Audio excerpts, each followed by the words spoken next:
start receiving. Go ahead and start receiving reports. We are awaiting two more members to have an official quorum to call the meeting to order, but per Navajo Nation Code Title II, subsection 183G, quorum shall not be required for the hearing of reports by standing committee. So utilizing this particular language provision in the Navajo Nation Code Title II law, I'd like to go ahead and start hearing report from the first entity that we have on the agenda. So again, I just like to wish my colleague Chair Naz good morning, and our staff from legislative and our legal counsel, to our presenters. We do have Division of Community Development and also NECA, Mr. Silversmith and his team here. We do have a presenter from Broadband Office. I don't see Sonia, but we do have also, we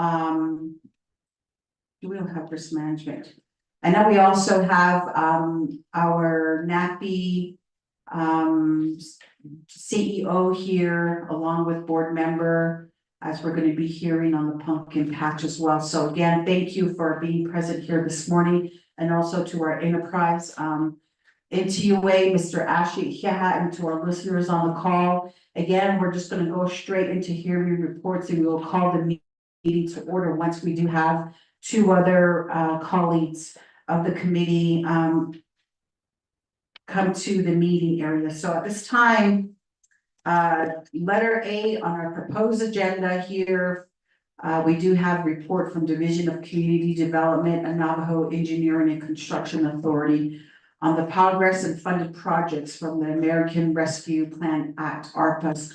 So we do have Director Mr. Mitchell here, and also Mr. Silversmith, who's the General Manager for NECA. So gentlemen, if you could please take the seat up front to give your presentation. And I just like to, thank the directors here, because this is one of the very important discussions among 25th Council and also even executive branch, as we as Navajo Nation have received funds from US Treasury to build out a lot of our infrastructure here on Navajo Nation, especially during the time that the COVID pandemic was among this whole nation.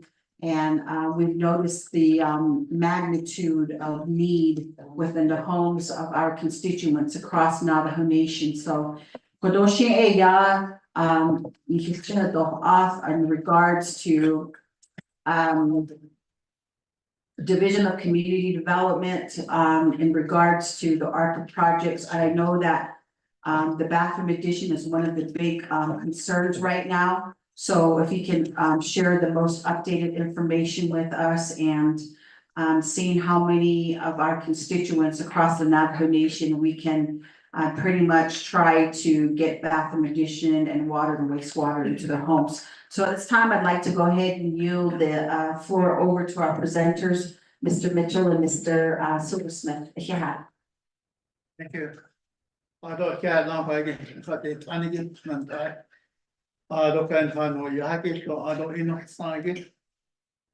the record, my name is Arvin Mitchell, Division Director for Community Development, and also Mr. Silversmith from NECA. So I'll go ahead and split time with them. So if you have handouts that you have, so this is the latest update. Previously, the legislation back in 2022 asked for 150 million. 150 million to go to bathroom addition. So thereafter, a few months ago, the last legislation that did the reallocation, it went down to 50 million. 50 million for bathroom addition. That was signed into law. So based on that, those numbers, I'll be doing a report based on the 50 million, the current allocation that's out there. So as of I'll go ahead and go off the written report here. Now in November 2023 is when we started almost a year now, November 2023 is when we first signed a contract with NECA. Mm. Yeah. It took a while to get going. On the bathroom addition, basically because we had to wait for assessment. Either from NCUA or IHS. Apologies, but now, right now, I can probably safely say. I can safely say that with all the ARPA money that is still out there. Section 11 bathroom addition is probably running smoothly right now. And you know that deal with. Well, yeah, guess what, that's all the next actually. You know, it's running pretty well. So as of right now, they completed 99 bathroom addition. Mr. Silversmith can elaborate on the completion. There's 204 that is in progress. 204 that is in progress. So when you place a percentage to 50 million. All the work orders, the dollar amount, it goes up to 48%. So we're almost halfway to the 50 million. That is earmarked for bathroom addition. We're working on based on this report again, there's 8 work orders that we signed, which is also at the bottom of your work order. The work order number 1 is complete, work order number 2 is complete. The work order 3, there was an assessment that was also put in there. We had to also have NECA do some assessment. Like I said, it was going too slow.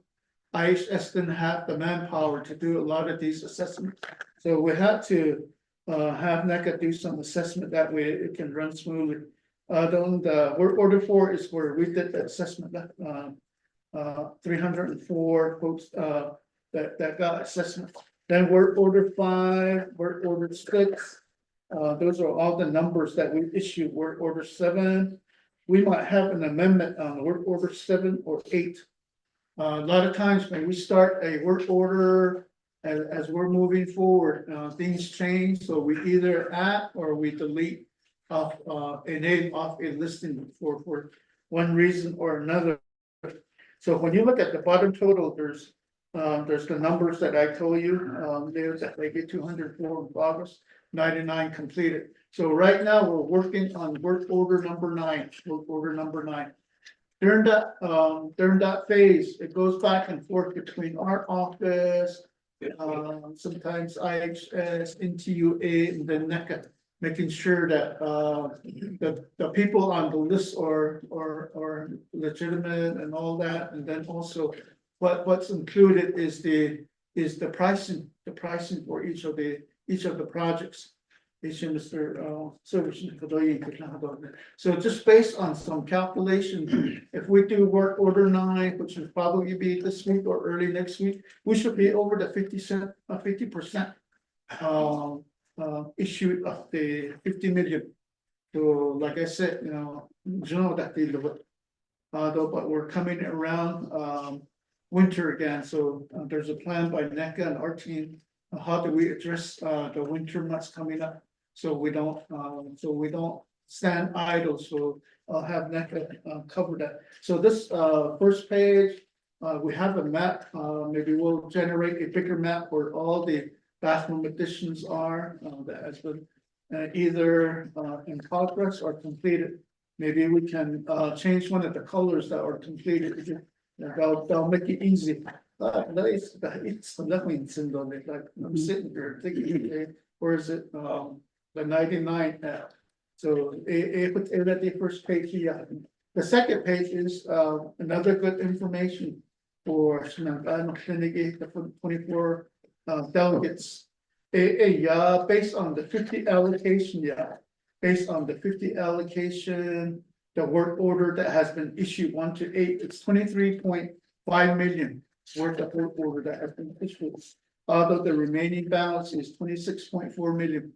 Like I said, the next work order 9 or maybe even work order 10 will get over the 50% level. The next percentage, a percentage of allocation used. This is where an example, the first line, you get only 8% has been used. Off that equal distribution, because we have to go from 150 equal distribution, I don't remember what that amount was, to 50. Then it cut the equal distribution amount, so the 8%, and then the first line, there's 1.9 that is still remaining out there. And then there's 2 bathroom in progress, and then completion none. So, just look, just how to read this document again, and then just go down 4 lines in red, it's delegate 1 to 8, work order, 2.4 million has been expended. So, delegate, in this region gave their over 120%, so 20% over. Although the amount over, it gave 415,000. So it's not the fault of the delegate, it's not the fault of us over here. It's just a change from 150 to 50. And then this work was already in progress and all that. I thought the bathroom addition, we didn't want to pull back and say, okay, let's pull back, so you're not on the list anymore. So we just went ahead and did this, but they were almost over the limit when the legislation was signed. So the one in the red, the next question to council is, how do we address the one in the red? How do we address the one in the red? So, they're over, and the first recommendation that I would make is, okay. Would all the allocation be used? Would some of the delegates not use all their allocation? Just like, just going by this document here, there's some delegate and 8%, yeah. Are they gonna use all the amount? If not, I think we have time, since we're near the halfway point, and we still need probably a good year and a half to go. Maybe or next year sometimes, maybe they're maybe we can, you guys can move it to offset. That would be one way to do it. Though the other way is, there's 290 million something around that figure that is unallocated.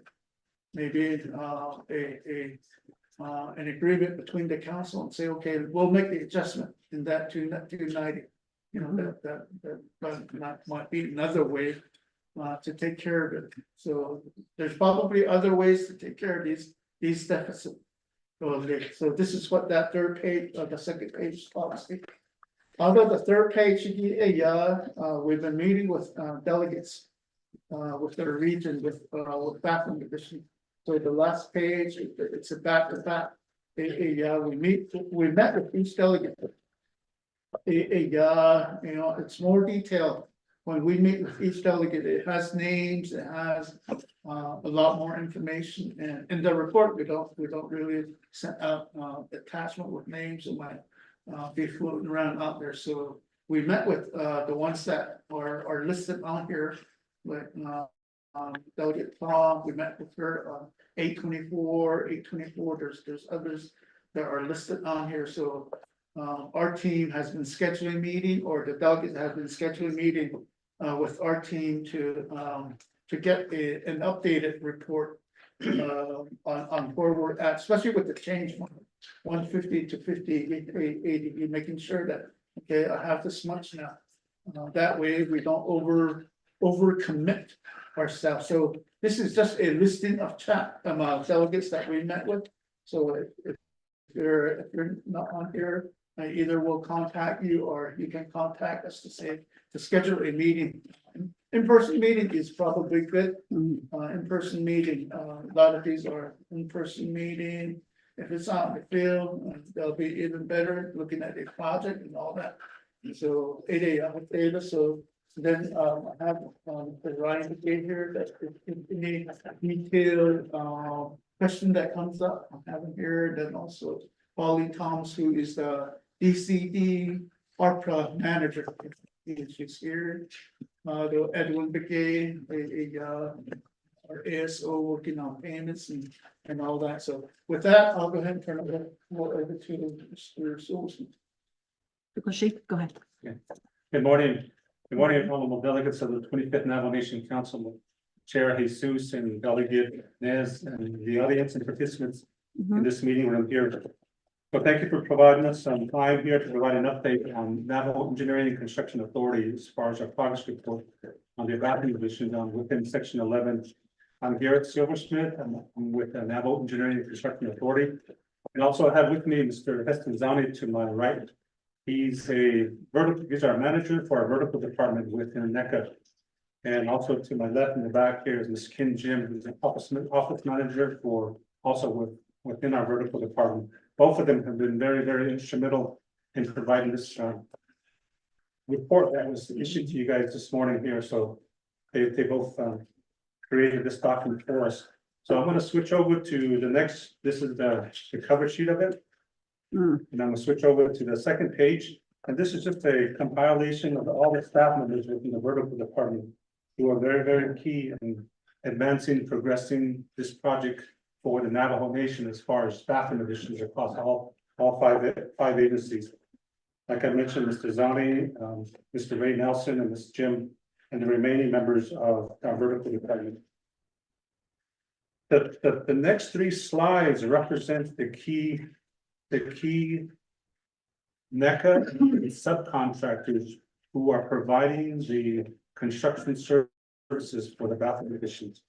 Of course, you have NECA, then you have Stelco Construction, you have Little Mountain, then you have Phelps Precision. These are three of the subcontractors providing those services across the Navajo Nation. And they've been very, very important to the progress of what we've been doing out there. They've been successful. Every work order some of the work orders that we get, majority of the work, we keep it in-house and the work is being completed by NECA personnel. But those where we need additional help and additional resources, that's where our sub-consultants come in, and that's Delco, Little Mountain, Phelps Precision. We also have a couple of two more subcontractors who provide us with for instance, HD Williams provides our electrical services for some of these bathroom additions, and then we also have Native Solutions for our plumbing portion of it. So when we need, we go to them as well. Going over to slide number 8. This is just a brief update on where each work order, as far as the completion rate that we're going currently right now. It's titled Construction Progress per Work Orders. That's sheet number 8 there. And you see from work order number 1, 100% complete, all the way down to work order number 8, our most recent work order that is issued to us. The next 7 pages represents each delegate region's report individually, where we have all the individual bathroom additions progress happening. So the next 7 sheets where it says delegate region report, it'll go in there, very, very similar to Division of Community Development's slides information that you shared with Mr. Director Mitchell just shared with you as well. So I'm not going to go over each delegate region, beginning from work order number 1 through work order number 8. But if you advance through this report for the next 7 pages, and you go up to delegate region report, that's sheet number 16, and then going over to the next sheet, which is sheet number 17, that's just an overall contract value, very similar to what DCD has provided your information this morning. And each of the information there, work order number 1 through the work number 8, that's just the amount of the contract that was issued to NECA. And with that contract funded amount, with that number, we take and we use that money to complete our bathrooms. And sheet number 18 is just another overall map of where all our bathroom additions are happening right now. These should include all the 204 bathroom additions that are in some form of progress. So all across the Navajo Nation, as you heard, 99 have been completed by NECA and subcontractors, but there's another 105 that are in some stage of construction going on, whether it be foundation, electrical, plumbing, or rough framing, and so forth. There's some form of activity going on with the remaining 105 bathroom additions right now. Sheet number 19 is just some key individuals here that are providing us some additional help here. We have Ms. Thomas and her team, Ryan McGay, Devin McGay, Edwin McGay, Pauline Thomas, and then on the IHS, you have Zach Stanley. You have Navajo Tribal Utility Authority, Mr. Rex Kuntz and his staff have been instrumental in as far as advancing this project as well. Sheet number 20 is just a flow chart, a progress, how the actual bathroom construction process happened. All the way from number 1 here, it's just when we first get out into the project, we mobilize, we bought all resources, we have our work orders in front of us. It begins with number 1, which is the rough plumbing, the subgrade preparation, the foundation, the excavation, the minor excavation. Then once that's completed, we set our forms and we go to the actual construction, concrete pouring, number 2 there. So the number 2 happens and we get our, most likely we get our concrete from Gallup or another nearby source. Once number 2 is cured or properly cured, the foundation is cured and it is attached. It's connected all the way to the sides of the housing structure. Number 3 happens is the rough framing of the 10 by 15 bathroom addition. You see the sides, the stud walls, the framing that happens. And advances forward and going to number 4, where the exterior phases are taking place, the roofing, the tiling, and then the side protection, vapor wrap that happens for the actual 10 by 14 bathroom addition. Once that's completed, we shift back into the bathroom additions, which is number 5, and then that goes into the electrical work, the wiring and so forth happens. Number six, before everything closes, and then before we close up our walls, we put our sheetrock up. The testing, the internal testing goes on, pressure testing and so forth.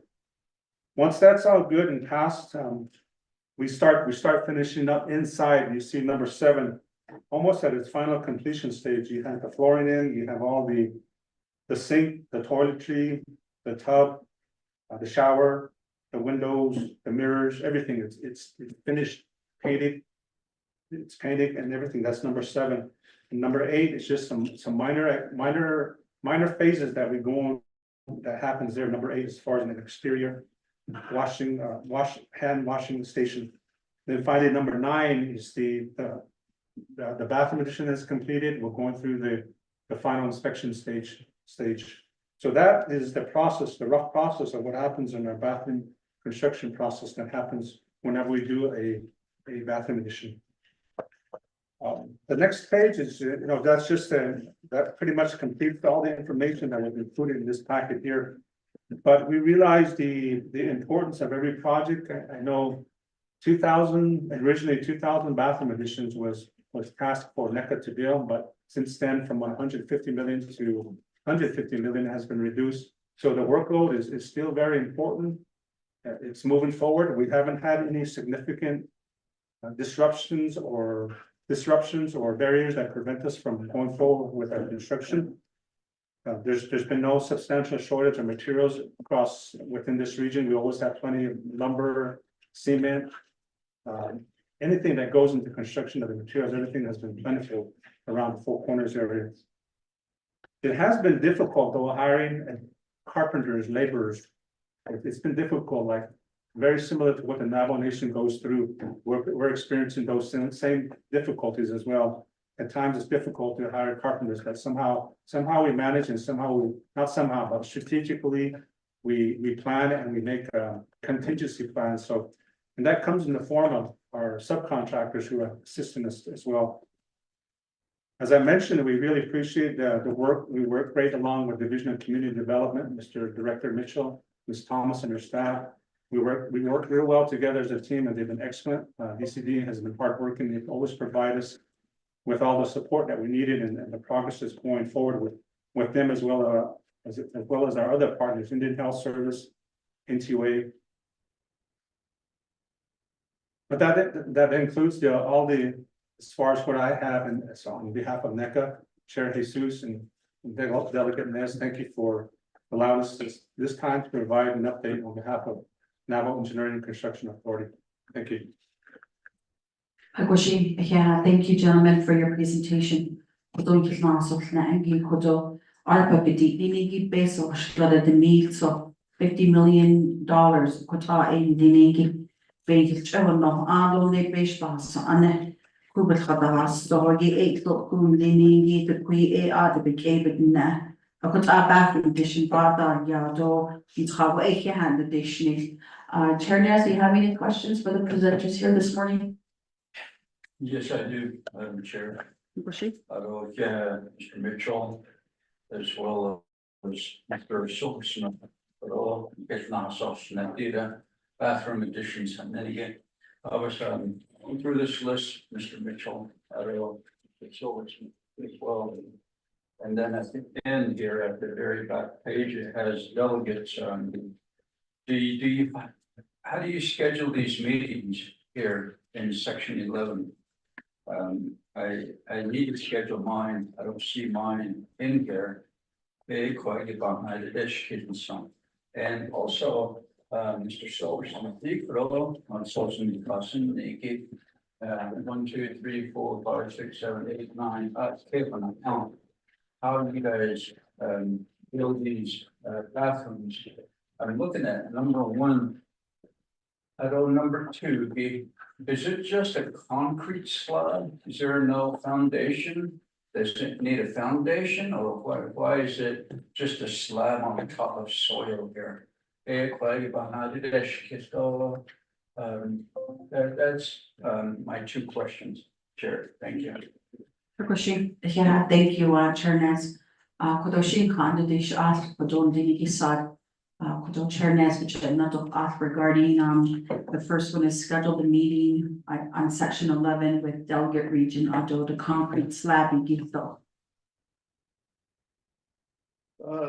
Thank you. I don't know, it's not done. I think, yeah, I'll have Mr. Ryan Begay answer, the sketching of meetings. I know that a lot of these, schedules get made by their LBA, so if they schedule a meeting with you right away, if you're in after the meeting. I'll go ahead, turn it over to Mr. Begay.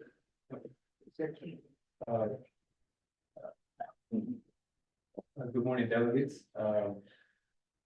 As far as the scheduling, I usually just reach out, either via email or if I see you in person, and yeah, we can go from there. And schedule a date. Yeah. Honorable Delegate Nez, thank you for your question.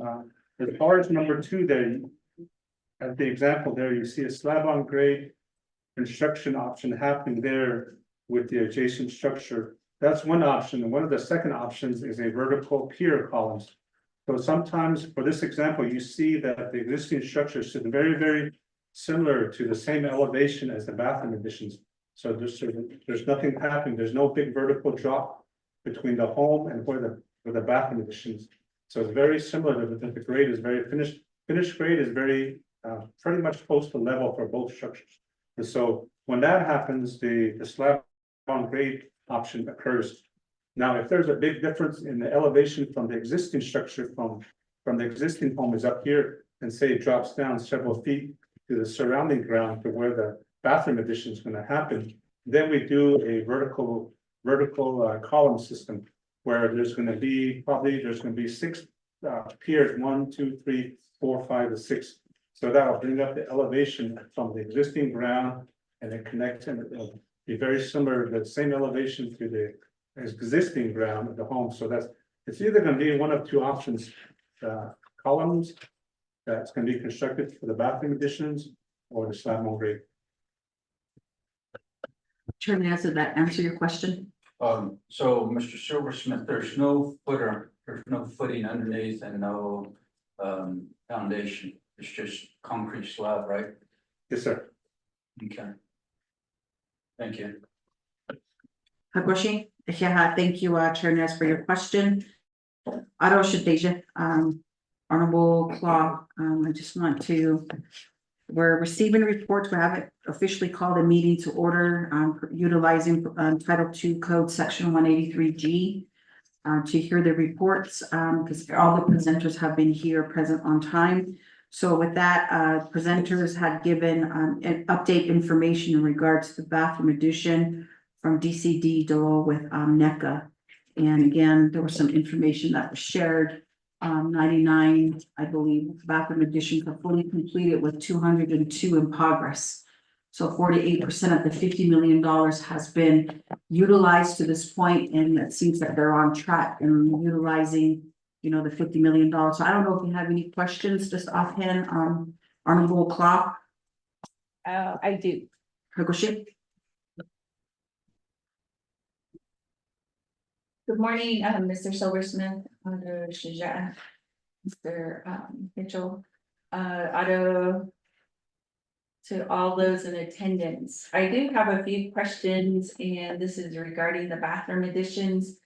So, one of the questions I have is in regards to being on track and then also the expenditure. And it's good to see that you have completed 99 of them and you're at 48% of your obligation. And then 204 are in progress.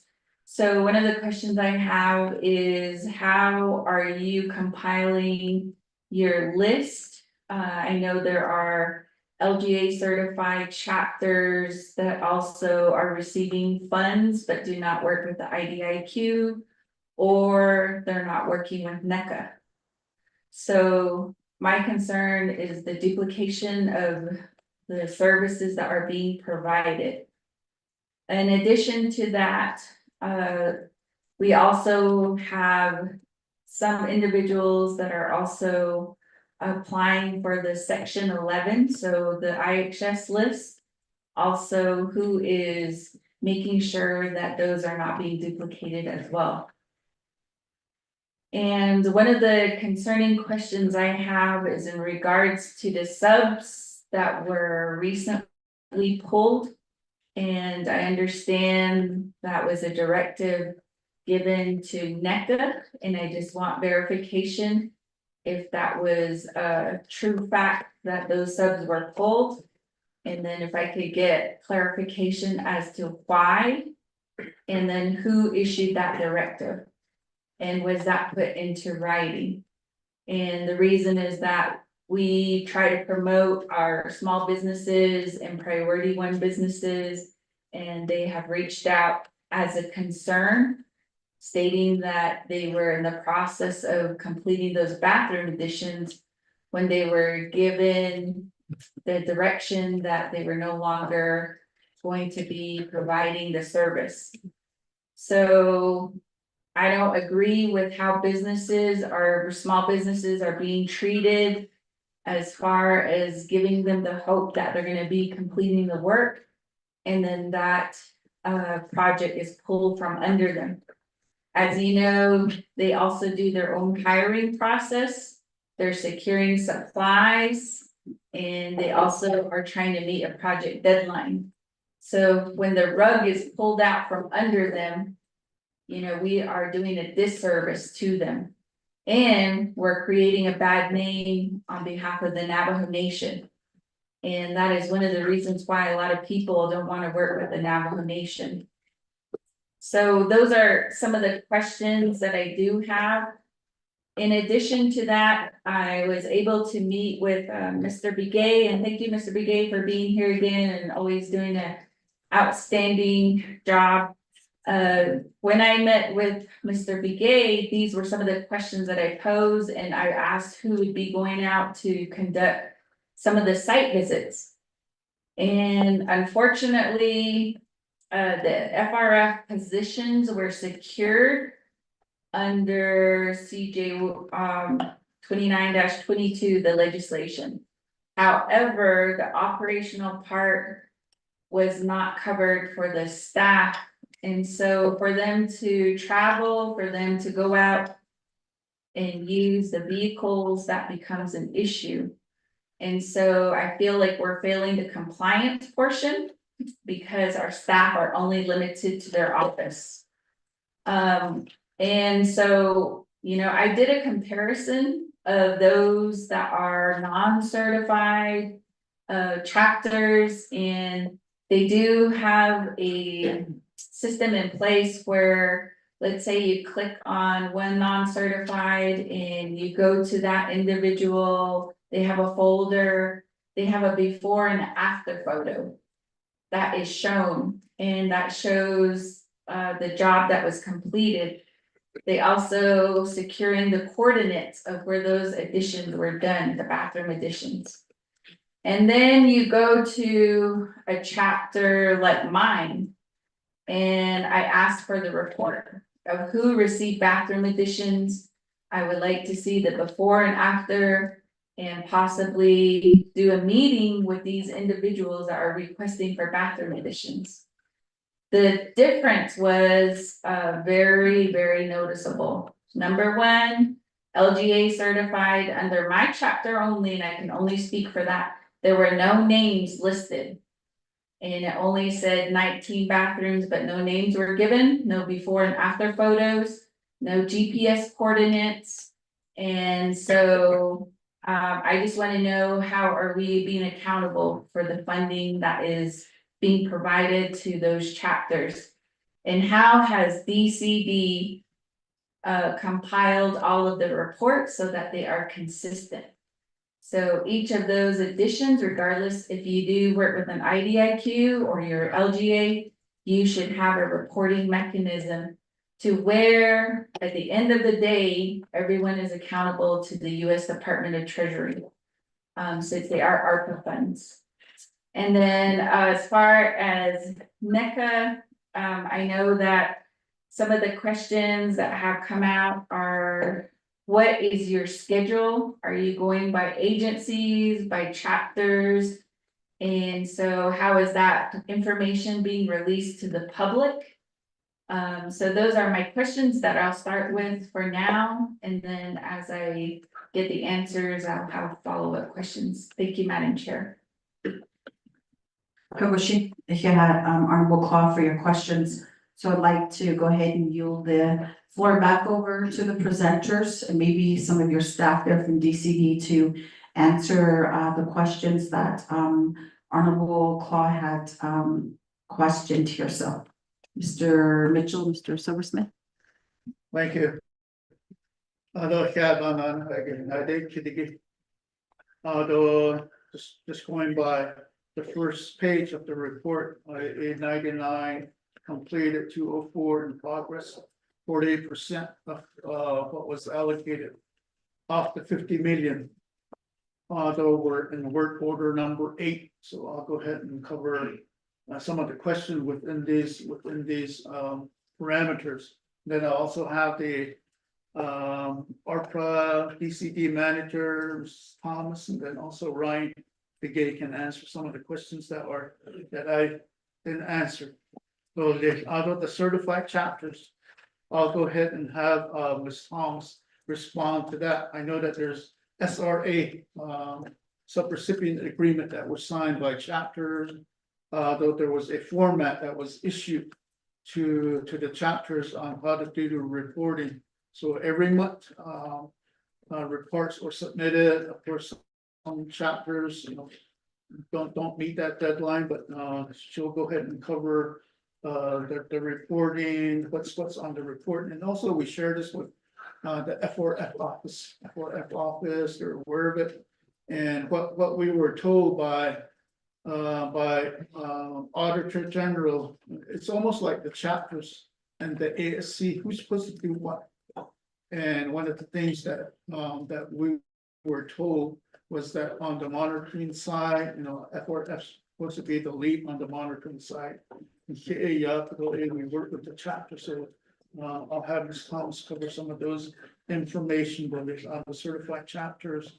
Though the other one is the IHS, every Tuesday at 3 o'clock, we have a teleconference that Mr. Silversmith, the coordination meeting between all the entities, IHS and others, where we go down the list and making sure that there's no duplication. Though on a few work orders, like I stated, work order issued, and then Along the way, sometimes there's a name added or a name deleted because of certain issues. So there is some checks and balance in getting, making sure that there's no duplication of these vacuum addition. Though the compliance, I'll have, Ms. Thomas cover it. What's in the compliance though, although, you are right, the legislation. No, based on my personal opinion, when it first came out, I said, what's this legislation? It wasn't too clear. It wasn't too clear, it was written well, but there was no attachment. I said, where's this money coming from? It wasn't too clear, and it wasn't so clear that. The money that, the IDIQ, the operational money, so until after it was signed, it's okay. I guess we don't have any money to operate, so that got confirmed by DOJ and OOC. And we were told, oh, you can't work on it anymore, but Christian doing this, that was my response to DOJ, so along the way, we keep working on some of these, so we're at that point where we don't have operating. Although there's still, but we were told that you're still under F4F. So right now, we're sort of just going with that, just giving a report. Although, and that as of last week, we finally completed, OMB finally completed their all the changeover, 300 plus project changeover, because they had to zero this account over here and create another navigation account. So 380 something, 84, that's last week, it's what they last Friday. So now, what we have to do is that same document, we have to do in an expenditure form. That should be complete this process today. So we can start, if need be, we can start the expenditure on some of these section 3. Although like there was some work that was being done already by the IDIQ, like the RFP, RFQ, that on some of these that needs to be issued. We just need to start carrying that on. Once these expenditure forms are in place. So, and then also, the other one is purchasing. 50,000, we can do our own price quotation and then get those whatever that services or equipment purchases we get. So we can start doing that, those activities. So once everything's in place, so it took a while for everybody to figure this legislation out and getting all the paperwork in place. The other one that we're working on, which we did a couple of reports, and Wednesday we'll be doing a report to Budget and Finance Committee. The question was, okay, since this money is under general fund, what's your plan? And we drew out a organizational structure under DCD. Although we created under CPMD, since their project, their task is project. And we all know that there's not enough staff, not enough resources to cover another 300 plus projects with this section 3. We all have these New Mexico projects, citizen project, all the other projects out there is out there. So what in the budget, a proposed budget, we did one for like 8 million, I believe it was, to secure some personnel over the base of the staff over here. So they can also cover section 3. Either that or go 50-50, they can still be under the F4F and then also budget for navigation fund. That way, we don't. If there's ever an issue of, okay, are you covering this over here and vice versa? That way we can say, well, we're funded on both sources. That was recommendation from DOJ. So 8 million, 8 million, we did a budget.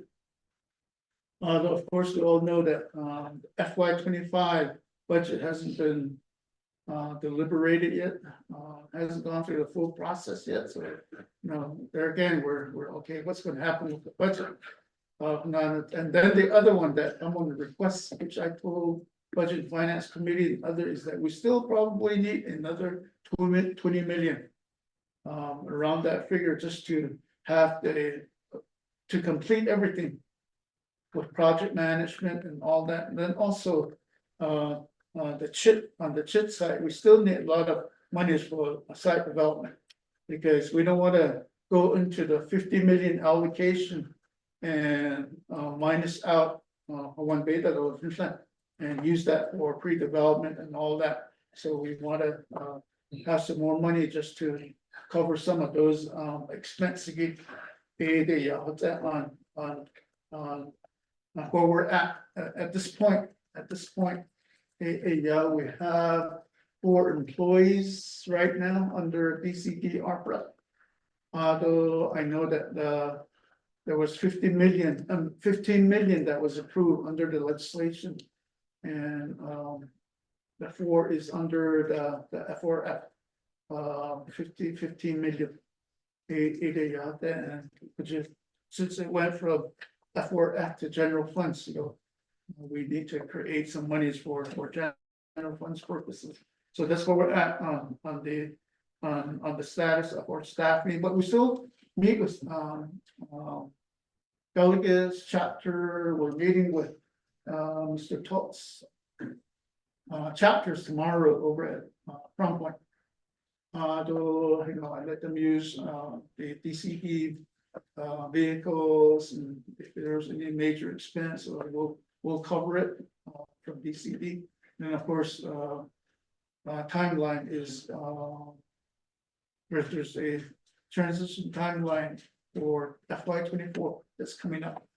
Though we met with Mr. Johnson's office this morning, and there's other appointments that were made with our office. So we tell them either come to Winterup or we can do it virtually. So that's how we're operating right now. Since we got the business unit number last week, and we can safely say, chapter, these are your business unit number for this project and all that. With that, then we didn't want to say these haven't moved forward since it's official with the business unit number. We can start meeting with chapters on it. Although before I give the floor to Ms. Thomas here, the subcontract. When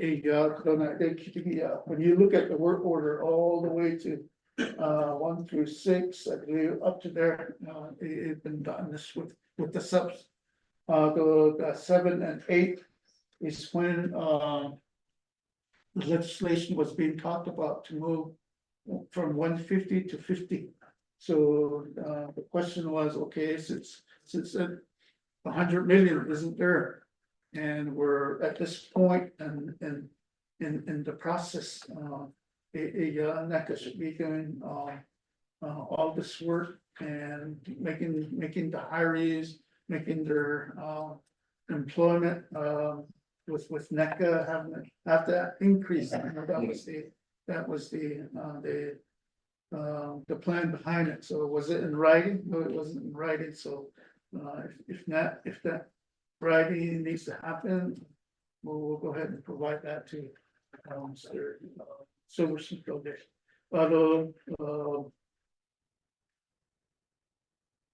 So I think those were some of the questions. If I missed any, I think Ms. Thomas can cover the certified chapter.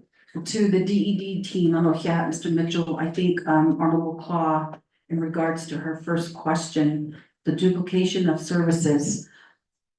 Some folks are on the bathroom addition project. And then these very individuals are also listed for homes. So it doesn't make no sense when they get a bathroom addition and they do qualify to get a home.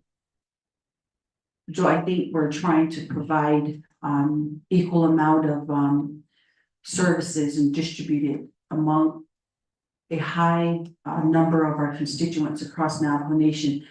I don't know how DCD's been addressing that. The reason why I say that is, we came across several in my region, 3 individuals. It doesn't make no sense that they get a bathroom addition, then you have to pull the structure and then a new home. So that's Honorable Klana, the kids, I don't know if Ms. Thomas, you and your team could answer that question. Yeah, Shanantai, thank you for the question. We have been catching some of those duplications. What we've been doing is working with CHID. When they have a name for a bathroom addition or a new home, we also check with to make sure that they're not on the bathroom addition list. Or the other way around, if their home is not able to is not structurally sound, then we go to CHID and let them know maybe this is more of a CHID project rather than a bathroom addition project. So we have been communicating back and forth with CHID, and then we also make sure that we got Ryan that can access the IHS database, so he's able to do some cross-referencing. So we've been able to catch some of these names like that. But those are the processes that we have in place to make sure that the duplications are caught and that they don't have both a bathroom addition and a home. And the reason for that too is why we ask for the longitude and latitude, because we use those to see where the structures are actually located. And that's where we've been finding some people have been asking for bathroom addition on a building that's not at that longitude and latitude. So we've been catching errors like that. Thank you. Did you want me to did you want me to ask the questions or answer the questions about the compliance as well? Yeah, because it was a question, by Honorable Claude again, you know, being a part of this, and I know that ASC, oversee the chapters, but how are you working with the chapters in regards to Honorable Claude's question in regards to the reporting mechanism by the certified chapters? And, are they really in compliance? Because I think really at the end of the day, one of the big issues that we have as leadership is we do not want the Navajo Nation to pay back any money for non-accountability or not abiding by the processes that we have internally. And also we have to remember that this being federal funds, we have to abide by certain federal regulations and laws as well. So. That's right, thank you. Thank you for the question on Loclaw. Those are really good questions. And what we have in place for the subrecipient agreement recipients, those LGA chapters that decided to handle their projects at the chapter level. The SRAs were signed and we did a risk analysis. When I used to be under the FRFO, I did the risk analysis and then I moved over to DCD. When I got to DCD, we issued a memo template or a monthly report template for the SRA chapters to use so that the information we were receiving would be consistent every month. And mainly what it is what are your projects that are on the SRA? What is the progress that you've made for the month? What are the challenges that you are facing? What are your plans for the next month? And then, do you have any before and after pictures? If you do, send those to us to supplement your report. We also ask for financial reports, which is just to make sure that whatever is being reported is in compliance with federal laws and Navajo Nation laws. And I've been able to catch some anomalies in some of these financial reports, which I usually let the chapters know, you know, you need to not be using the funds like that. In fact, we're beginning to catch some of those right now. And what I'm catching mainly is the Procurement Act. Not a lot of chapters have experience or knowledge in issuing RFPs or invitations to bid. The specifications are usually very vague. And sometimes they don't go with the procedure during bid opening. And it has to be documented. So when I look at the reports and I ask them for, give me your RFP and how you did your bid opening, that should be documented. And some of them are not. So there's bids that are open after the deadline. It's not supposed to happen. So those are the areas that we are now identifying as needing to train the chapters in the Procurement Act and how to do a proper RFP and invitation to bid. That's what we're finding out. So for the SRA chapter, for the chapters that have an SRA, we're going to be doing a training. We're also talking with the ASC and letting them know that we need to train these. Ms. Thomas, sorry to interject, I'm gonna go ahead and call the regular RDC meeting to order first, and we'll go ahead and continue with you, okay? Okay. So at this time, again, good morning, colleagues. Thank you for being present here at our regular Resources and Development Committee meeting for Monday, September the 9th, 2024. At this time, I'd like to go ahead and call the meeting to order at 11:18 a.m. And Rodney, if you could please take a roll call. Madam Chair, members of RDC, this is roll call for Resource and Development Committee of the 25th Nominations Council's regular meeting for Monday, September 9th, 2024. Roll call. Honorable Brenda Jesus. Present. Honorable Brenda Jesus is present. Honorable Casey Allen Johnson. Vice Chair Casey Ellen Johnson is present. Honorable Casey Allen Johnson is present. Honorable Shauna Enclaw. Present. Honorable Shauna Enclaw is present. Honorable Ricky Nez. Delegate Rick Nez is present. Honorable Ricky Nez is present. Honorable Danny Simpson. Honorable Otto Stowe. Madam Chair, you have 4 members present, which constitutes a quorum for this regular meeting. Yeah, thank you, Rodney. With that, going on to item or invocation. So at this time, Kodol Lenigi, colleagues, Kodol Ashon, citizen, Beta, Yakato was to start the official RDC meeting this morning. Do I have a volunteer? Vice Chair Johnson? Just like to say good morning to everybody.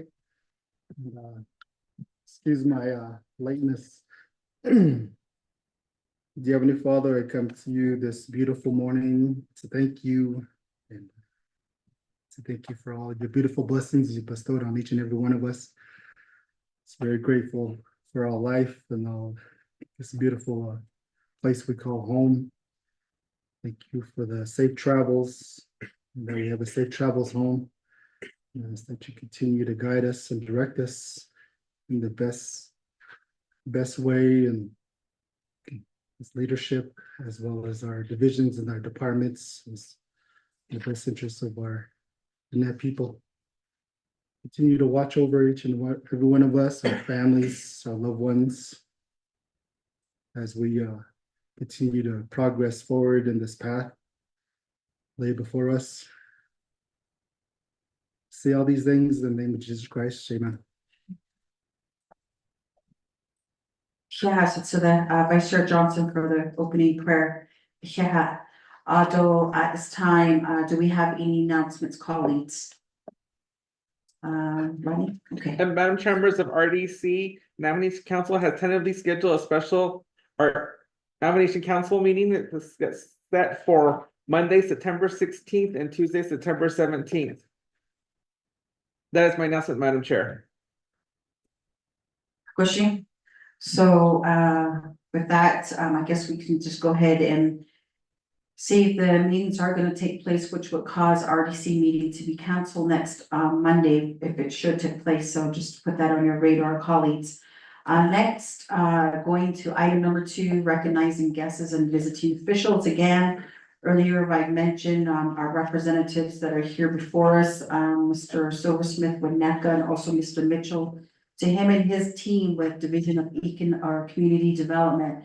And we do have Navigation Broadband Office. I believe we have Miss Sonia Nez, Department Manager here, along with Mr. Bernardo Bertella, who's the CEO for America's Communication, that will be presenting, along with Navajo Nation Land Department Manager, Mr. Betsoy, and also we have DNR Legal Counsel here, Mr. Robert Allen. And then going on to the Risk Management Department for the Navajo Nation. And then we've also had NAPI and their representatives here, CEO and board member, along with Pumpkin Patch representatives here as well. So, and then I noticed that we do have BIA, our federal partner, on the call. I believe Ms. Cheryl Curley is on the call. Good morning. And again, good morning to our relatives that are on the call here this morning, everyone that is present here in the Natani boardroom here at Navajo Nation Department of Transportation. So with that, I'd like to go on to item number 3 in our proposed agenda, reviewing and approving the agenda. Rodney, could you please read the agenda to the record? Madam Chair, members of RDC, the proposed agenda reads as follows. Resource and Development Committee, the 25th Nominations Council's regular meeting, Monday, September 9th, 2024, 10 a.m. Presiding Honorable Brenda Jesus, Chairperson, Honorable Casey Lon Johnson, Vice Chairperson, location Navajo Division of Transportation and via telecommunication. 1, call meeting to order, roll call invocation announcements. 2, recognizing guests and visiting officials. 3, reviewing and approving the agenda. 4, reviewing and approving the journal. September 3rd, 2024, special meeting. 5, receiving reports. A, report from the Division of Community Development and Navajo Engineering and Construction Authority on the progress and funded projects from the American Rescue Plan Act, ARPA. B, report from Navajo Nation Broadband Office on Navajo Nation's broadband deployment and plan and budget. C, report from Navajo Nation Risk Management Program regarding the procurement to procure insurance services for the Navajo Nation and the role of the Insurance Commission in the process. With that, Agriculture Infrastructure Funds Insurance Program come under within risk management program insurance selection process. D, report from Pumpkin Patch Fundraiser Inc. /Upland Desert Pumpkin Popcorn LLC on agriculture use of the lands in the Navajo Nation agriculture product industry Inc. area, which includes the water supply and electricity use. 6, old business, none. 7, new business, none. 8, to close the meeting, announcements and adjournment. Madam Chair, members of RDC, that is the proposed agenda run into the record. Appreciate, thank you, Rodney. May I get a motion, colleagues? Motion. Vice Chair Johnson, may I get a second? Second. Honorable Claw. Members of the committee, do we have any questions on the proposed agenda here before us today? No additions, deletions. Okay, so with that, Rodney, could we please take roll call vote? Madam Chair, members of RDC, this is roll call for reviewing and approving the agenda. Honorable Shannon Cloud, how do you vote? Green. Honorable Shannon Cloud votes green. Honorable Casey Lon Johnson, how do you vote? Vice Chair Casey Lon Johnson votes green. Honorable Casey Lon Johnson votes green. Honorable Ricky Nez, how do you vote? Delegate Rick Nez votes green. Honorable Ricky Nez votes green. Honorable Danny Simpson, how do you vote? Honorable Otto, how do you vote? Madam Chair, that's 3 in favor, 0 opposed, and Madam Chair not voting. Pushing, so with that, motion carries, and we do have an approved agenda for RDC meeting for Monday, September the 9th. Going on to item number 4, reviewing and approving journal. The September 3rd, 2024 special meeting journal was emailed out by Mr. Mose on Thursday, September the 5th at 3:13 p.m. So it's time, colleagues, may I get a motion for journal for September the 13th? Motion. Vice Chair Johnson, may I get a second? Second. Honorable Claw. Colleagues, do we have any questions on the journal that was emailed out last week? Going once, going twice. With that, Rodney, can we take roll call vote? And Madam Chair, members of RDC, this is roll call vote for reviewing and approving the journal. Honorable Shannon Cloud, how do you vote? Green. Honorable Shannon Cloud votes green. Honorable Casey Lon Johnson, how do you vote? Vice Chair Casey Lon Johnson votes green. Honorable Casey Lon Johnson votes green. Honorable Ricky Nez, how do you vote? Delegate Rick Nez votes green. Honorable Ricky Nez votes green. Honorable Danny Simpson, how do you vote? Honorable Otto, how do you vote? Madam Chair, that's 3 in favor, 0 opposed, and Madam Chair not voting. Kubushing, yeah, thank you. So, Vice Chair Johnson, just to let you know, we started listening to, letter A, receiving reports from Division of Community Development and NECA in regards to the current status of the bathroom additions. That's listed under section 11 of the, ARPA enabling legislation. So, at this time. Okay, so colleagues, the report was given earlier by Director Mr. Mitchell and General Manager Mr. Silversmith earlier, so may I get a motion? Vice Chair Johnson, may I get a second? Second. Honorable Claw, thank you. And I'd like to go ahead and yield the floor back over to Mrs. Thomas as she was answering some questions that was posed here by Honorable Claw. Thank you, Shannon, and I was talking about the subrecipient agreements and the processes in place for making sure that they're compliant with the federal laws and Navajo Nation laws. I mentioned that the monthly report template was sent out back in April. So I've been getting some reports and others I've been having to remind them to send it to, BCD, FRFO, the controller's office, and, OMB. That's in the subrecipient agreement under reporting requirements. So those are the people that should be receiving those. The memos that I've sent out, I've also included who needs to be sent the monthly reports, and then also the financial reports, what needs to be submitted to our office. Ms. Thomas, so for the members of the committee to follow, do you have a current matrix of who, or like maybe a checkoff list on who has been submitting on a monthly basis and who hasn't been? I have one that I need to update. I've been getting some reports, but I had to send it back to the chapter just to make some corrections because some of them are new to the reporting format. And that's how I've been providing technical assistance. So once I get those done, I can certainly share that with the committee. Hakushi, if you can please email it out to Rodney, and again, we also have other colleagues that do not serve on RDC that we also like to share the report with so that they have up-to-date information. Yeah, The other thing that was also requested of DCD is who's going to be doing the site visits and monitoring. I have met with FRFO and the Office of the Auditor General just to go over a monitoring form that I had been working on when I was with FRFO. When we met with the Auditor General, we delineated the boundaries for where the monitoring or who would do the monitoring. It's mainly a function of the FRFO office to do the monitoring because for our office, we're the administrative oversight and we're involved in some of the transactions that have been occurring. So we can't really monitor our own self. So that monitoring form, I went ahead and just let FRFO take that and have them use that form. On our end, what I used is the monthly reports, and I also asked for pictures if they have it, and of course the financial transactions they're reporting. There are some chapters that are still, again, trying to get used to the reporting format. So I've been going back and forth and providing technical assistance. Some of the issues, the non-compliance issues that I'm running into, I'm trying to provide technical assistance to them so that they can correct it and it won't become a really big issue. I've kept FRFO and OOC and Mr. Mitchell in the loop on some of those that I found. So that's how I've been doing the compliance. There are some chapters that are requesting their second or third disbursements, and that's when I really get to take a look at what they're working on and helps me determine if I'm going to go ahead and recommend if they're going to get a second or third disbursement. And the approval for those is Mr. Mitchell, Lisa Jim at FRFO, and then Mr. McCabe, the controller. So that's how I've been working on some of these subrecipient agreements. I'll put it, I think that those were the questions that I was asked. If I need to ask another or other questions, let me know.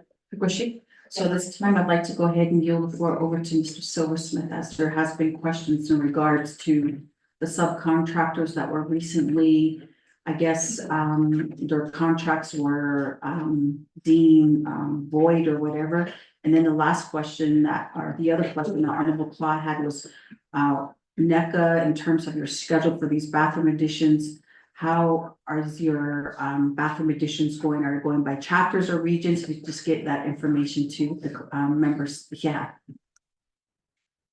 Thank you, Honorable Chair Jesus and members of the 25th Nomination Council Resources Development Committee.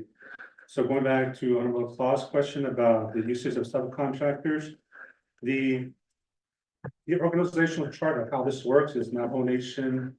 Then you have Division of Community Development as the owner. And then NECA is coming in as the prime general contractor. And from there, that's how the process goes as far as the movement of the projects here. So beginning with work order number 6 and all the way to work order 7A, 7B, and also work order number 8. We, as you heard from Mr. Mitchell, that was the decision made at that level on the Navajo Nation Division of Community Development for no usage of subcontractors on work number 6 and 7 and 8. That wasn't a decision of NECA. Also going to the schedule. The schedule is dependent on how the work orders come out. On work orders 1 through 8, it's connected, the process is connected to how IHS, the chapters on who's ready as far as what chapters are, the level of readiness as far as the assessments are completed.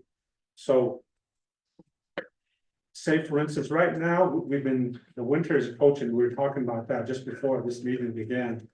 And NECA received its work orders from Division of Community Development, and that's how our schedule is dependent on how we receive the work orders. So wherever they want us to do work, that's where we go and shift our resources to. So, but we were talking about just before this meeting here and prior meetings that with the coming of winter and fall, colder weather, that where's the best locations that we should do our construction services. So weather is going to play a big part in our scheduling. But again, our schedule is dependent on where our work orders is compiled with that information. Say the Navajo Nation wants us to build an Eastern agency the next couple of months, and so that's how we adjust our resources and our manpower and all our staff. So depending on how the work orders come and where they want us to shift our resources, that's what we strategize and go to work. Thank you. Okay, going back to Honorable Claw, did that answer pretty much all your questions? And I don't know if you have any follow-up? Pushing. So after hearing the response, I want to thank every one of you that responded.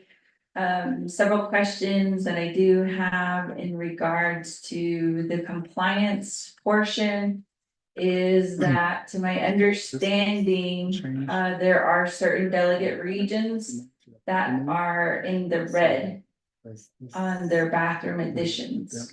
So I want to know, what is your plan moving forward to try to balance that out to where maybe those delegates that are not maximizing their bathroom addition funds will be offsetting those that are overexpended. Honorable Claw, Shadeja, may interject.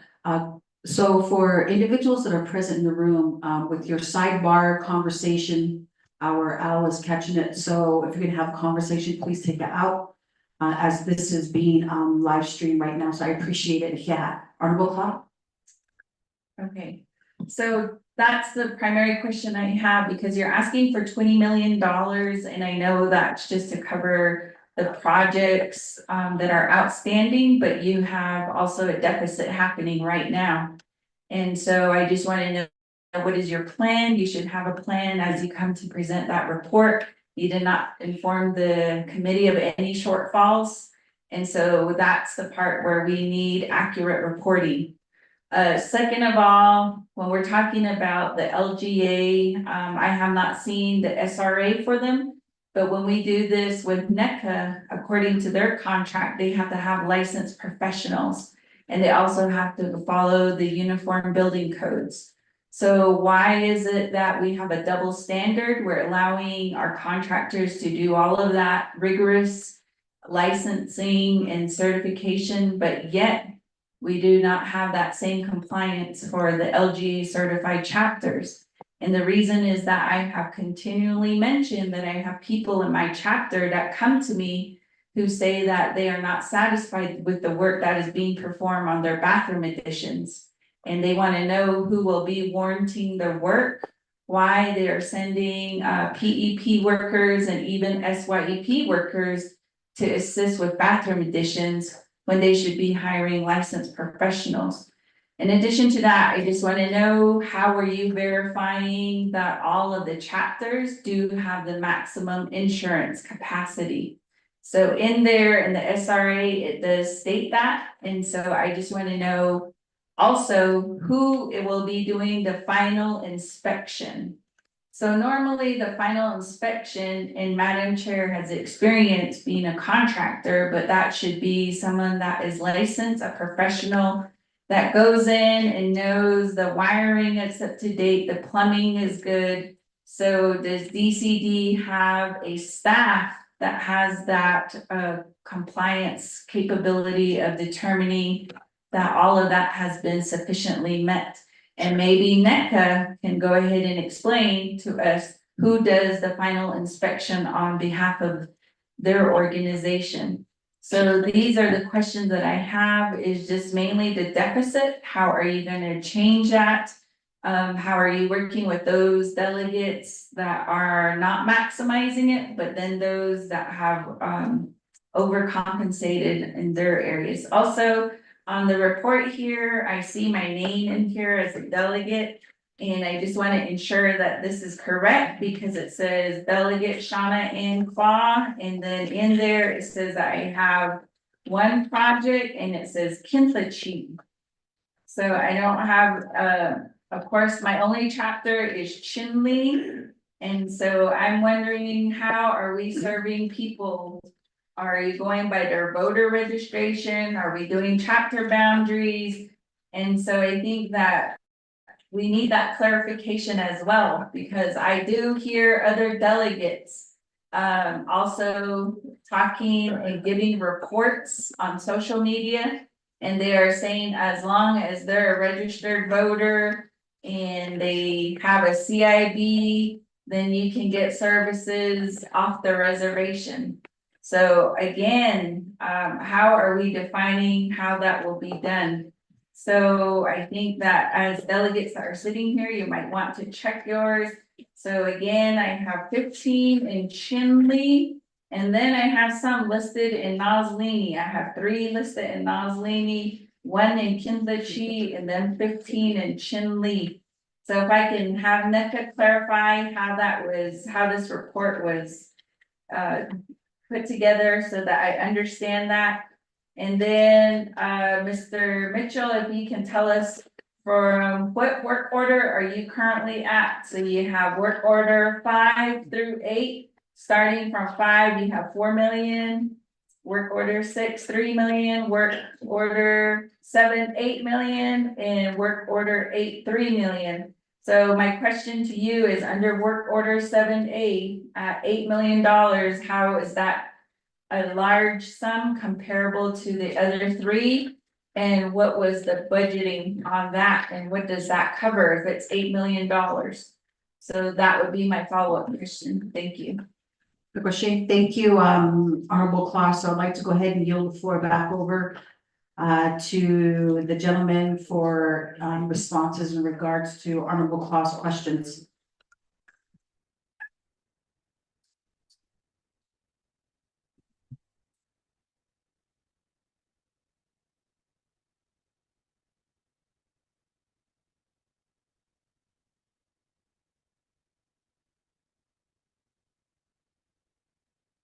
Go ahead.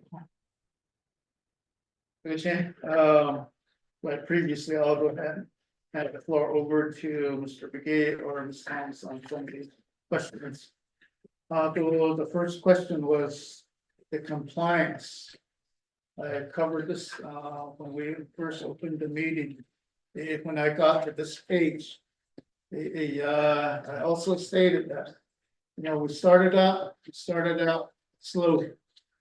Back in November 2023, that's when we went into contract NECA. Well, yeah, all of the apologies because assessment was taking too long. By IHS or NTUA and all that. Though when you look at these work orders, you have the first one, 19, the 9, started out slow because we're still waiting for assessment. Though based on that, snowball has snapped, started to run smoothly. So we're at the stage here The question on the overruns, I stated too that, it wasn't the fault of BCD, NECA, or the council. It's just that the legislation that got approved, signed into law, went from 150 million to 50 million. So these work was already in progress. Some of these work, back in addition to these, so work continued. So that's why you see 3 delegates that were in the red. Though, they were already working in progress and all that.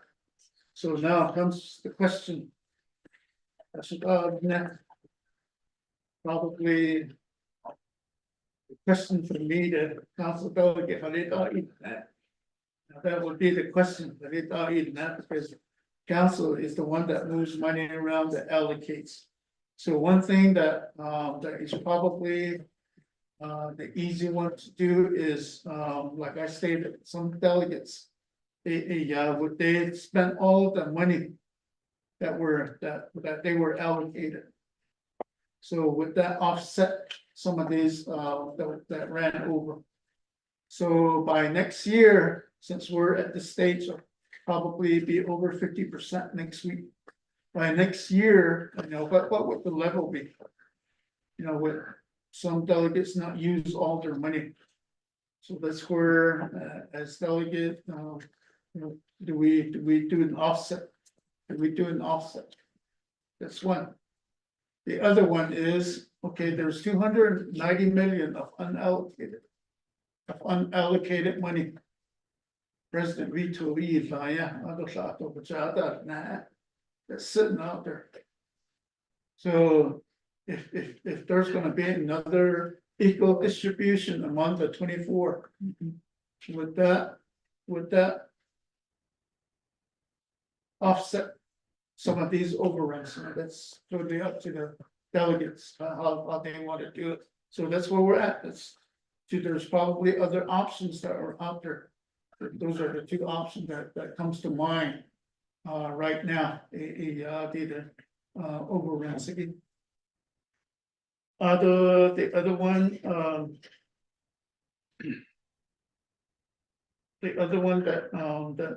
that is a question. A licensing again. It's often this, there's certified chapters, 4 to 5 certified chapters. There's probably like maybe 16, 15, 16, 17 that are under SRA. So it goes through a review process. It goes all the way to the president to sign off, almost like a 164. Depending on if they have audit issues and all that. Though we only allocate them. I believe it was 50% or 25%. Though, and then after that, they have to request another drawdown. That's where Ms. Thomas is really looking at these. What have you done with the money that was given to you? Though, are you ready to get the 2nd allocation, the 3rd allocation, the 4th allocation? Based on the report that gets submitted every month. Though if F4F starts going out there doing the on-site monitoring. So though, some of these that was just covered a while ago. We see some of these discrepancies, just the way the process goes. If Auditor General sees a discrepancies, they usually write the chapter. It's due process of the chapter. Okay, they'll say this is what the finding is. Now it comes back from the chapter, try to explain what the finding is.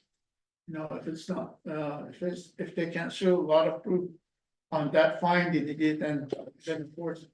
We'll go to the next level where F4F, okay, you do the monitoring, you be the third person to look at this discrepancy. So ADG, the discrepancy, we write them a letter, they respond back and say this is what it is. So they out on some of these compliance, question. I'll go ahead and turn it over to Tom. I think, the resolution CJN 2922 is the one that, says in section 11, there's an equal distribution and $150 million, so that would probably need to be updated, to address, the, now that it's at 50 million.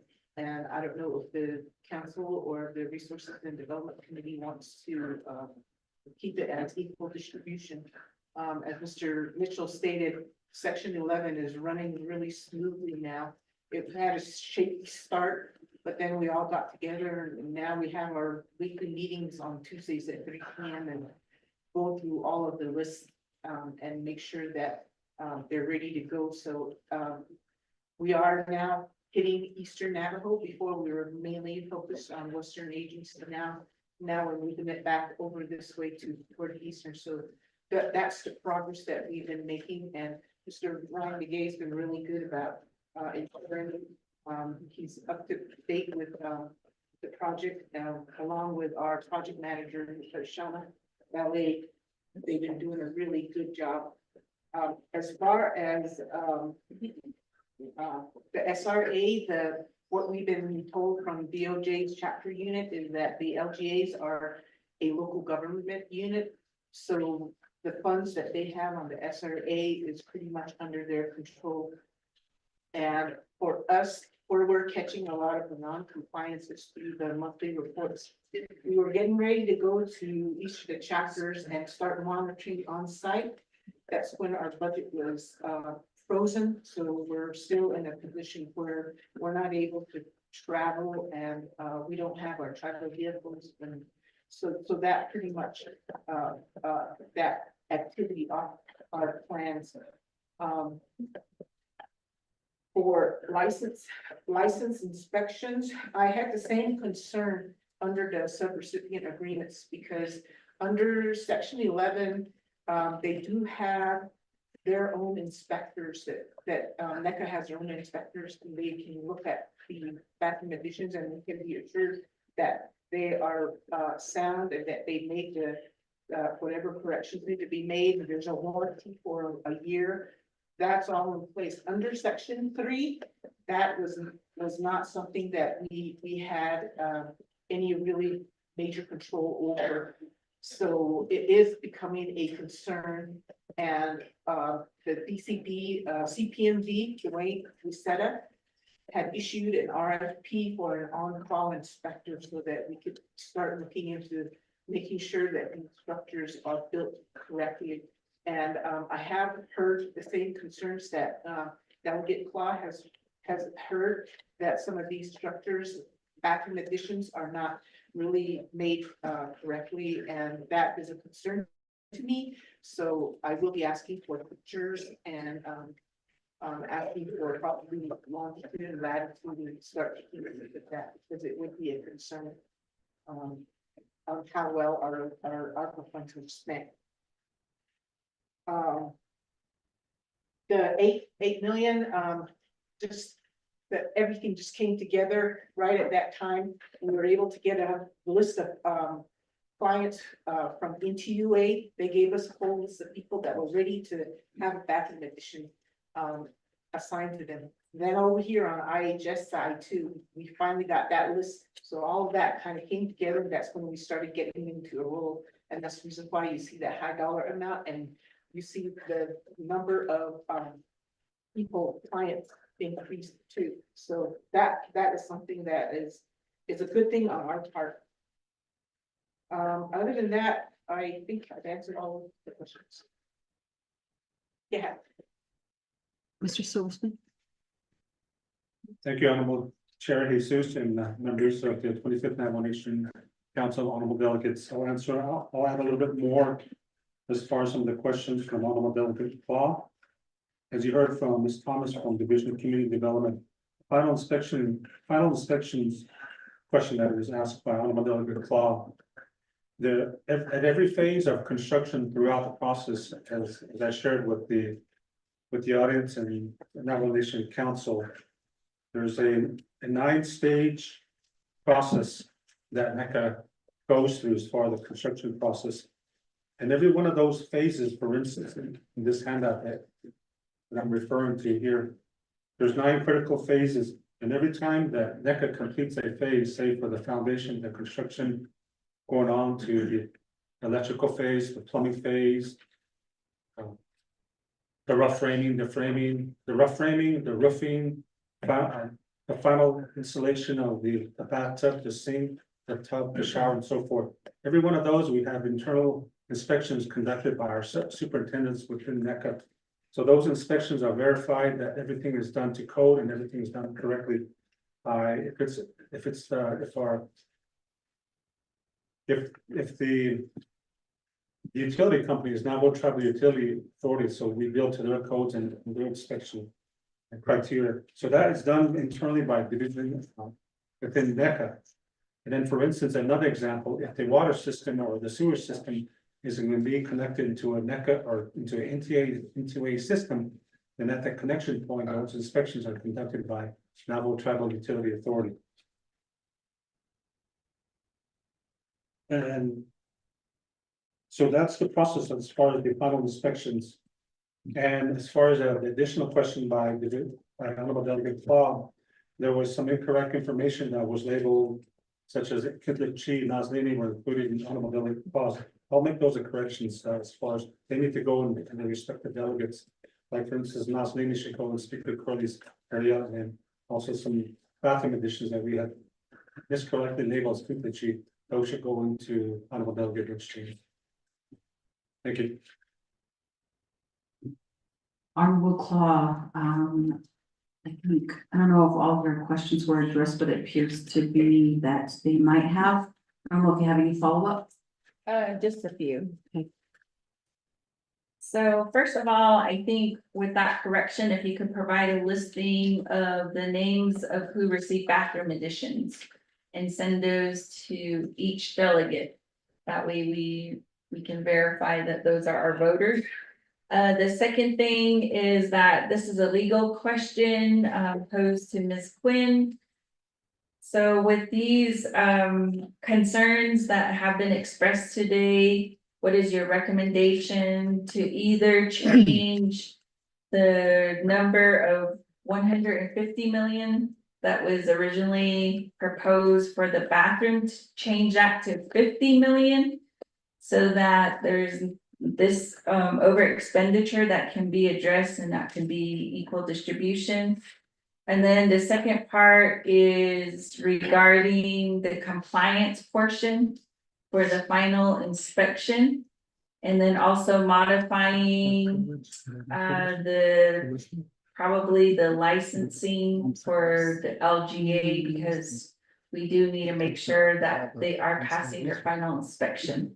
And then also making it a requirement that they turn in the list of the names to the FRF office with the GPS. So those are things that we need to include, but at this point, I know what the chapters that are out there are probably thinking is it's not clearly identified, it's vague, so we can either do a directive or legislation. That's where I would need your recommendation.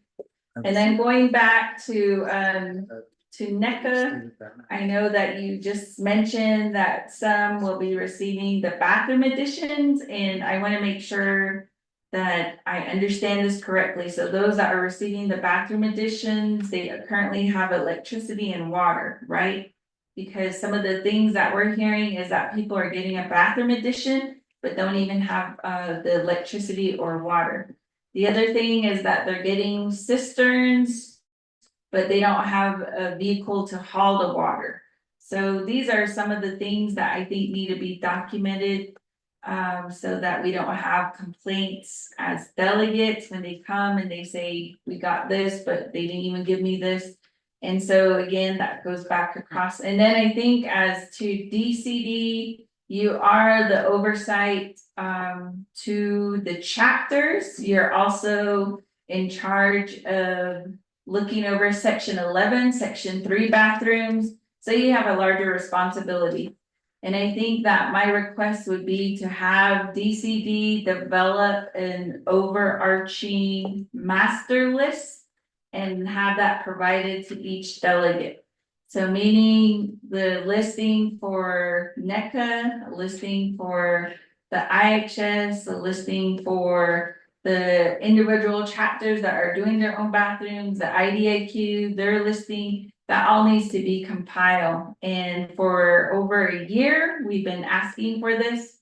And this is why we ask that we have a third party come in and do the data for it so that we can have it on one dashboard, but that hasn't been developed. So those are my only questions that I have, and that should be it. Thank you, Madam Chair. Hagoshi, thank you, Honorable Claude. So at this time, I'd like to go ahead and yield the floor back over to the presenters for additional questions.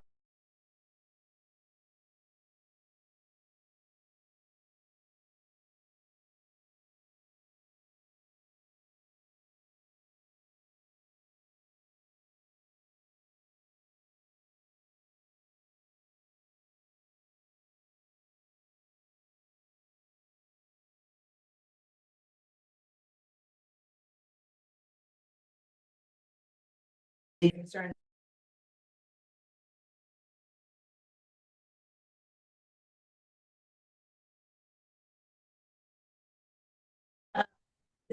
In my area of expertise, so I'd like to take it back to our office and discuss it internally, and then I'll follow up with a response. Okay, thank you, Mrs. Quinn.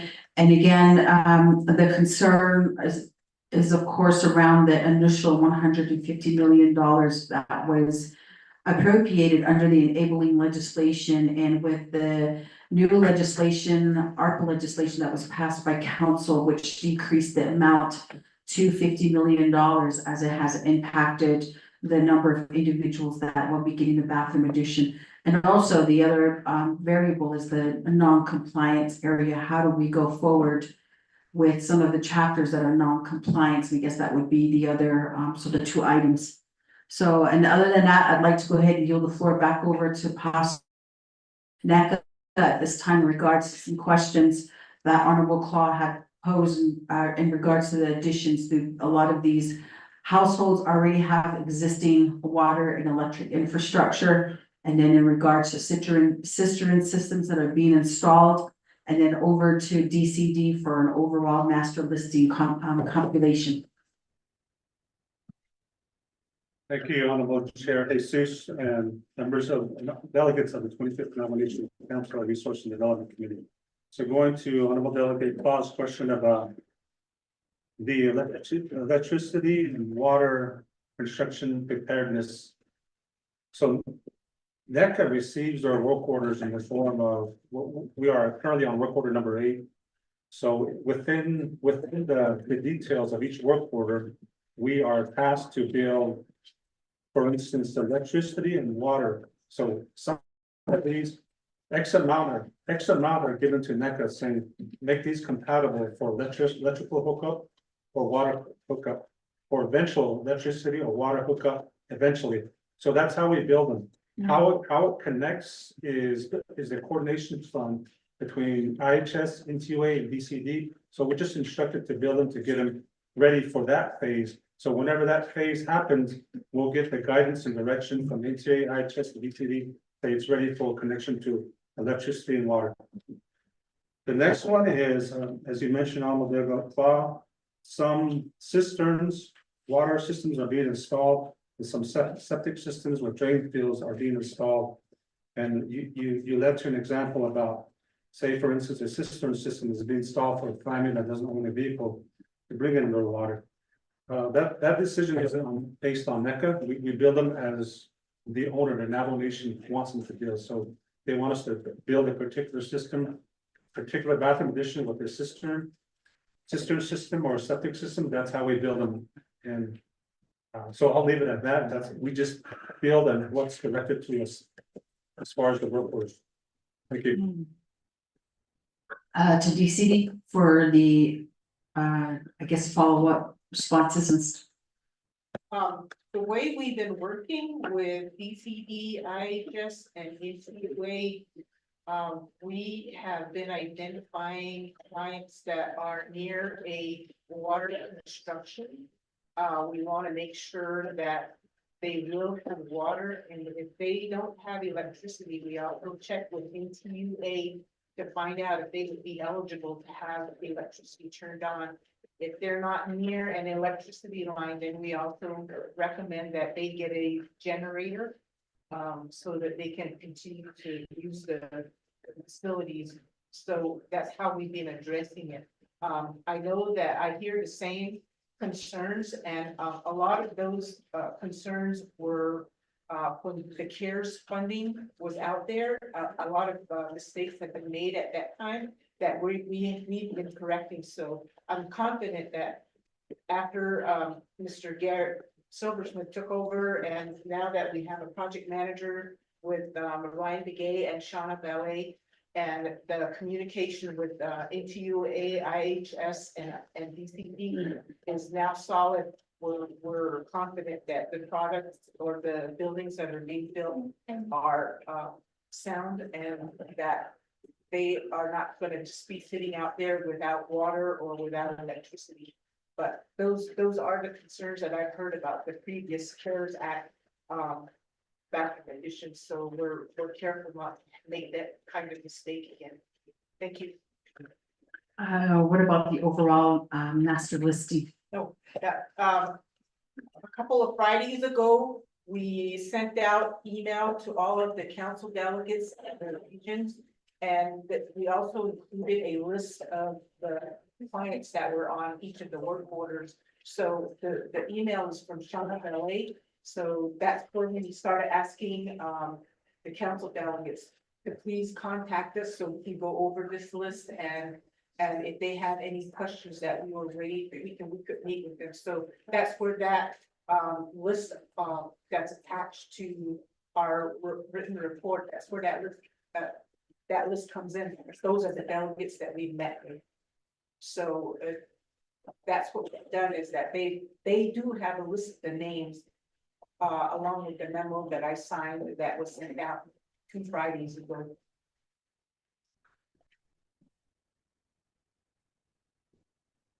Okay, yeah, thank you for your responses. So in terms of that listing, you sent it to the 25th Nomination Council, right? Yes, to each council delegate, and the names are in their region. We also have been making sure we stay in touch with the chapters so that they know if the names are within their chapter voting district or not. But for sure, we wanted to meet with each of the council delegates because of the dollar amounts had changed from 150 million to 50 million. Fukushi, Honorable Claw, does that answer all your questions?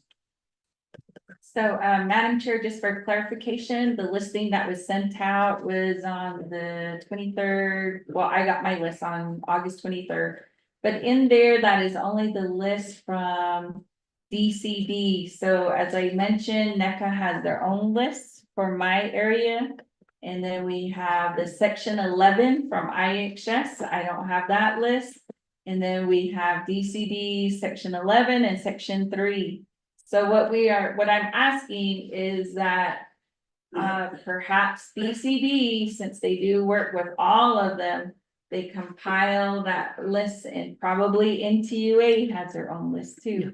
So we need that all readily available so that I can go from, let's say, this list that was sent out by Shauna Belay to Garrett's list to, you know what I mean? Yes. So that's what I'm requesting, just for clarification. Hakushi, thank you, Honorable Claw.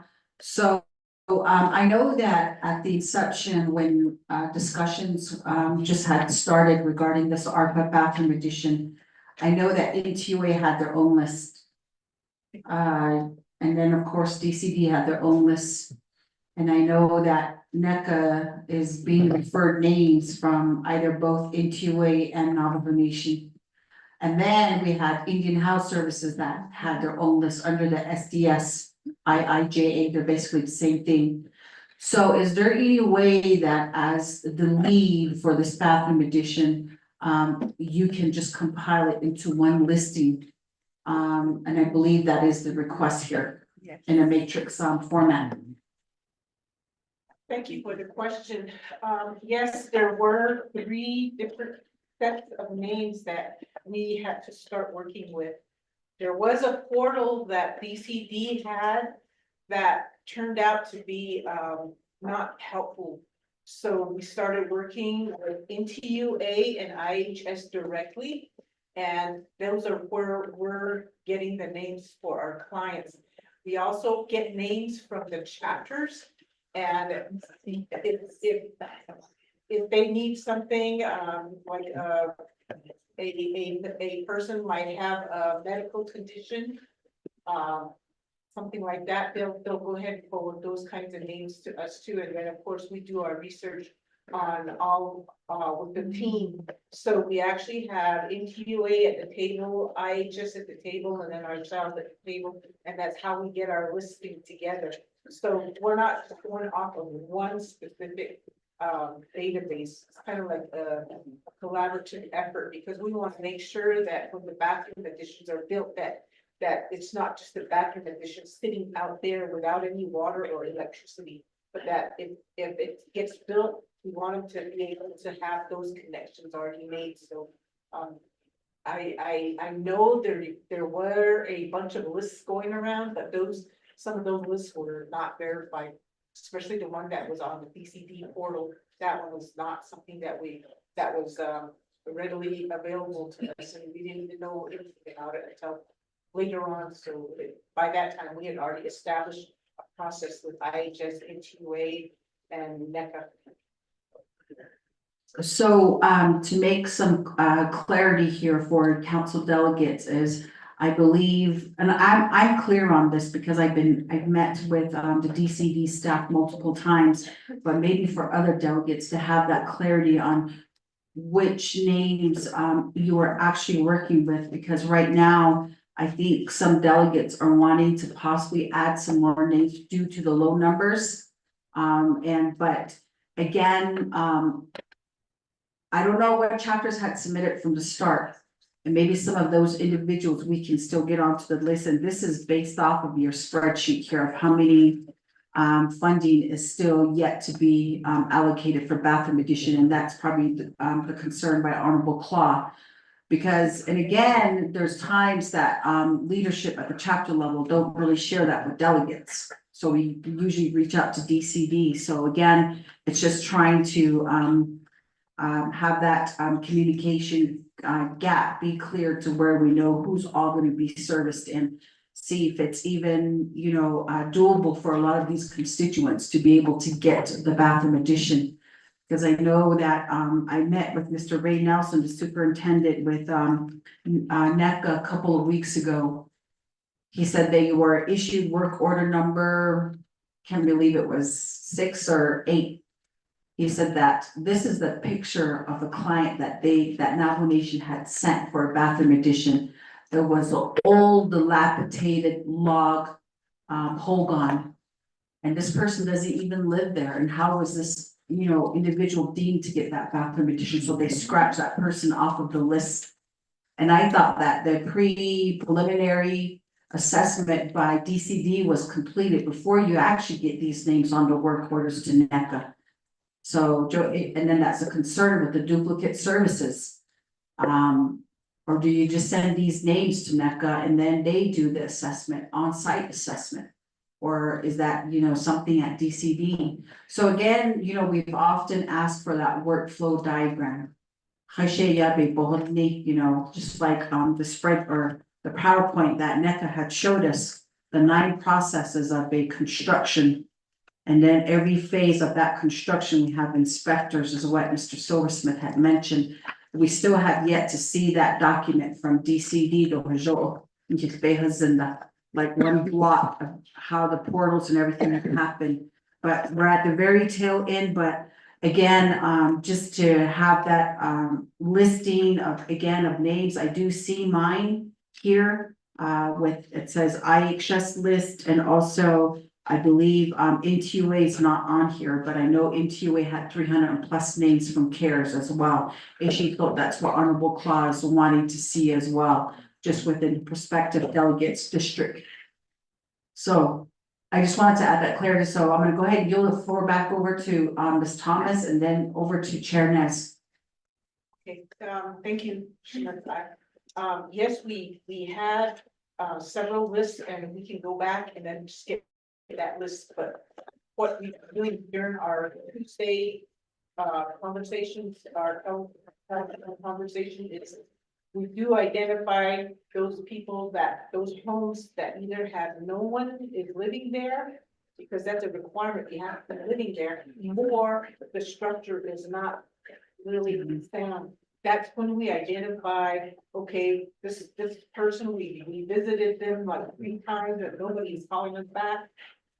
Take them off the list because nobody is living there. Same with the structure doesn't look really sound, maybe we should have them take a look at the CHIP project. So that's when that conversation every week comes in handy. And identify who we can take off the list or who we can put on, because sometimes we can do a substitution. The other thing too is for the list under section 3, we don't have a list because it's at the chapter level that they made the project a bathroom addition, and we never got to the bathroom additions under section 3. So they may have their list at the chapter, and then, when we still had IDIQ, when we got to it, we probably would have gotten that list. But right now, we never did a work order for the bathroom additions under section 3, so that kind of just keep that separate. Under section 11, it's going really well. Under section 3, the bathroom additions haven't started unless it was under a sub-recipient agreement, like Chinle. Yes, that's why I'm bringing that up. Because I don't have the list, you don't have the list, so there's no accountability. Bushy. Yeah, thank you for that clarification. I'd like to go ahead and yield the floor over to Chair Ness. Thank you. Yeah, Mr. Silversmith. I remember over at your Farmington office, they were building these concrete bathrooms. And they were priced at about 50,000. What is the cost of each of these 10 by 15 structures that you have before us here? And has those concrete structures been delivered to homes? Those are my 2 questions. Hello, Mr. Mitchell. You want to source the name on the front page, on the 2nd paragraph. It says, we are pleased to report that we have completed 204 bathroom additions since November 2023. It's almost a year. November, 1 year. That's a whole lot. 204. And then I go to this page here. At the last column, it says bathrooms 100% completed. Now, I'm looking at this and I see in Arizona chapters, there's 104 listed here as completed. This is in Arizona. New Mexico, 222. Earlier, your question,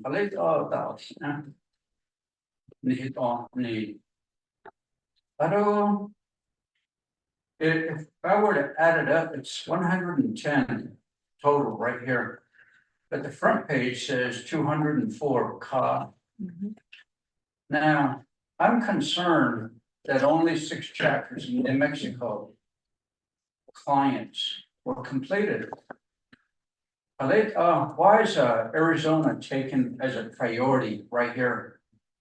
You live in Napa, so we have Utah also, but there's nothing there completed. But what the issue is, Mr. Mitchell, this coming Saturday is Northern Agency Council meeting at Ninanza chapter at 9 o'clock. And I expect to have this report given to the Northern Agency Council. Northern Agency Council comprised of chapters from New Mexico, Utah, and Arizona. Even addition, let them see this. Alahot in Dunson. I look at this list and I see Eastern on here. And maybe Fort Defiance, but agency, the two in Mexico would be Eastern Agency, A4. And I think Northern Agency would love to hear the progress report as to why there's no bathroom additions in Northern Agency. That's what I would like to know. I live in New Mexico, though, Eastern, though. I should, Big Navajo. No, I just, and Big Navajo is referred to anybody west of Eastern. It is a Behani, Nathan. Okay, the question is, I get a bench a street on there, and I hope to get an update report from DCD at Northern Agency Council and tell them nothing has been accomplished in Northern Agency. No completion of bathroom additions. At then, overdawn needing the either the donnies, I was not on in Lenny. This is I get a haba by yesterday. I don't dig home page 11 again, NACA delegate region report work order number 4. 326 home assessment to be completed. 90% in completion. There's one delegate that has 36. One at 30. 11. 16. All Arizona again. Other New Mexico, up 2, 5, and 1. And then Utah, 4, but one's in T-Stones, and one in Annan. Maybe this report needs to be given by DCD as well as NECA to the Navajo Nation Council. Thursday go. Special session, 2 days of that. Maybe the full council really needs to hear this update report. My concern again, Mr. Mitchell, New Mexico. Northern Agency, at them. Alahot Ransom. It is. You're the project manager. DCD. The first paragraph. Resolution CJN 29-22 in section 11 allocated ARPA FRF funds for bathroom additions for each council delegate region. The Division of Community Development ARPA office has been designated the project manager. Are you from Arizona, Mr. Mitchell?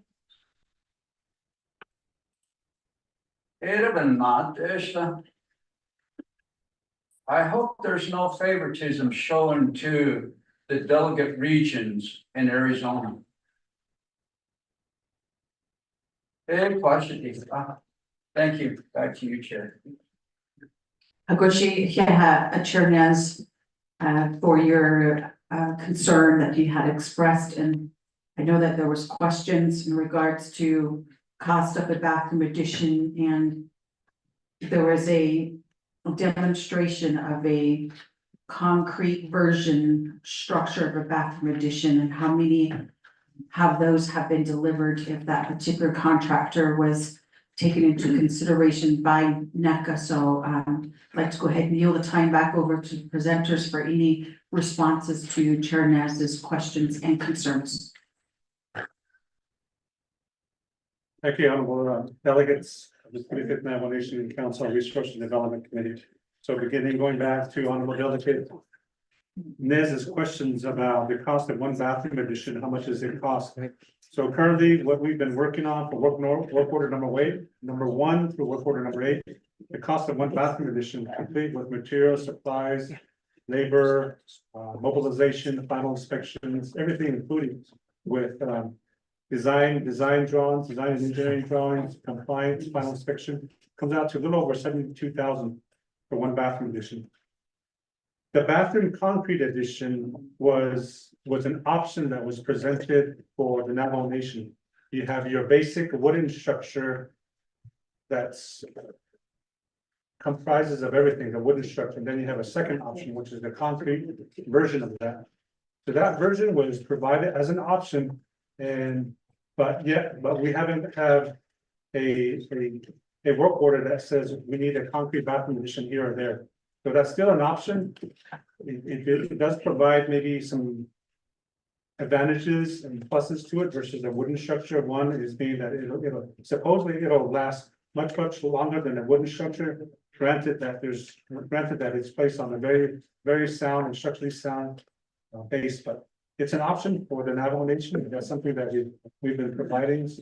And it's constructed by Four Corners Precast, an entity owned by Navajo Engineering and Construction Authority. But that's an option, but for the most part, all of the bathroom additions have been comprised of wooden structures.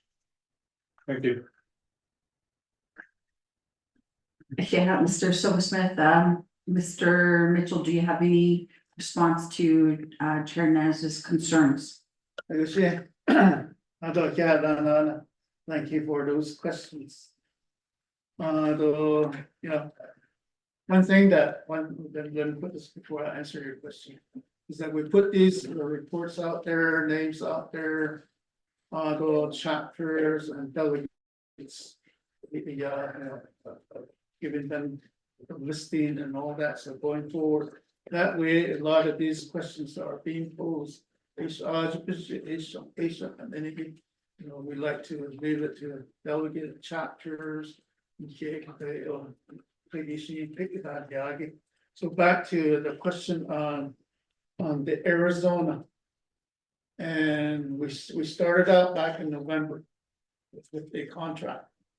And what I stated before the meeting was that we sort of started out on the rough side, trying to find projects that are already auto assessment, we gave IHS assessment, NTUA assessment. So right off the start, there was a lot more Arizona chapters, Arizona that had water lines, had infrastructure. So IHK navigate data starting from November. We're on number 8. So my instruction to the staff here a while back, we didn't want to go is that, look at this, we need to cover some New Mexico areas. Although data, Arizona, but they were ready to go. So it's not based on favoritism or anything. So I did send that message out. Although I think the work order 8 or order 9 has New Mexico, also Utah or Jacob. So we need to also spread some projects to Utah. See, the Northern Agency, there's 3 agency council meeting this week. Eastern, Chile, Northern, I guess they moved their meetings to this Saturday. Hunza, then there's Western. over at Kayenta, so I'll be at Eastern. So I can't make that presentation. Look at that, or probably, yeah, the holding that there's no operating and all that also. We'll try and, do that report, so that'll be my take on why the Arizona has more projects, but reading this list, there's 50, 53, 57, 53, nothing from New Mexico delegates again, 53 out of 204. We'll reword what's in here. Let's buy into what's up here. That'll be fixed on there. Other than nothing, anything I can say. White rooms, like it to, I don't know, it's just, Oak Springs, a sunny day, looks up, not, the closet, I see it now. The white rooms and like it to, so I'm originally from Oak Springs too. Yeah, that, so I'll go ahead and give the floor to Mr. Thomas. Thank you for that, Mr. Mitchell. The main thing about why Arizona got the first bulk of a lot of the bathroom addition work orders is that we were following the IHS water line construction. That was where they were mainly focused on, and we wanted to make sure we took advantage of that and had bathroom additions built that were along that construction of the water line, so that they didn't have to wait a long time for some water to come into their homes. Then on the eastern side, we started getting them involved. We now have Eastern Agency IHS offices that are involved in our meetings every Tuesday. So we're also now working with them to make sure that when there's a construction line, water line going out there, or they're close to a water line already, that they're able to give us a name that has already been vetted under the IHS criteria. So in this list that has the dollar amounts, if you look at the New Mexico delegates, they do have, there is at least 53 that were built in New Mexico. So that, but I think that we're going to continue to move more toward the east and try to get everybody, whoever is near a water line, to have a bathroom addition. Like we said, it's really now running smoother than before. So we'll be able to get these numbers. The only limitation is the equal distribution again, because we could probably get more names from Council Delegate Johnson, probably more names from Sherilyn Yazzie or Vince James, because they're on a roll. Then we could continue to spend money. But right now, because of that equal distribution, they're exceeding their 2,000 800 or something like that under. So that's how we're looking at the project and why we started out with Arizona, by the way. Yeah. Yeah, thank you for your response. Chair Nez, do you have follow-up? Oh, sure. Ik vooral niet van de halsnijking. Mr. Silversmith. I met with Chid. Then one bar the next when you get one bun and I have 6 chapters, and most likely there's going to be 3 clients from each of my 6 chapters. Now, out of that, 1 2-bedroom, Mickey, is going to cost approximately $90,000. 3-bedroom gives you about $120,000. So I'm thinking, Mr. Silversmith, did a 2-bedroom house. It has a kitchen, a dining area, and it has a bathroom included. But it, 90,000 Munson. It's only 20,000 more.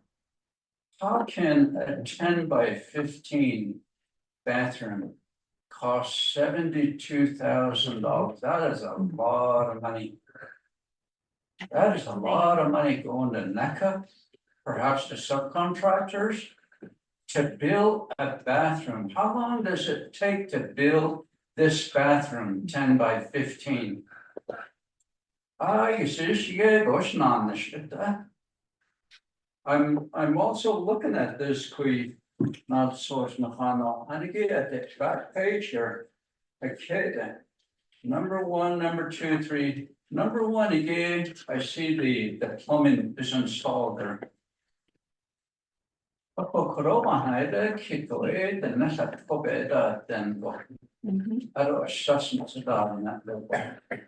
Alright, so you can that's something leach lines. I just something so odd fucking on the sheet. I understand this is the only area right here. I could have gone on the sheet, that's it right there. The rest, well, not. They should be up above me, that's I should what's on the sheet and again. I used to when I went over to NECA by Farmington office there. Behind us, could be the concrete structure. The Kushbahadol there, they were taught as NECA in approximately 50,000. Now this is concrete walls about 4 inches. Dude, it looks like this, number 7. So if that concrete structure is cheaper at 50,000 that NECA's quoted me, and you're telling me, Mr. Silversmith, 72,000 the nego. Hello, it's me, Lunson. I'm just very concerned here about how this ARPA money is being used. Is it being overpriced? Ayla, I guess, yeah, it's out of bounds, isn't that though? If a 2-bedroom house with a bathroom in there already is gonna cost at least 90,000. Why is this bathroom priced at 72,000 approximately? Thank you.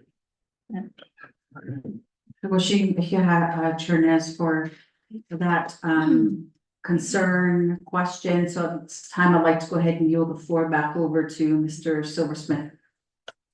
Thank you, Honorable Chair. Jesus and all members of the Resources and Development Committee, delegates of the Resources and Development Committee.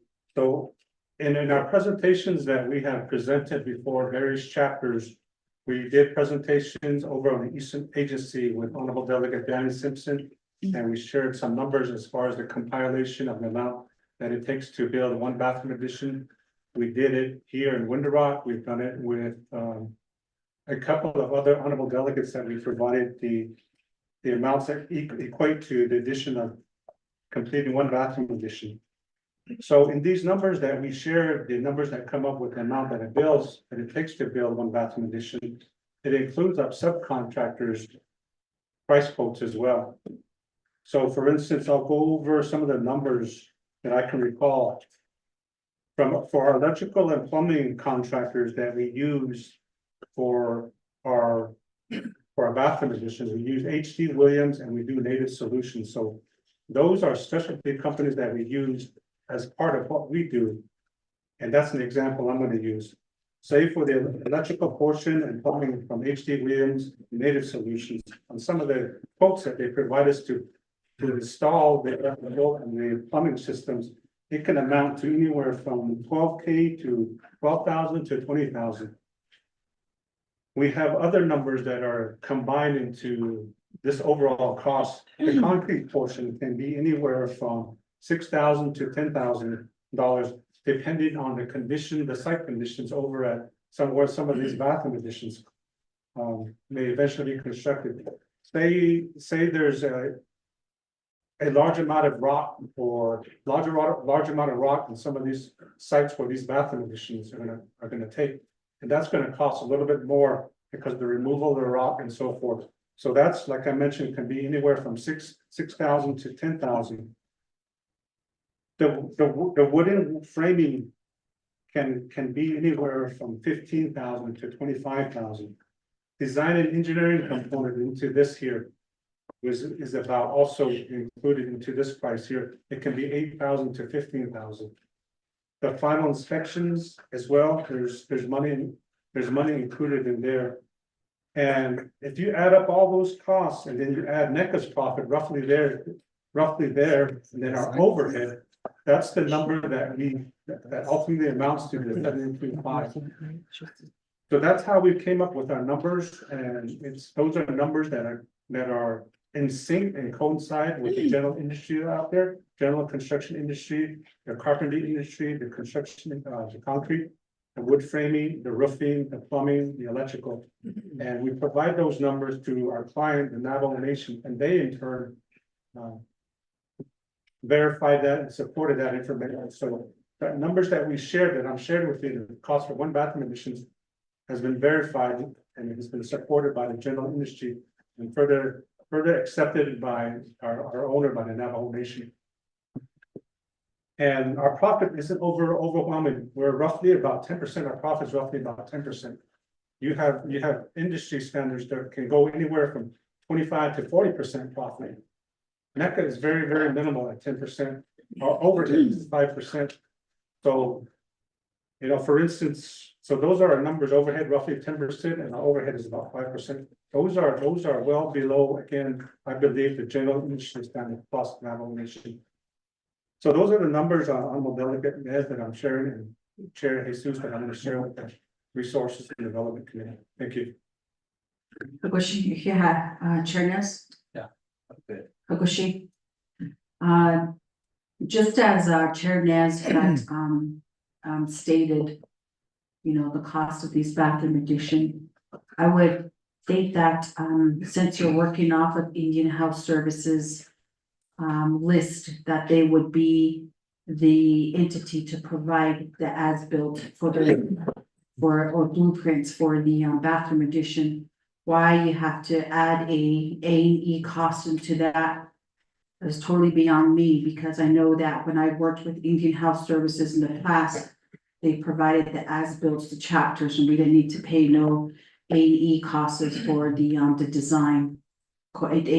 So again, I think that you know, as leadership, we have to try to cover as many households out there that still are in need of bathroom addition across the Navajo Nation.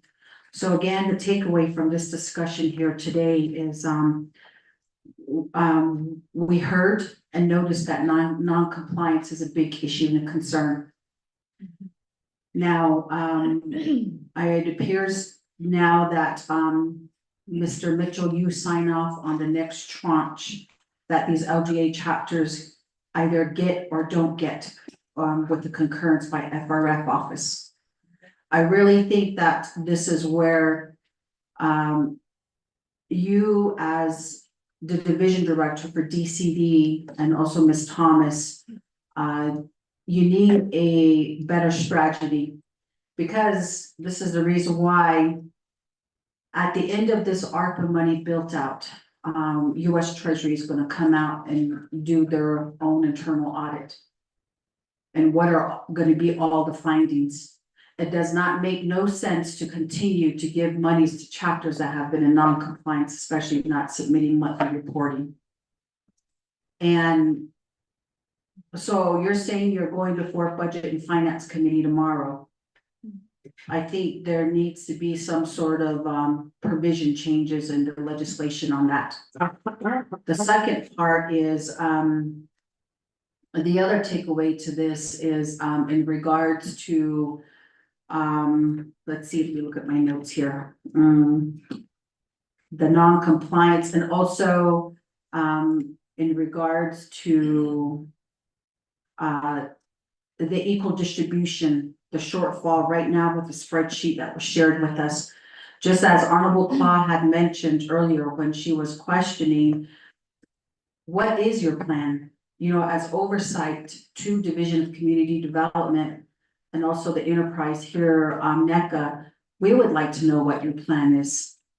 And I'm sure that Budget and Finance Committee is also going to be asking that question. You know, we're here as policymakers in hopes that we would be able to assist you to hurdle over some of those challenges. But we need to hear your plan. And when we talk about a plan, it's not a verbal plan, it's about a plan documented black and white on paper. So it shows that, okay, this is alternative A. If alternative A doesn't work, then you have an alternative B. One of the big concerns right now also is the third takeaway is we go back to non-compliance with these LGA certified chapters that are doing their own SRA. If these bathroom additions are not built to specs, then what's going to happen several years from now, we have constituents that are coming back either to DCD or the Navajo Nation saying that my bathroom addition was not built according to code or the specification of blueprints. Of course, in terms of warranty, if the PEP workers and the summer youth are out there building these bathroom additions, you know, that poses a big risk. So what is the backup plan there as Division of Community Development? And I really think that FRF needs to come in because you did mention Ms. Thomas, and thank you for sharing that they're the monitoring agent here because of the segregation of authorities. And we totally understand that, but I think they need to be part of this discussion. So again, these are a lot of the concerns that we have as leadership.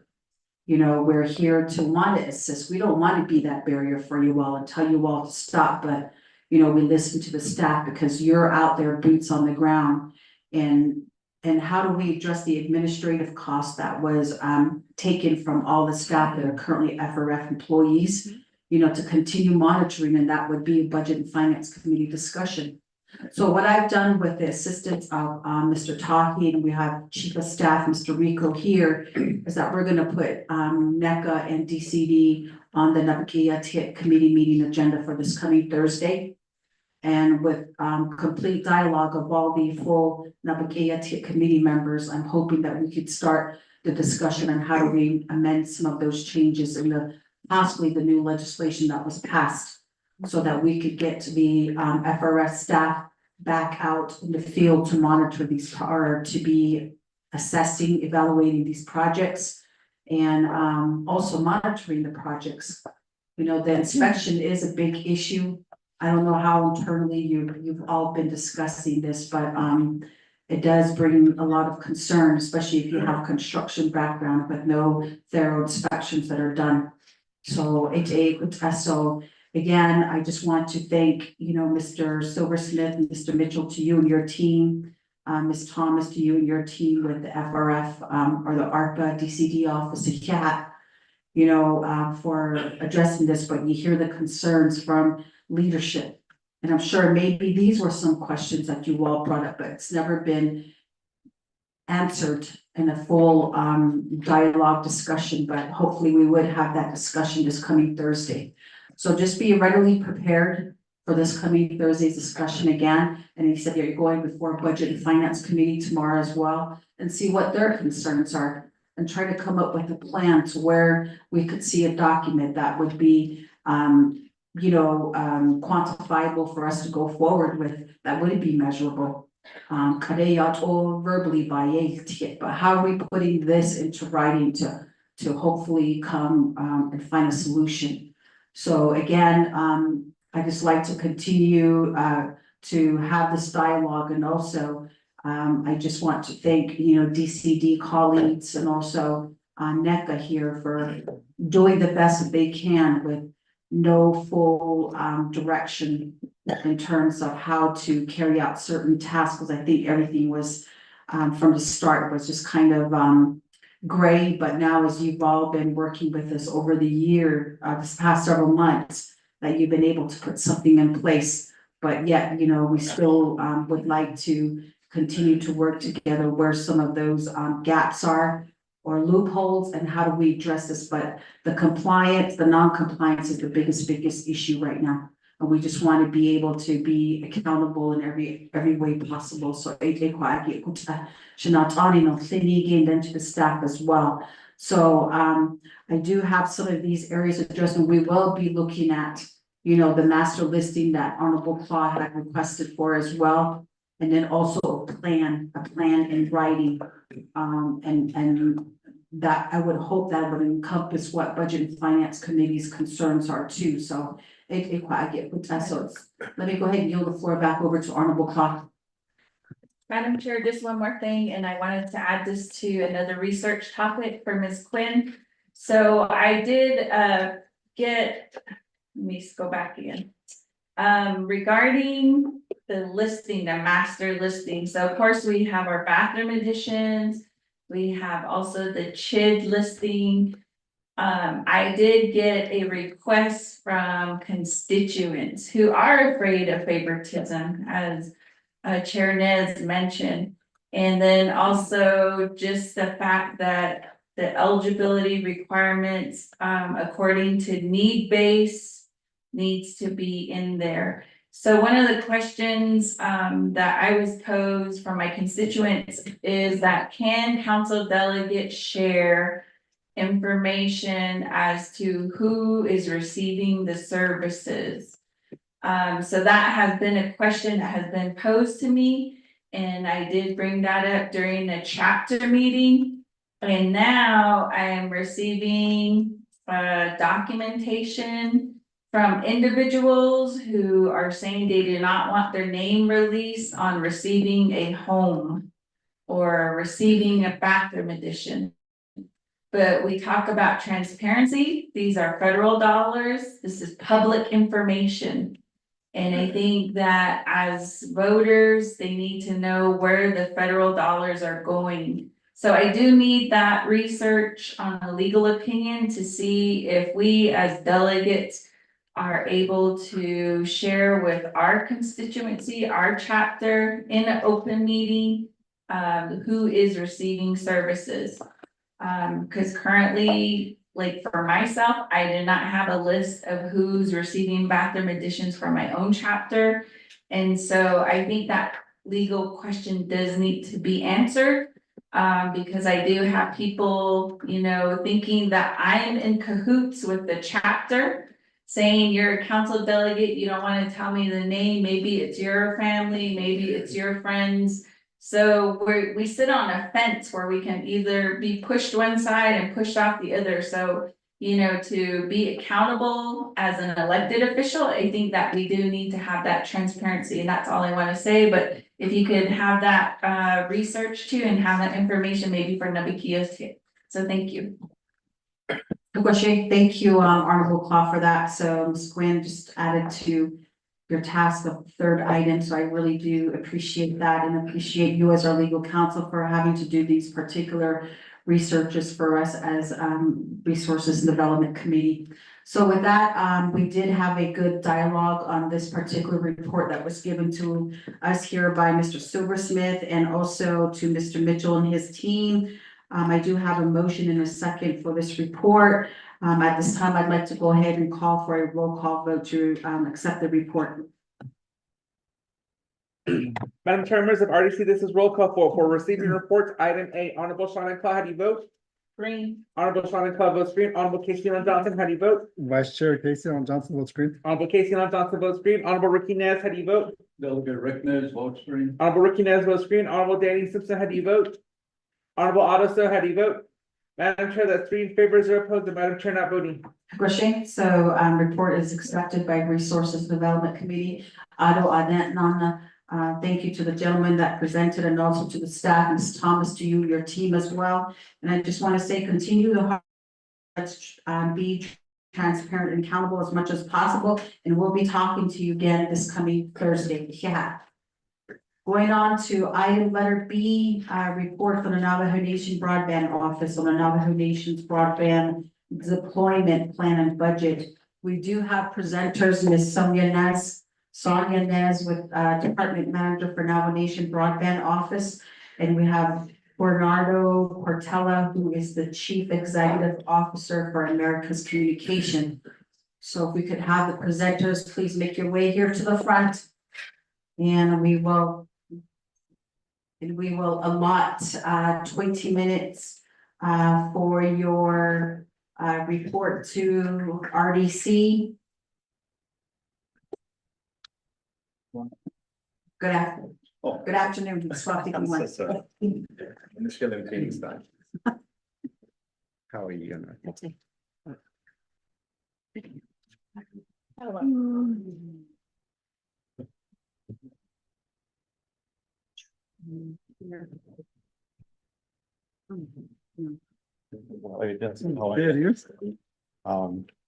Whenever you have a minute to talk about Dana Blackwater.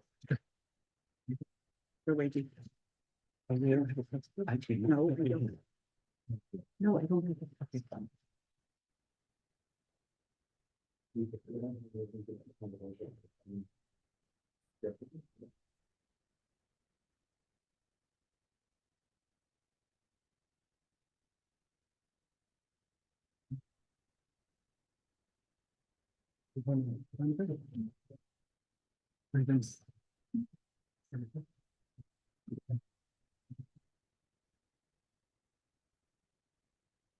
So you can go ahead and proceed with your 20 minutes report starting at 12:53 p.m.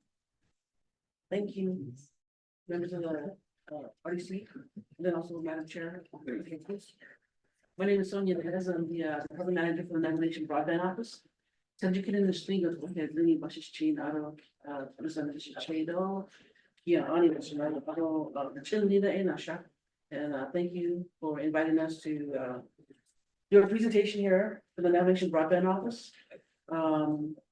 We the first page there you have, we want to go through these topics.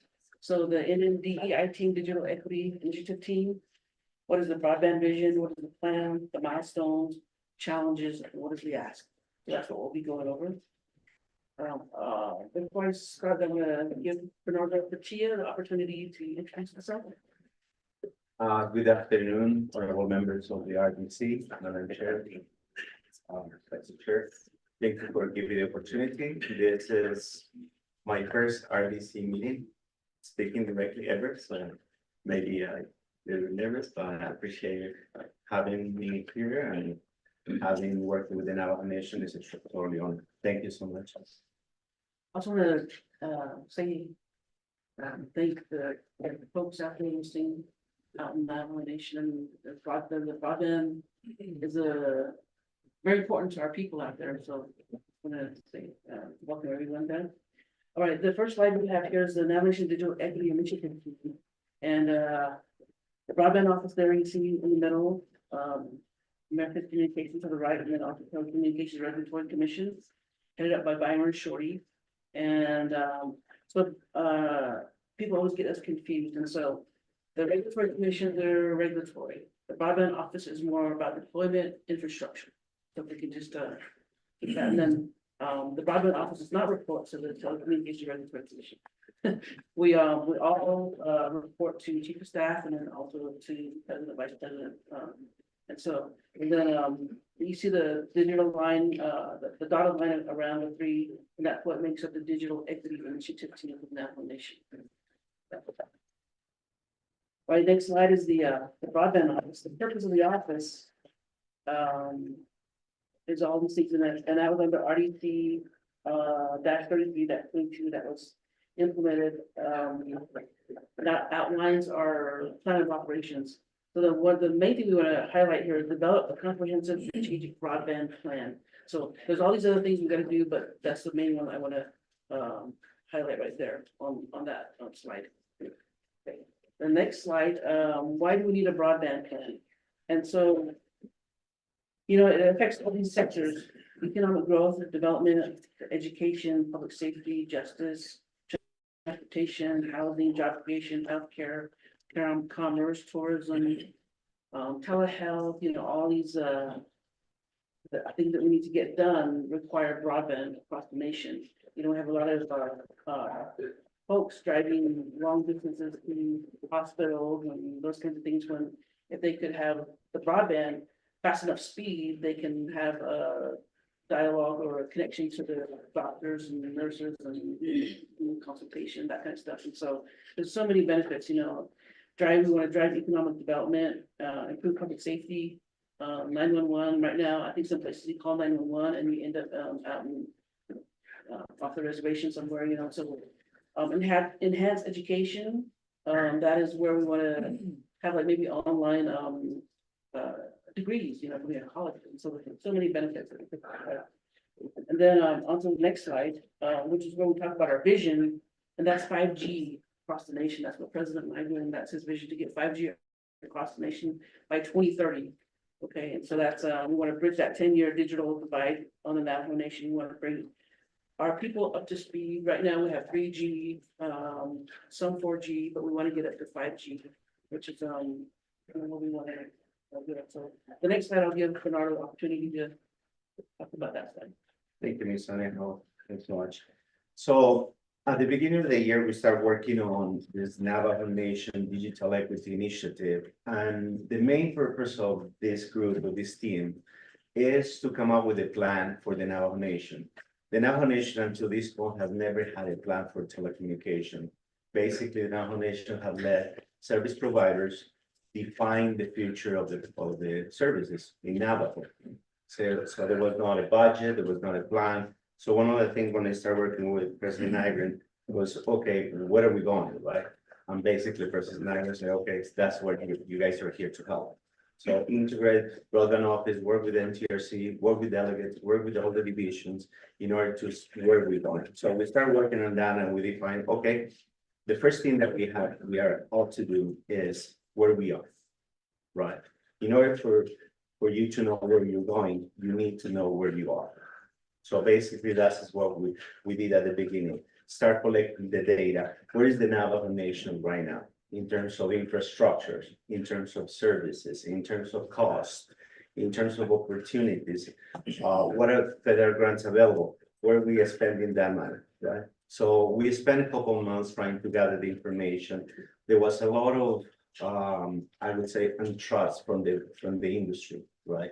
The industry says we don't have regulations, we don't have policies, we don't have building code, we don't have this, we don't know who to talk, we don't know how long will it take. There are areas in which you pay for internet millions. Those areas you pay something close to market rates. So that is what we initially focused, right? So we define kind of our action items in 3 major steps. It's a 3-year project initially in order to kind of implement this plan of the vision of President Nygren, which is break the digital divide, have the same technology that you can find on the outside world. So the first plan was what we call the immediate action plan. And we can make the analogy also having this patient that is broadband, we're taking to the emergency room, right? And the analogy is because there's a lot of things that could happen right now and they're not happening. The Navajo Nation is losing money because we're not reacting quick enough. We have a project such as E-Rate that have not been able to accomplish because of several reasons, right?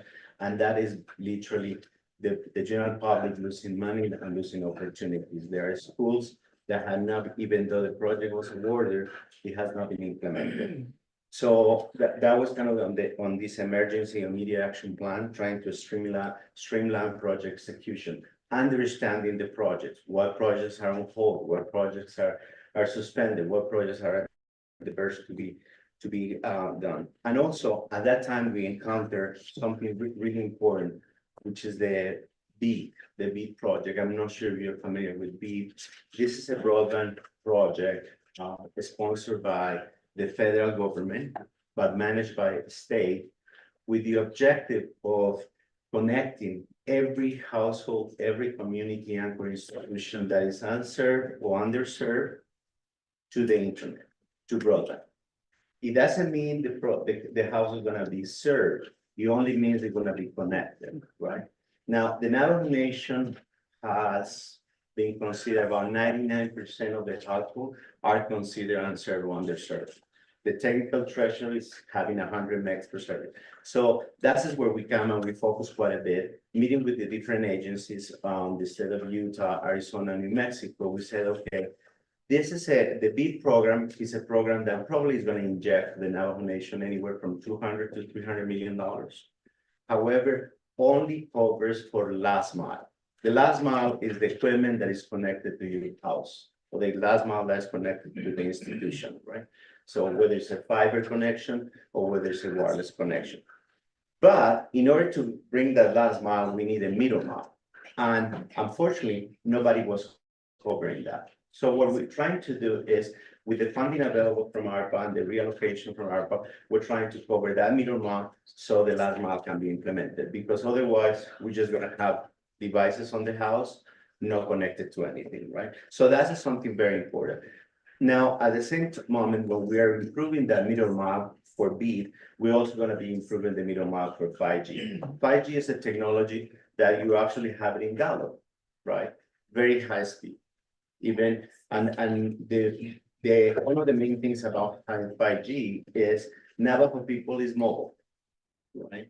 We, basically, you guys, in order to go to work, in order to go to school, drive for hours. So even though having broadband at your house is important, also is very important having that mobility piece, right? So, so we're working with all the divisions trying to figure out needs and objectives and how we can integrate. The second plan is part of the strategic digital equity plan, and is defining and working on processes that are very important along with the broadband, or where broadband is deeply involved, such as cybersecurity, 911. Working in open access, working on issues such as fiber right of ways and things of that nature. And the last part is what we do all of this, right? Why do we have broadband? This is actually my most important topic, which is economic development. The Navajo Nation needs to export labor, export technology, export everything in order to succeed. Right now, everything is imported, right?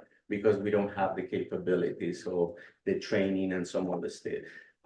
There's actually one of my team members, Teresa Hopkins, was offered a great job at Amazon. She couldn't take it. The reason she couldn't take it because when they tested her speed on broadband, it was not fast enough. That was the only reason she couldn't get it. So that's something that we open up, and we're trying also to think about something very important: the multiplier effect of labor having a job here. A highly paid technical job, it goes from 3x to 10x multiplier for jobs that can support that one, right? And a less highly technical job can support anywhere from 2 to 3x. So economic development is measured in a multiplier when we have the technology available.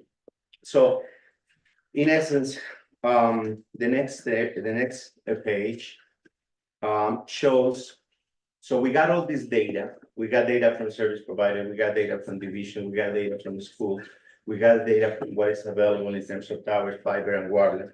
Say, okay, let's put something together that we can benefit, or we can make BEAD on 5G a reality, right? Where the Navajo Nation is actually defining, no waiting for the service provider to bring it. So we come up with a plan. In order to have a successful implementation of this program, we're looking into 78 structures, whether they're powered monopole, that's yet to be defined. There are some considerations that need to go to a design engineer, but we are considering 78 structures. We're needing about 1,500 miles of fiber, right? The cost of this, and this is an actual estimate, good cost based on engineer data, based on market data, based on the local effort. There was a mention right now, someone making a question about why we're paying 75,000 for a bathroom, right? So this is way more realistic. We're talking about data that's from values and money that is spent in the nation. And we'll probably go back to the last mile. This is kind of the next slide is kind of I'm not sure if we're gonna spend too much time on this one, kind of explaining what is the middle mile on the last mile. But this budget is for the middle mile, right? The last mile, we're hoping that the BEAD program takes care of it through service provider. The BEAD program, the money from BEAD, just to clarify, because that's a question that comes very often, is not gonna come directly to Navajo Nation. The Navajo Nation is gonna be kind of a selection, we're gonna take the role of selecting the service provider. The money will go to service providers that will apply for the money. Okay, so now let's talk about the maps. So I know we have little time. Normally we do this presentation, it takes about 4 hours, but I know we have only 20 minutes. We're gonna go to the map. The first map is, again, this one was the objective of showing the people where we are, right? This is the first time we're putting these maps together in terms of in the Navajo Nation history, because people didn't know where's the fiber, where are the towers. This map shows the towers and the fiber existing in the Navajo Nation. Okay, so everything is in green, which means they are existing. This one doesn't mean that all the towers are in service. Some towers are in service, some other towers are not in service, right? In average, you can see here is about over 380 towers. But again, in the Navajo Nation, we have about every service provider. There are 3 major service providers. One is SBI, the other one is AT&T, and the other one is Choice Wireless. Choice Wireless has an average of 80-90 sites. Cellular One, I think, is about over 100, and AT&T has over 100 sites, right? So those are the biggest sites. The Verizon, the T-Mobile, they have a little bit less sites. We're working with them. We're actually interviewing them. We're trying to figure out what is their plan for bringing technology and service to the Navajo Nation. And we are sharing this information with the service provider because actually T-Mobile was one of the service providers. They say, wow, this is impressive. We didn't know there was so much infrastructure in the Navajo Nation. Okay, so the next map shows this one, which is also very important. Infrastructure that is in progress, right? So this is infrastructure that service providers and other entities such as Binet College and NTU have gotten to implement infrastructure. This one, this one mainly is infrastructure from a grant that the Navajo Nation got about 2 years ago called the NTIA TVCP program. It's TVCP, right? Yeah, TVCP program. So it shows about 11 towers. They're gonna be implemented. They are in the process of being implemented. A couple of them are going through the land lease process, and fiber implemented through the nation. Right. The next slide is what the plan proposed. Right. This is the slide that we're basically connecting the dots. In order to implement BEAD and 5G, most of the towers need to be on fiber. The existing towers and the future towers. So this page, the page in blue, shows the location of the new towers. And this location is not just we throw a dart on the air. This location is based on engineer simulation and the knowledge and the local knowledge, and also with consultation with service providers. Right. The towers are close to a road, close to a fiber, when possible, right? Of course, the lines that you see there is fiber that does not exist. And the last page shows the whole combined. We combine the existing, the new, and the proposed. So with this infrastructure, we're hoping that we can accomplish the objectives for 5G and BEAD. Okay. Yes. I don't understand that. Okay, so yeah, we're gonna probably skip down and probably have a couple minutes only. We're gonna skip and we're gonna go say who need to help here, right? In essence, we can say everybody, the communities need to help, but we need a full support from all OPVP on this plan. They said we have a support. We need the support from you guys, the delegates, and the divisions, because some of the things that might happen, or you may know, some of the divisions have money to develop broadband, but they end up doing redundant networks. For instance, the two-way radio network for the Navajo Nation. The two-way radio network for the Navajo Nation could be a big master network. We have over 40 networks because EMS does one network, police does another network, forestry does another network, water resources does another network. So that's something that we need to have. Service providers. Without service provider, we cannot do anything. Because at one point, someone said, well, let's have the Navajo Nation implement a 5G network. Yes, That's possible, but it will require a lot of money. A lot of money. We're talking billions and billions. We have to get a spectrum, we have to get a technology, we have to get the people, we have to get the infrastructure. So we need a buy from the service providers, right? Because they are the ones, I mean, we're never probably gonna be replacing Verizon. Verizon is $1 trillion company, right? We're working on collaboration with DNR and DEP. Definitely, land department policies is actually mandatory thing to implement this program plan. We're not talking about regulation, we're talking about probably an interim policy. We need to continue support to engage with the telecom industry. While we're trying to engage with the telecom industry, one of the major objectives is competition. There's only way that rates go down. I didn't have time to put something together, but for instance, since 2003 to now, because of competition, rates from layer 2 rates for transport have gone down 1,000 times. Right, that's is very interesting. It's a figure that in the past, we used to pay $5,000 per meg. Right now, we're paying anywhere from $2 to $5 a meg. That's in 1,000. And the only reason for that is competition. Of course, we need a full NTRC commission because there's something called ETC assignment. There are a lot of politics and spectrum management that the NTRC division needs to take care of. What is the ask? This is the last page. Basically, Sonia and the broadband office has a budget of $77 million. This project will cost $271 million. The ask is for $193 million. We're looking from the Navajo Nation $180 million. And we would love to have a work session in which at least we can have 4 or 5 hours to go back and forth questions and go into detail. We have all the data that we would like to share with you. Thank you so much. Thank you for your report. Sonia and also Bernardo, members of the committee. May I get a motion Motion. to accept the report, Honorable Claude, and second by Chair Nez. Do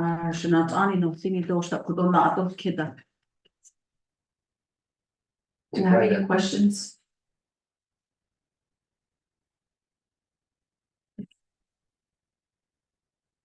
I believe the purpose of why we had requested broadband office to come here before Resources and Development Committee is due to questions that were asked by colleagues of the 25th Council at an Napakeya committee meeting. You know, with the current funds that broadband was earmarked for under the enabling ARPA legislation. The question here is, will the broadband office be able to expend all these funds? And also to learn or to give you an understanding that these funds do have to be encumbered by November 1st. And I don't know if broadband office will be able to meet this milestone. Because I believe if the funds are not encumbered by November 1st, then those funds automatically get drawn into the hardship. So again, we know that this is a big need. So for the reason being, we had requested to have a broadband office come before Resources and Development Committee. But it appears that there is a request for a work session per your slide. So I don't know, colleagues, if you have any additional questions, Honorable Claude. Good afternoon, and thank you for the report here. I'm just looking at the information that was provided. I do see the detail maps, but what I was hoping to see is at the very end, I believe it has new proposed towers and new proposed fibers. So is that map what will be covered in the 77 million? So that's my first question. So we see all those blue dots in the lines. And so is that gonna be covered with the 77 million? So my question is similar to what Madam Chair stated. You have 77 million that's allocated from here to November. And that's the map that I wanted to see. And then there should have been a different color, or maybe what would be proposed if you're asking for the 100 and, or is it 271.4 million. So, and then like you said, B, you don't know the dollar amount yet for the funding that will be coming through, and that's the last mile. So for myself, the middle mile that we have currently is on that first map. And so we have that map with the green that outlines the fiber. And then also the blue, that's the existing towers. You did say there's 380 towers. And then also possibility of others that want to be included, like T-Mobile and Verizon. And also just talking about the competition portion of people coming in, but those factors that you talked about is most likely the regulations. But I think for this report, I would like to just focus on the 77 million of what will be provided. And then on the last page, we have here the maps or not the maps, but the coordinates, latitude, longitude of the chapters, their location. And so for my chapter, I do have 2 that are listed there. And I just want to verify that this list is what will be built out with this 77 million. That all of these chapters will get that. And so that's the second part that I want answered. And then if this is just what is proposed and you're looking at this entire back sheet as part of the 271.4, then which ones will be eliminated to accommodate the 77 million? If this is gonna be more than 77, which one will come to the top? So that's the information that I wanted today. In addition to that, I wanted to see the phases of what is gonna begin first. So again, that proposed on the backside, if you're gonna do that by equity, we were hearing that word today. So are you gonna put some in eastern, northern, central, western? And that 77 million, if that's gonna be put into a pie where each area would only get a certain part, then which one will be coming up as a priority? So to me, when I look at that first map, you know, I do see the fiber when we talk about like an information highway. I do see a very clear, strong line going through eastern of the fiber, and then there's just a small break and it connects all the way through to western. And then right down the middle of the Navajo Nation again, and then along the bottom corridor with some minor breaks. So looking at that, when you're going by 5G, I think that, you know, these pinpoints at the very last page, they already seem speckled into what is already existing. And so I just wanted to find out how you determine where these new towers were gonna go. If you could clarify that to people. I know some came through a resolution and that required RDC to enact on. One of them that I'll use as example is Jefes Low Mountain. That came before RDC. It did incur some waivers for right of ways. And so I just want to know, the third question I have for you is, these areas that you have proposed here, are they currently, the right of ways have been completed? Because when we're talking about ARPA, all those projects should be shovel ready. That's what we're saying to our families. That's what we're saying to people that want water and electricity. So the same should be said for these towers. They should already be ready. There should already be a right of way. And you should not be doing things after the fact. And so that's what a lot of the time, what you're waiting on is that waiver and the right of ways to be done. So, and then, we're familiar with all of the benefits, and that's what we see here: housing, job creation, healthcare, commerce. That's what the whole BEAD program was based upon. And when we met with the Arizona telecommunication broadband office, I made sure to say that the reason why Arizona got that money is because a lot of the unmet and underserved communities lie here within the Navajo Nation. So they would not have received that money if it weren't for the Navajo Nation. And so who is advocating at the state level on behalf of the Navajo Nation? Since we do not have a Navajo Nation telecommunication regulatory in full quorum right now, I believe that, who is doing the advocating to say that Navajo Nation does need a big bulk of that BEAD money from the state. And again, the Navajo Nation will not receive the money, but they'll be selecting service providers. My question now comes to the procurement of that again. So based on that, I have always said that people that were service providers should not be deciding on who will get a service contract.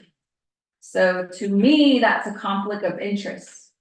That would be like if I were in telecommunications and then I became a contractor, and then I had that capability to give a job to someone to do the middle mile, last mile. And I had friends that I used to work with, I would give them a job. So it should be somebody that has not been in that industry. And that's why the telecommunication regulatory needs to be fully operational. Why it's not is not our doing, the legislative. They get appointed by the Navajo Nation Executive Branch, OPVP. And so we just drop the legislation. And then we get those individuals confirmed. So I want the communities, I want people to understand the whole process. And then some of us delegates, we do know what broadband entails and what the regulations are. And then also just the funding mechanism. And I can only speak for myself, but I do not see a viable plan right now. Therefore, I will not support an additional funding dollar amount for broadband until I see it. And I know that it's going to be achievable, because right now the clock is ticking. And since the day I became a delegate, which is almost 2 years now, I have not seen, I don't know which towers have gone up. The only one I have seen so far is that monopine that is just an ugly eyesore in front of our Navajo Nation Capitol there. And how that got put there in a tribal park is beyond me. And who did that? So even our regulations, they do need to be drafted, because that, I don't know who did that. And again, that came in with this administration. And you can say that was the last administration, but it got constructed this administration. So they'll have to take that. So with that, Madam Chair, I'll turn it back over to you. Thank you. Honorable Claw for posing those questions along with concerns. So at this time, I'd like to go ahead and yield the floor back over to the presenters for responses to Honorable Claw's questions. Thank you. Thank you, members of the RDC committee, Madam Chair. The 77.8 million will not cover the 78 towers. And the 5, yeah, it'll cover about 26 towers. So That's that question, I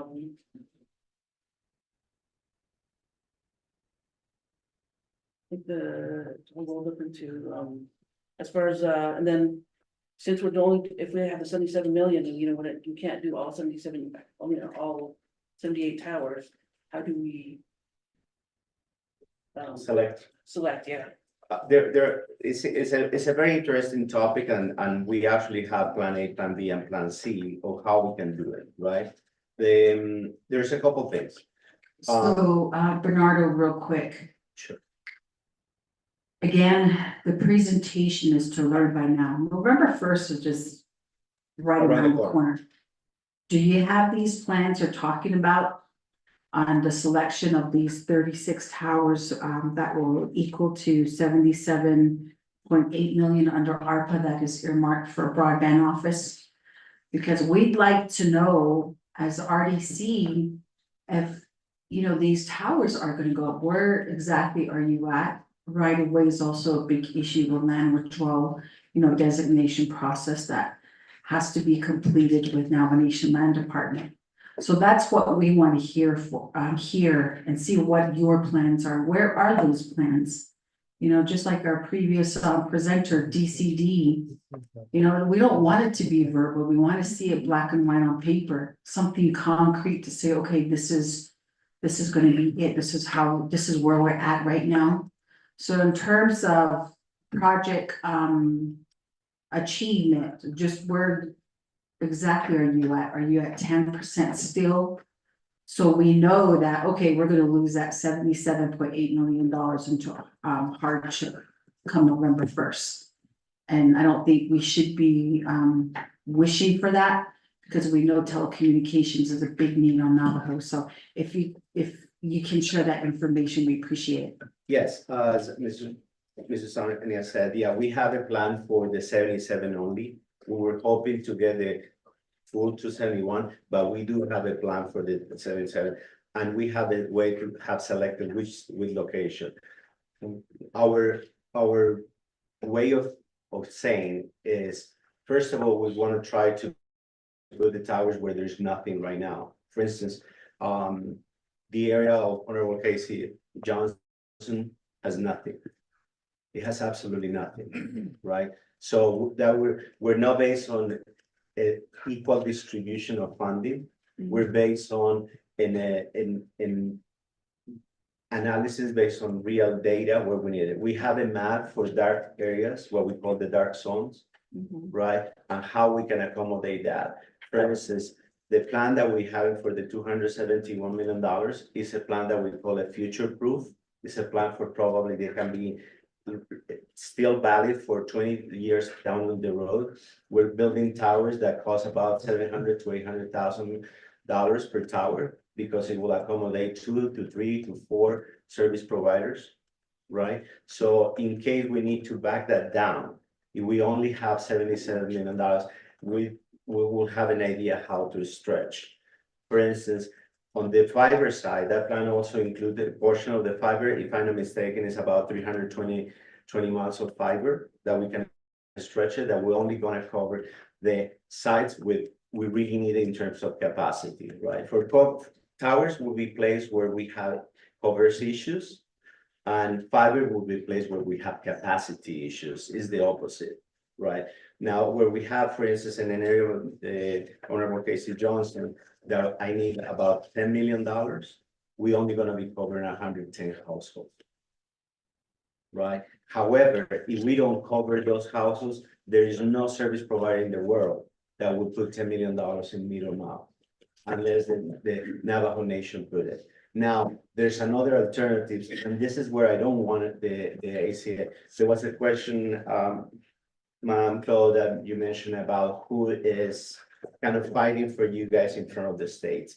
And I would say Sonia has taken that lead with our support, that fighting for it. We are basically, I don't know, we're meeting with ACA and Utah and away from New Mexico on a weekly basis. Right now, unfortunately, what the states are trying to do is trying to minimize. Like right now, we're fighting with a company, it's a company called GeoLinks, right? GeoLink appeared of nowhere. and they got an RDOF grant for, the Navajo Nation is probably about $20 million. But with those $20 million, they have the obligation to cover 18,000 households. Those 18,000 households, ACA are trying to remove from BEAD. The Navajo Nation has about 35,000 households to be for Arizona. So if we remove those 18,000 households, the Navajo Nation will be losing $100 million. Right? So that's what we're doing. Our office is helping Sonia, and Sonia pushing for that and not to happen. So that's what we're doing. And maybe we probably need more support from delegates. At due time, like right now, we're working with GeoLink because they said, GeoLink said, yeah, we're gonna implement it. The good thing is they never asked for tribal consent. So we can say, hey, guys, we didn't know anything. And in reality is they will never be able to implement this. So that's just kind of addressing other question. But to address the main question, with the $77 million, I think we have a possibility to spend it. I'm gonna be realistic. I'm not sure if we will be able to do it by November 1st. We have an RFP for the towers coming out this week, right? The RFP for a good location. Can we encumber the money? Yes, we can encumber. Our objective is to encumber money. Our objective is first quarter 2025 start building. Remember, this is based on real data. We are not just coming out with something made up on the fly. We've been working on this for months and months. Let me see if I have addressed any other question. Yes, so we can have a plan that will minimize, like on Delegate Casey, that your towers may not have fiber because the fiber is very expensive, but we can probably put temporary microwave. A mile of fiber costs about $100,000. To get to Delegate Casey sites, we're looking for 20-30 miles of fiber. We can replace. Now, there's another element that we need to consider, and the federal government, the states are considering the impact of satellite, right? If you ask Madam Chair, we can probably put satellite in every Navajo household with that money and be done with it. And then every household will have broadband. There's an issue about affordability, unfortunately, for satellite. And of course, the issue about mobility. We can solve one problem, but we're not solving the problem. The satellite could be a band-aid solution. Can we implement it? Yes, we can implement it. We can actually come out on our plan first back in March when we were doing the stuff about ACP. ACP is the program that was subsidizing broadband for 35,000 households in the Navajo Nation. We actually delineate a Navajo ACP in which was based on that. Based on a $35 plan. That could be provide Navajo Nation for 2 years with that money, access to broadband. Can we implement that one? Yes, we can. That will say we have, depending on the circumstances that you probably can support, we can move on one plan or another. And but I'm truly hope, as I said, the Navajo Nation before year 2024 has never had a plan. We're trying to come up with a plan within 7 years. Planning 7 years for the next 10 years is difficult. It's not an easy task, right? In terms of the right-of-way issue, for instance, what we are requesting is probably the implementation of an interim policy. Just something similar. If you remember, it was whoever was familiar with the Arcadian. Arcadian had basically a green light to implement fiber throughout the nation. As we all know what happened to Arcadian, right? But that's something that we're trying to implement. We're trying to implement fiber that belongs to the Navajo Nation and the Navajo Nation can control and have infrastructure available not only to X, Y, and Z providers, it's an open access. Everybody will be able to access that one with hopefully market rates, right? I'm not sure if I have addressed all the questions on you. Madam Chair, I want to add a few things. One is if we don't build this mill mile, the Navajo Nation doesn't build this mill mile. It's like a while back, there was we didn't have water lines to the home. sometimes they built something local, like a local tank, and then you had, your house was ready for, shower, bathroom, all that, you had running water, right? But you had to haul water into these tanks. And then when that water ran out, then you could get more water, but, because there was no main line. And so it's kind of the same way with this, if we don't build this middle mile, yes, B can come in and they can set satellite Starlink on these homes, but it's not gonna be the same, and, you miss out, like Bernard was saying, on the mobility, you're not gonna have cellular service. You'll have internet to the home, but then you have the cost to consider, you have $120 a month, who can afford $120 a month? So there's that thing, so. Not building this middle mile with all this BEAD money coming is kind of, it doesn't help the people. And then with the November 1st deadline, this is general funds. I don't know why there's the November 1st deadline to put this into. Question. So, I think there's some confusion there. This is not general funds yet. The telecom regs, the section through that enabling legislation carried over $77.8 million, so you're still under the FRF, that enabling legislation. But I got confirmation from Vice Chair on Friday saying that you have up to November 1st. The general funds is monies that were earmarked, that were taken back. And that's floating in what we call the revenue loss, now it's in general funds. So your fund, the $77.8 million is not in the general funds coffers. You're still under ARPA and you're still, yes, obligated by the initial deadline date. And right now it is November 1st. So that's the reason why colleagues from the 25th Council at Napikiyetit were questioning, is broadband office able to meet the deadline to get the funds encumbered? Yeah, that for. So there's a different, hopefully I clarified that for you. Thank you, yes, you did. So definitely it's a different ballgame now. Because we have a November 1st deadline, so now we have to do something else, and so. Right. But like Bernardo says, we have the 77.8 million, we can select certain ones off of here, and then our procurement's gonna have to shrink, and getting the contracts through, we have to do something else. So basically, honorable delegates, you're asking for a plan for the $77 million. Yes. That can be encumbered by November.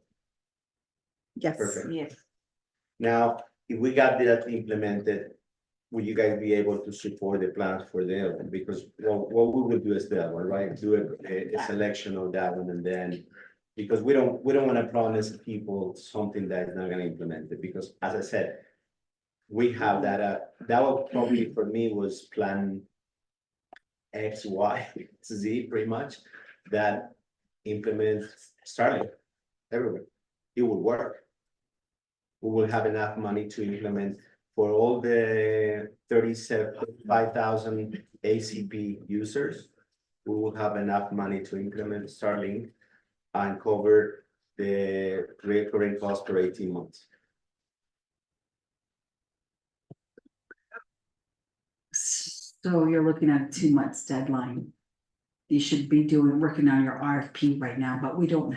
Therapy. And that's the reason why Honorable Claus asking, what is your plan for the 77.8 million? We'd like to see your plan documented so that we know, okay, which is it going to be towers for middle mile? We don't know that. Then there's lack of infrastructure built out with fiber optic lines. So what is the plan? If it's going to be Starlink, you need to let Resources and Development Committee know, or even the full 25th Navajo Nation Council. Because right now, you got RFP, which is 2 weeks advertisement. You got your bid opening, and then at that time you do your selection. Then then it has to go through the 164 again, and then finally there you get those funds encumbered. So I think we're really against time right now. We're literally, I would say, at that 11th hour, and I think that's the reason why we asked broadband office to come before us. I get it with your other bigger scale plan, your long-term plan. But the main focus here is the 77.8 million. We do have a deadline. I just got it reconfirmed by Budget and Finance Committee, November 1st is the deadline. So it's in Kabaapanosin, Honorable Clough. So Madam Chair, my recommendation is to go ahead and put them on the agenda again, maybe in a week, next week. So that they have the $77.8 million plan that they can present to RDC, and then we can just go on to the next report. Thank you. A question, so I'll go ahead and take that recommendation. We'd like to put the presenters back on the Resources Development Committee meeting agenda for next week. And there we would like to see your plan for the $77.8 million as we are pressed against the timeline right now. So I'll go ahead and take that recommendation, colleagues. So with that, since we're gonna have a follow-up to this discussion, which is very important, I'd like to go ahead and if no final comments by my other colleagues, I'd like to go ahead and just take it to roll call vote since we're gonna be doing a follow-up dialogue next week. Vice Chair? Okay, so I do have an acceptance by Vice Chair Johnson to go ahead and take it to next week's RDC agenda. I do have a motion in a second already for receiving report from broadband. So at this time, I'd like to go ahead and just take it to roll call vote. Rodney? Rodney?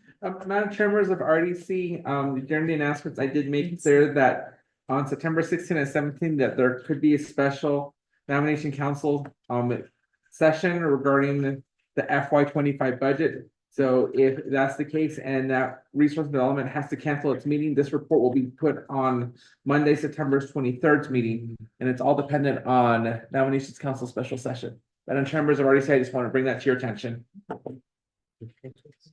So maybe a special meeting next Wednesday? Yeah. So if we do have a special council Monday and Tuesday, then we can definitely have a special RDC meeting next Wednesday, Rodney.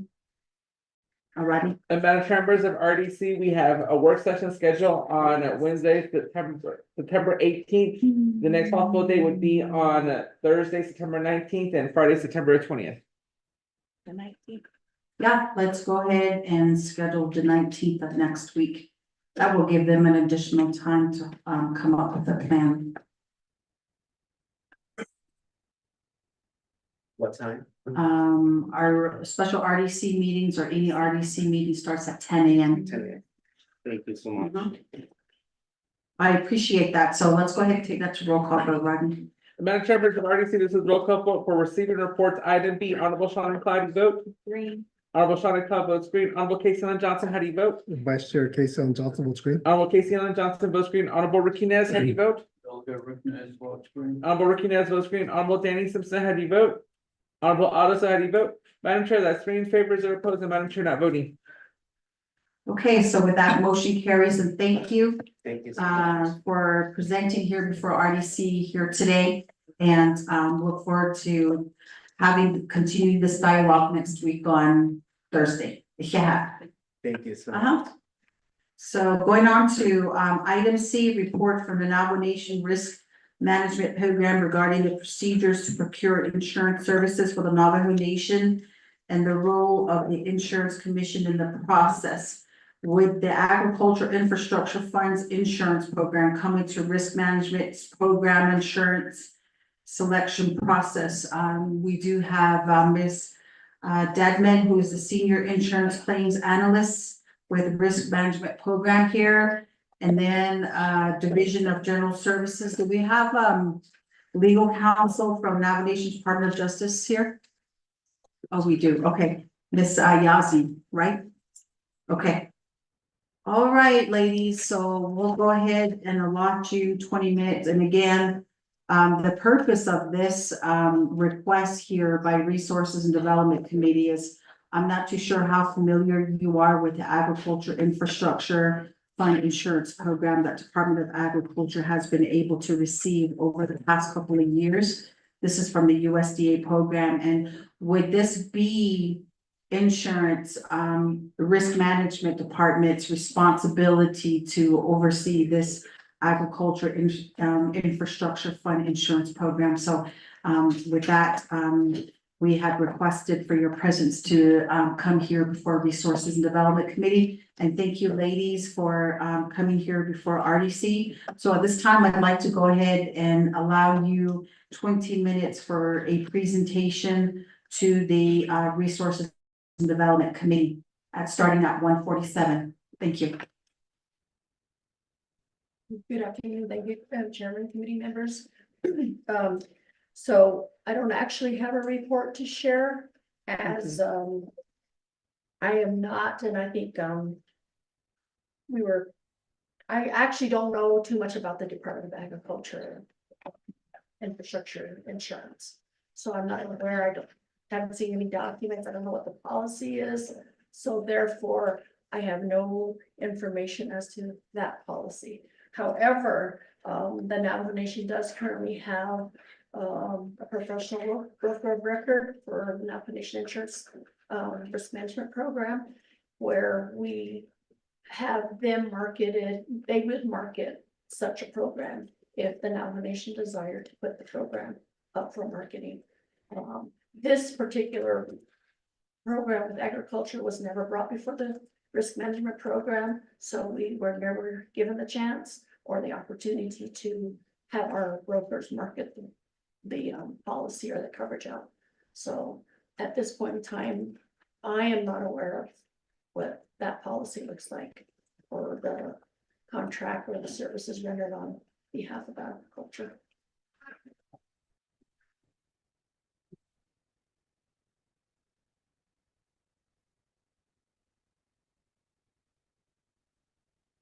Okay, so that pretty much completes your presentation then, Tagoshi. Thank you, Ms. Stedman. So members of the committee, may I get a motion? Vice Chair Johnson, may I get a second? Chair Ness. So colleagues, do we have any question in regards to the information that was shared with us here by Ms. Stedman? And possibly even looking at an approach, you know, with Department of Agriculture.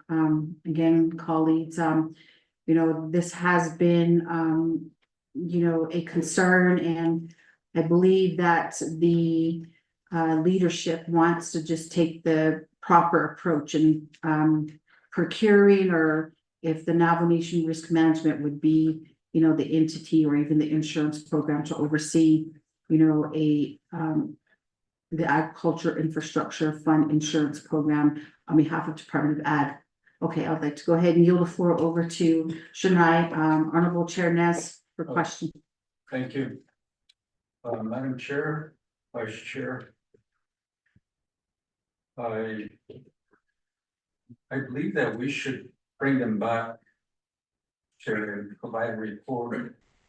If we could have staff contact the Department of Ag and have them send some documents to the risk management office. And perhaps we really need to understand the role of the insurance commission. Who is on this commission? We need to see and possibly meet them. If we could get them all to come together here, and maybe we'll have a better understanding of what it is that we're searching for. Thank you.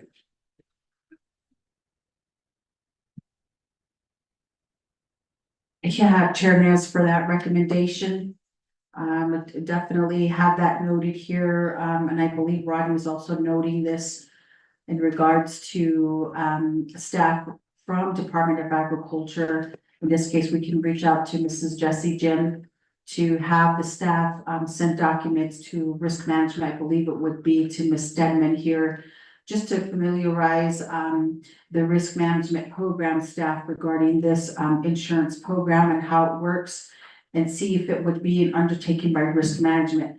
And also, understanding more the role of the insurance commission, and this would have to be research that I believe we can do to see who the commission is and if these individuals would also come before Resources and Development Committee. And we can go ahead and work on that task, Chair Ness.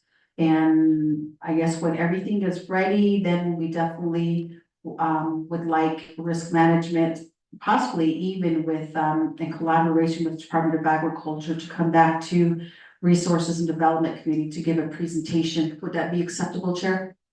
Ngozi?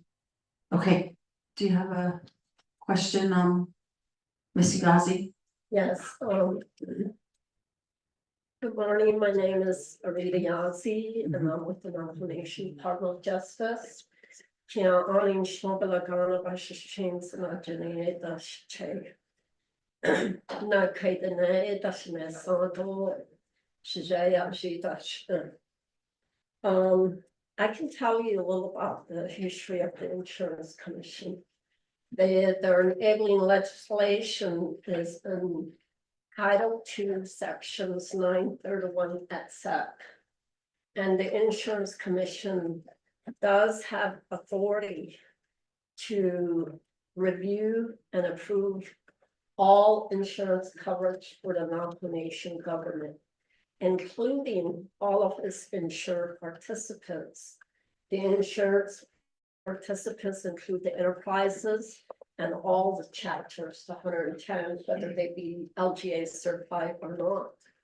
So generally, and all of the policies that are renewed or procured through risk management run consistent with the nation's fiscal year. So generally their terms are September to the end of October. So that's we have a lot of policies, and the matter at issue is, and so anytime there's gonna be new coverage for a specific insurance, they come before the commission. You have here Department of Agriculture. We should have brought it to the risk management program with all the documentation that was necessary. From there, risk management will work with the Navajo Nation's insured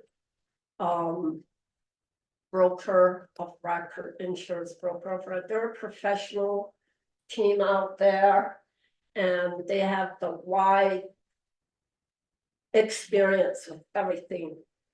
So this one never came to risk management, and I can tell you from mine, what I observed from DOJ.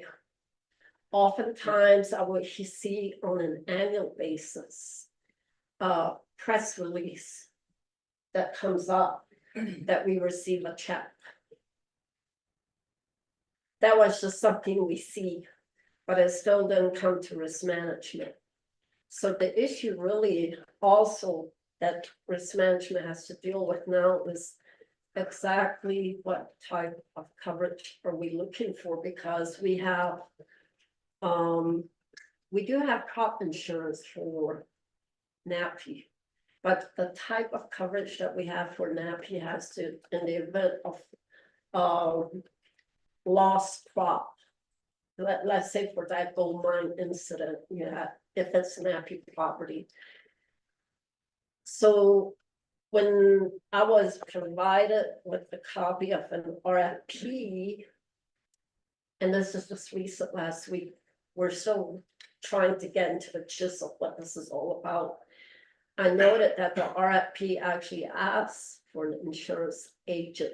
There's a big difference between an agent who, in our situation with the Navajo Nation, is the insurance broker of record, who markets out the insurance coverage.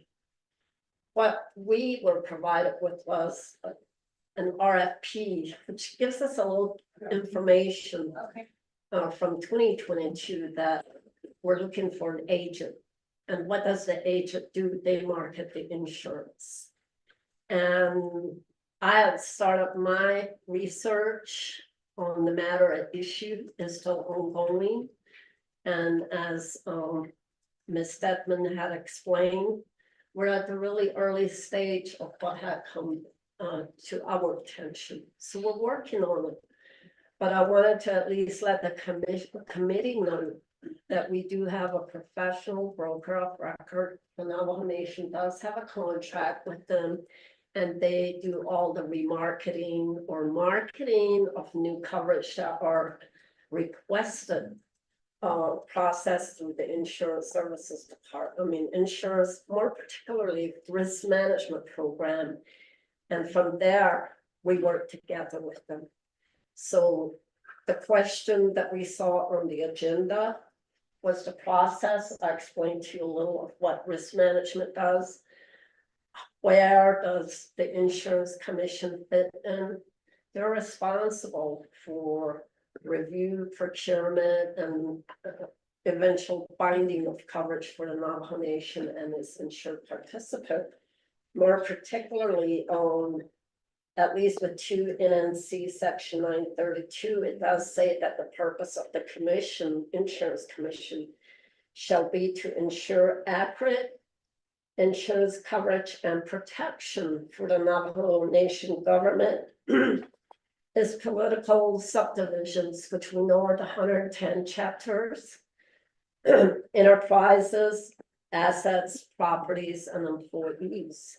And then under powers is subject to approval of the Budget and Finance Committee, who is also the oversight committee for both the Insurance Commission and the Insurance Services Department, even though they're in General Services, Division of General Services.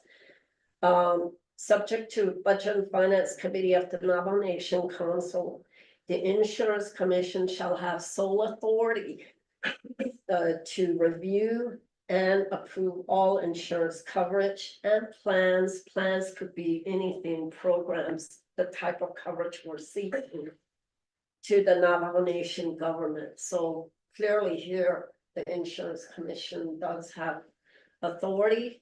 And then within the enabling legislation, this was amended back in 2014 by the Navajo Nation Council. Not much change had occurred with the membership. The chair, vice chair, the membership consists of the Navajo Nation Human Resource Director, who happens to be Charlotte Big Thumb right now. A regular status employee appointed by the office of the speaker. You have Linda Yubella, who serves on the Insurance Commission from the Speaker's office or the entire legislative branch. One representative and an alternate with voting powers in the absence of the representative of the Navajo Nation Enterprises. And that's, we have the pool, we have all the enterprises, you have gaming, the radio stations, I could go on, I believe we have 13 of them. And right now, the chair or the regular member is Ray Smith, who I know was the Human Resource Department Manager for NECA, but I believe now he's the deputy for NECA. And then the alternate member is Rhonda Joe from Navajo Times, and for the enterprises, they're allowed to get their own reps because that's what it allows for under the law. And then the regular status employee of the Navajo Nation executive branch, elected at large by the employees for a term of 4 years. So that's pending, that has been ongoing, they're still going through the election process. And then finally, a regular status administrative employee of the judicial branch appointed by the Chief Justice. So we do have a commission member.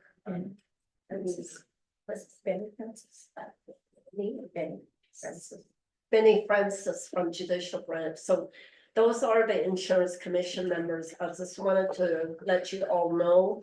And then while we're on discussion of the insurance commission, the risk management program and the broker of record do set up timelines on remarketing for all the coverages for fiscal year. Now we're approaching fiscal year 2025. And the insurance commission is meeting on September 19th to provide authorization to the risk management program on all the fiscal year 2025 coverage and premium rates. So when the insurance commission listens to this, they do get copies of, the best, like whoever quotes on a particular coverage. For instance, someone go with general liability coverage. They might have received 3 quotes, 4 quotes. They'll go over all that with the insurance commission. They'll give us the premium rates and everything. So that's how it works. And I just wanted to at least explain a little bit of how the insurance commission fits into the overall review and approval of insurance programs, plans, coverage for the Navajo Nation. Thank you.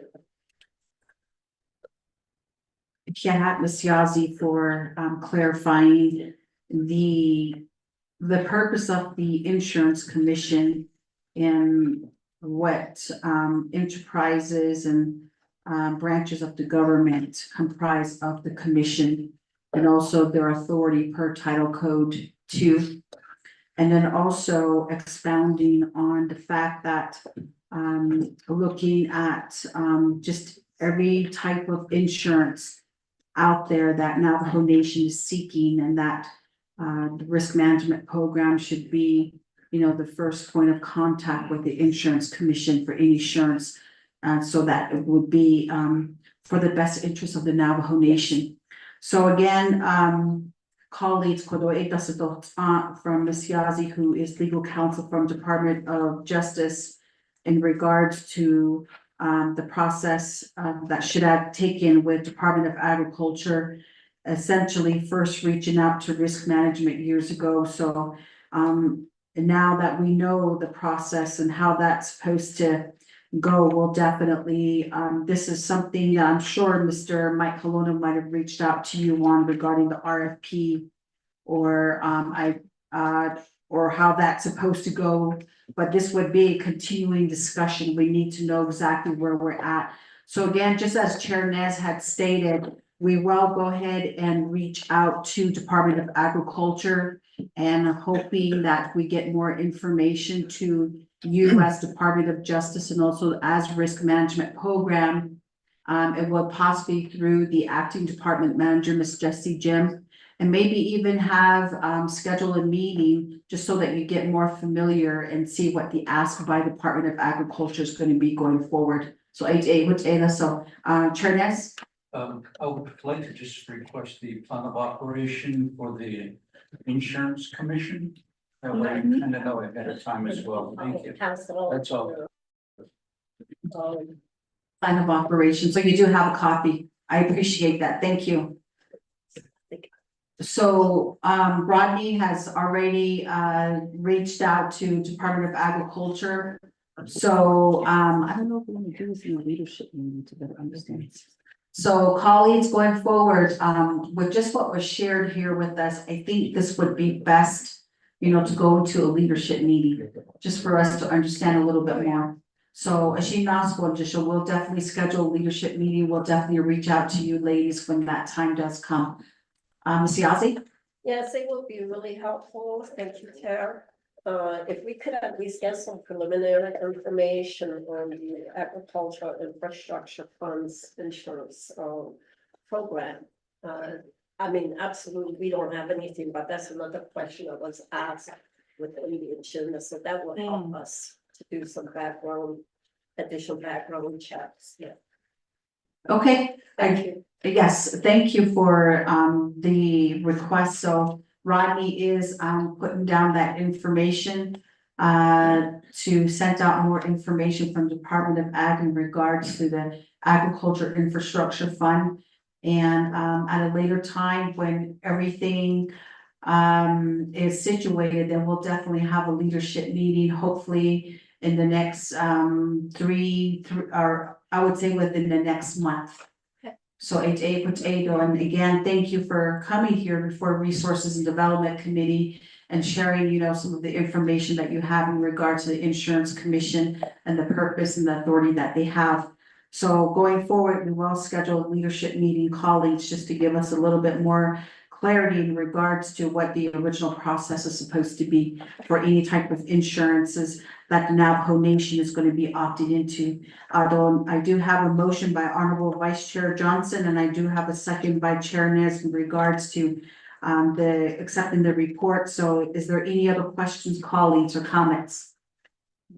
So with that, I'd like to go ahead and take it to a roll call vote. Rodney? Madam Chair, members of RDC, this is roll call vote for receiving reports, item C. Honorable Shannon Cloud, you vote? Green. Honorable Shannon Cloud votes green. Honorable Casey Lynn Johnson, how do you vote? Vice Chair Casey Allen Johnson votes green. Honorable Casey Lynn Johnson votes green. Honorable Ricky Nez, how do you vote? Rick Nez votes green. Honorable Ricky Nez votes green. Honorable Danny Simpson, how do you vote?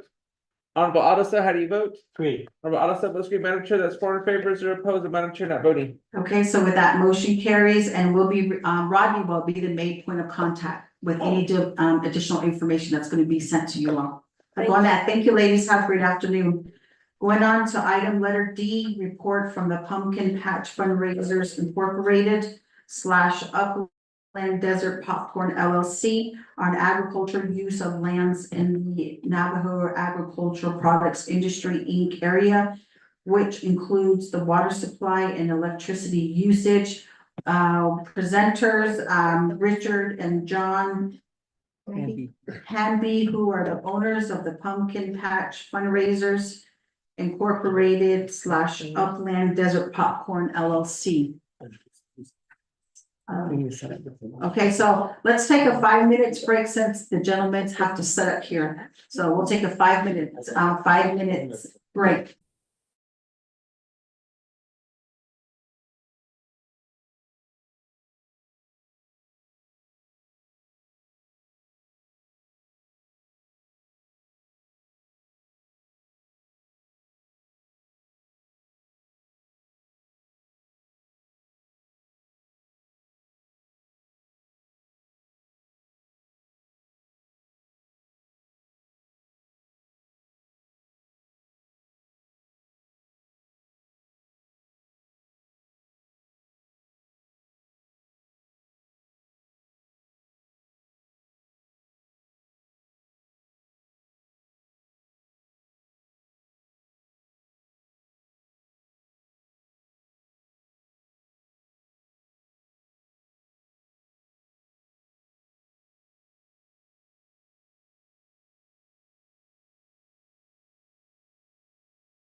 We're gonna go ahead and yield the floor over to the presenters here for a 20 minutes report. So if you could please state your name for the record when you're gonna speak. Thank you. Hi, my name is Leon Noto. I'm the farm manager for Pumpkin Patch Upland Desert Farm. Thank you. I'm Richard Canby. I've been a guest on the farm for 35 years. And my name's John Handy. I've been working with my father at the farm since I was about 8 years old, full time for the past 13 years. So, Madam Chairman, we're gonna make our presentation as entertaining, concise, and enlightening as possible. We've been guests on the farm for 35 years. Between Leon and I, we have over 100 years in row crop farming. We probably farmed at least 10 different vegetable crops and market them commercially. Present time, we operate Upland Desert Popcorn. You can see our facility there, the bags and the popcorn. We're here today to present a proposal of a joint venture between NAPI and Upland Desert Popcorn. Partnerships are always difficult. They work best when both parties have something the other party doesn't possess, and they're able to work in coordination together. In our case, we're in the process of producing and shipping popcorn. We're familiar with varieties, and we have an infrastructure of 800 to 1,000. Excuse me, Chernes? Madam Chair, do we have a PowerPoint? Was it sent to us? Let's see, Do we have it sent to us sure. for the record? Thank you. Okay, so let me verify here. Were you able to send your PowerPoint presentation to Mr. Tahi? No, we weren't. The file size is too large because of all the pictures and videos in the file. Okay, I can provide a physical copy. I can see if I have a flash drive. Maybe I could hand a hard copy off to him that way. Oh, yeah. sure. So we'll go ahead and wait for that. Is that okay, colleagues? You can go ahead and proceed if that would be all right. Just might take a minute. Yeah. Yeah, we'll go ahead and take another, maybe 5-10 minutes break, 5 minute break, 5 minutes break to get the hard copy. We can keep going. We can keep going? You can keep going. Do you wanna go ahead, we'll go ahead and continue, have them, with their presentation. In the meantime, we can go ahead and get the hard copies. Appreciate it. And so, currently, we've been in the popcorn business for over 20 years. We ship around 30 to 35 million pounds of popcorn a year. We're familiar with every variety of popcorn there is. We're also in the pumpkin business. We have 800 to 1,000 churches, Boy Scouts, groups, and civic organizations over the lower 48, where we market our pumpkins. We intend to use this as a advertisement and introduction to the market of our proposed retail product. We're really strong in a city called Jacksonville, Florida. It's in North Florida. We have probably 10 or 12 really strong churches. There you can see Jacksonville and the number of locations we have. We would put popcorn poppers in these locations, and they would give out free samples of our popcorn. We would have up banners advertising the name of our popcorn. The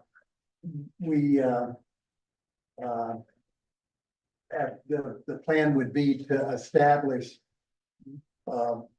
name recognition in the Jacksonville area through these 12 locations over a period of time. At that point, we would have the opportunity to maybe approach a retailer such as Publix.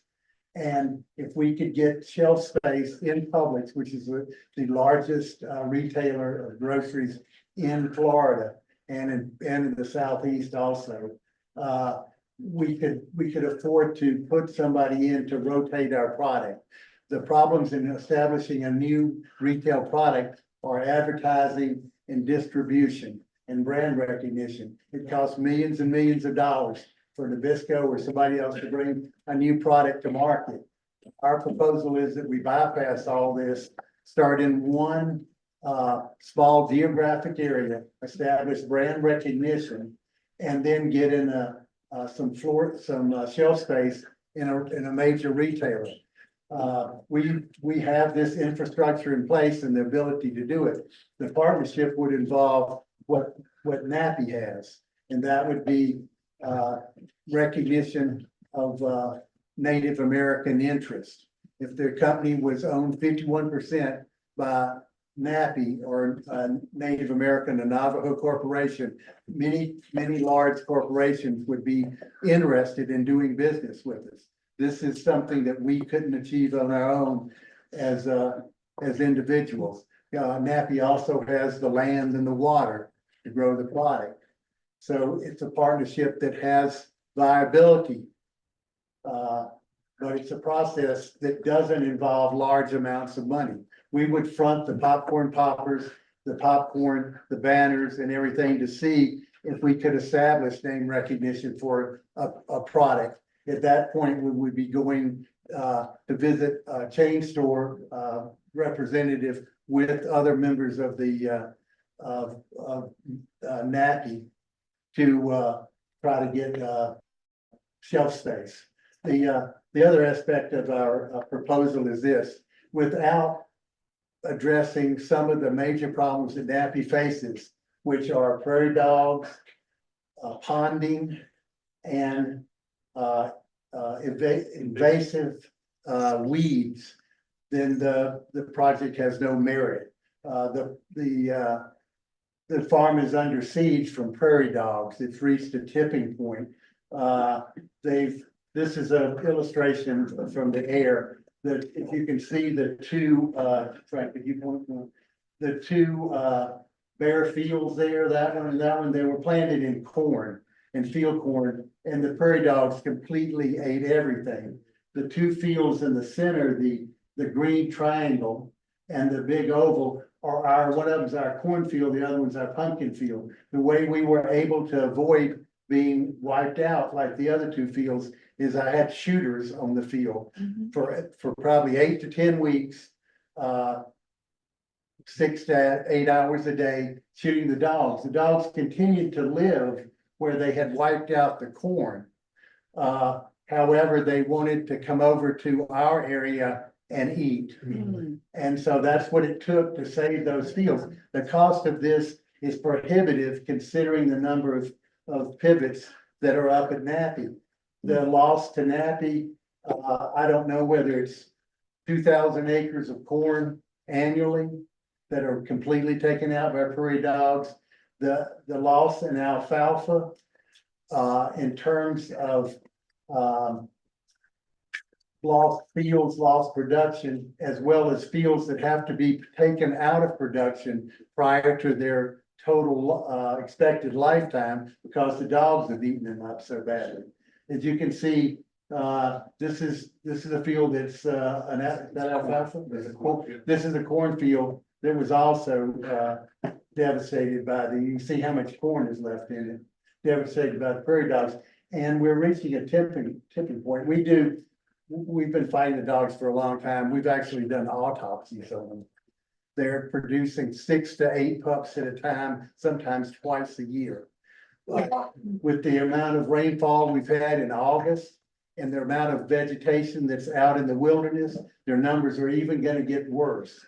This is an alfalfa field that you can see the holes and the loss of the alfalfa and the impossibility of actually harvesting this crop. That field might have had another 3 or 4 years of life, but it's going to have to be disc under and replanted. And when it comes out of the alfalfa, the dogs are still there. So what are you going to plant in it? We had 3 fields that were given to us. We had to abandon all 3 of them that came out of alfalfa, and we probably probably bought 30,000 rounds of ammunition, but if we'd spent all of our effort on those 3 fields, we wouldn't have had resources to guard the other, what is it, 40, 50, 4,400 acres of popcorn and 1,200 acres of pumpkins. So this is an issue that NATI faces and that we face together. As far as the prairie dogs, and it's economic. I would, if NAPI's losing 2,000 acres of corn, you can imagine, I mean, we could put a number on that. Alfalfa, I would say 30, at least a reasonable figure would be 30% of tonnage is lost, either through having to end the life of an alfalfa field early, or just the loss of tonnage from the damage the dogs do and what they eat, and it's just getting worse and worse. We have a proposal to deal with the dogs, and we've done a lot of examination of the problem. We propose gassing them and poisoning them. However, this needs to be done in the late winter and the very early spring, when the dogs are underground. In the late spring, they have plenty to eat. You can't poison them. While they're semi-hibernating, gassing has proved to be effective. The gassing is the carbon monoxide that's pumped into the hole and then covered up. So it's not a poisonous gas, except if you don't get to, you can't breathe underground. So we propose a joint that we're asking that the NAPI board and the RDC authorize Pumpkin Patch and Upland Desert and NAPI to form a group to come up with a written plan before December to address the problem, where we end the cycle of everyone knows NAPI's hay is famous for having dirt in it. This can be remedied. It'll take a couple of years, but we expect to show significant progress the first year. The third part of the plan would be shooters. We spend a good deal of money on 30,000 rounds of ammunition, and there is anywhere between 3 and 8 people a day in the prime time out shooting dogs. We're defending a very small territory. We're not decreasing the mass numbers of dogs. We're only protecting our crop. Whatever NAPI spends on poisoning in the spring might reduce the base to some degree, but not enough to affect total population growth of the dogs. The shooting aspect of it would be this. We've built shooting towers, which take the shooters up off the ground, so you're shooting down. There's the danger of shooting another individual is greatly diminished. There was an episode about 8 or 10 years ago where someone was shot out at NAPI, and then no one could shoot for a year until everybody got insurance again. But with the shooting towers, that's diminished. The other aspect of it is we go to the merchants, the gun dealers, the sporting goods stores in town, and we promise to buy ammunition from them. And in return, they recruit their customers to come up and shoot with us. We would provide free ammunition and the shooting towers and the store, and we would buy the ammunition from the stores, and they would recruit. About 4 years ago, we used the Navajo SWAT team and Navajo police to help control the prairie dogs in our fields. I think we could recruit them again to certify anyone that we brought up to shoot, where they went through some sort of brief training period with Navajo police.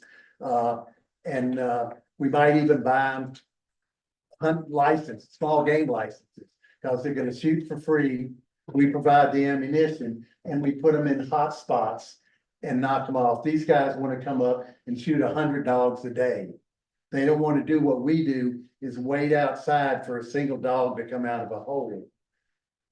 Because we're protecting a really small defined area. We'll be if this works out, we would try it on region, 2 initially.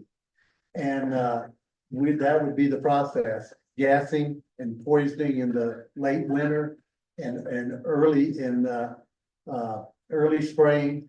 And then, shooting the hot spots out, during the, growing season to actually protect the crops. And I think over time, that we could be effective, and so we're asking for you guys to mandate, formation of a group that comes up with a solution to this problem, not just a study of it. With the other problem on the farm, is, ponding, Leon's gonna speak to that. The ponding starts with, the compaction and also, the soil overwater trying to break down the compaction, and then the water leaches to lower areas of the field. And there you get ponding. The soil, there's hard pan underneath there, shell, not very deep down and below. The water hits it and it goes to the lower end of the field and creates a pond. Now, if you is dealing with it with, drain tiles and stuff, which does work. But the thing is, you gotta manage your water application, you just can't turn the water on, and keep on watering it. You gotta look at your field and see what you're watering and how the field conditions are. We have at least 2 to 3 people riding around with their irrigation technician, and these guys they help repair pivots, but also all they do day long, cleaning olives every day. And constantly going, from field to field. And that's how we combat our compaction, and we manage our water to watching it every day. I do all this field moisture check on our pumpkin and popcorn. That way I know what needs to be watered. I do all the water work for us. But it just needs more field scouts, people looking at each field, because right now I don't see enough people out there on the farm to see what's going on, because I have fields next to me where nozzles have been blowing off, been running since 40, 50 days like that, constantly running. I don't know who's watching them, so they have field monitors, which is great, soil moisture, they're great. I used them a long time ago, but the thing is they're pretty costly. And if you don't know what you're watering, you're just kind of looking at a number on a computer. You don't know what you have out there unless you go look into the field, have people, monitor, watching your field. If you grow gardening, you every day you go check on it, regardless of what happens, it's just constantly, farming is a whole new, it's tough, it's hard.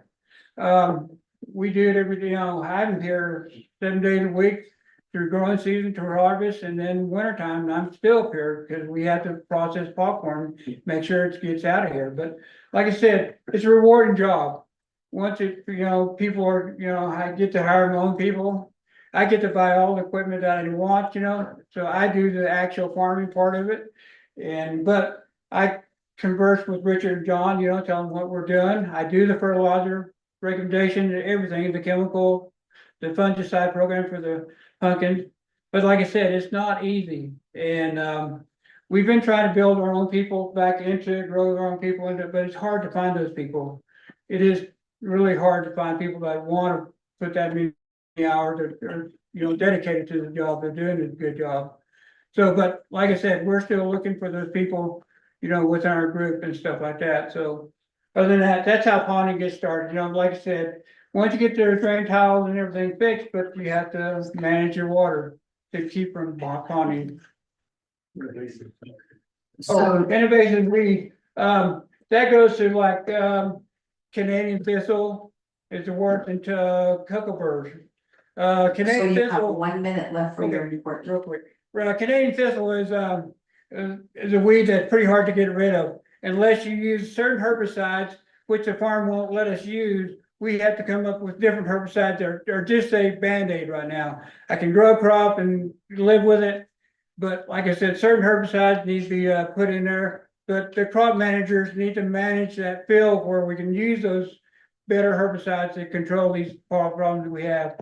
And that's it. In conclusion, we're 7 day a week guys. What we're asking you to do is trust us to make this happen, but we lead the way.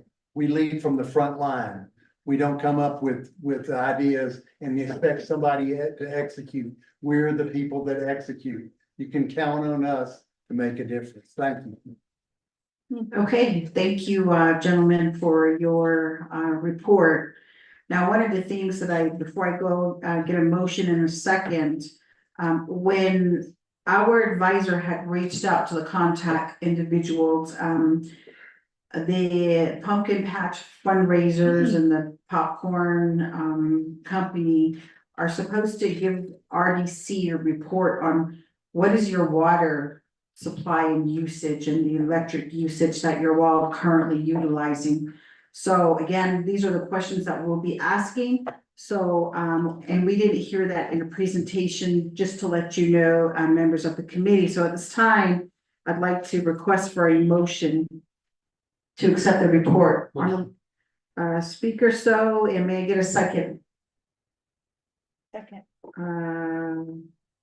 Honorable Claw, thank you. So,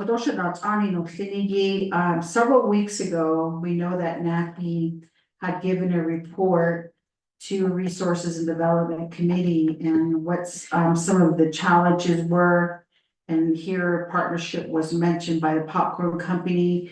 And I know that there was questions on the water supply and the electrical or the utility usage here by the pumpkin patch and how we can work together to try to hopefully, come together and start having the parties be responsible for the utility and water usage that is being utilized by the company to harvest their crops. So again, that was the main purpose of this presentation here today. So members of the committee in terms of any questions that you might have with this presentation that was given or some of the concerns that were brought to our attention as leadership. Honorable Speaker, So. Thank you. Madam Chair, member of the Resource and Development Committee. Sorry for returning this sort of weird morning for me. So coming into Winter Rock and yeah, also coming across a young family that was pushing a stroller. Kids, probably about a 3-year-old on the highway there. And then making their way to Gallup and didn't have a will to just drive by and leave them standing there. I don't. All right, then you guys get in and you're going. So that's what led me to come to this meeting at this time. So, one is that again, I appreciate the the pumpkin patch fundraising corporation working with the nation for so many years. I know that at one point there was discussion pertaining to the lease issue, and at some point at the time, I believe it was Delegate Associated legislation to put a lease in place. But what I'm getting to is that I really just like to say thank you for the time you on Navajo, employing Navajos and so forth. And it did with that. But again, back to the presentation. I know that there's issues that you have laid out pertaining to NAPI regarding the first of all, the prairie dogs. First thing that came to mind was that song, "Who let the dogs out?" But I know that it's something that needs to be addressed and somehow put under control. And overall, you know, both of you are on NAPI or NIT project. NAPI is the enterprise. NIT is the actual reason why the we have 11 regions. They're on the site. But I guess I would think that there's a plan in place that allows the operator and the in this case, the enterprise of how to address the prairie dog issue. In a way so that, you know, it doesn't I guess in a way pollute the land, so forth. But I guess if you has there been any type of discussion pertaining to how the individuals will or in this case, the two will becoming you know, discussing on how to address this issue. Because one is that you are on the lease and you have certain responsibilities. And the other is that the property is on NIT, which has some control from NAPI. But we, I want to make sure that there is dialogue pertaining there in place to try to address this, because not only your field that you're leasing there, it looks like the other fields in other area regions are probably devastated in that same way. So just looking at there is any type of I guess mitigation to it to address the issue that has been put in place by both the enterprise and Pumpkin Patch. The other is I guess with the pivots, I guess that's the O&M. I'm not too sure what has to happen in order to take you know, to address the ponding issues. But looking at it from a background of surveying, there's a elevation issue. Elevation issue and the maybe the spigot on the pivot is letting more water out at one spigot rather than the other at a constant, you know, where like a shout.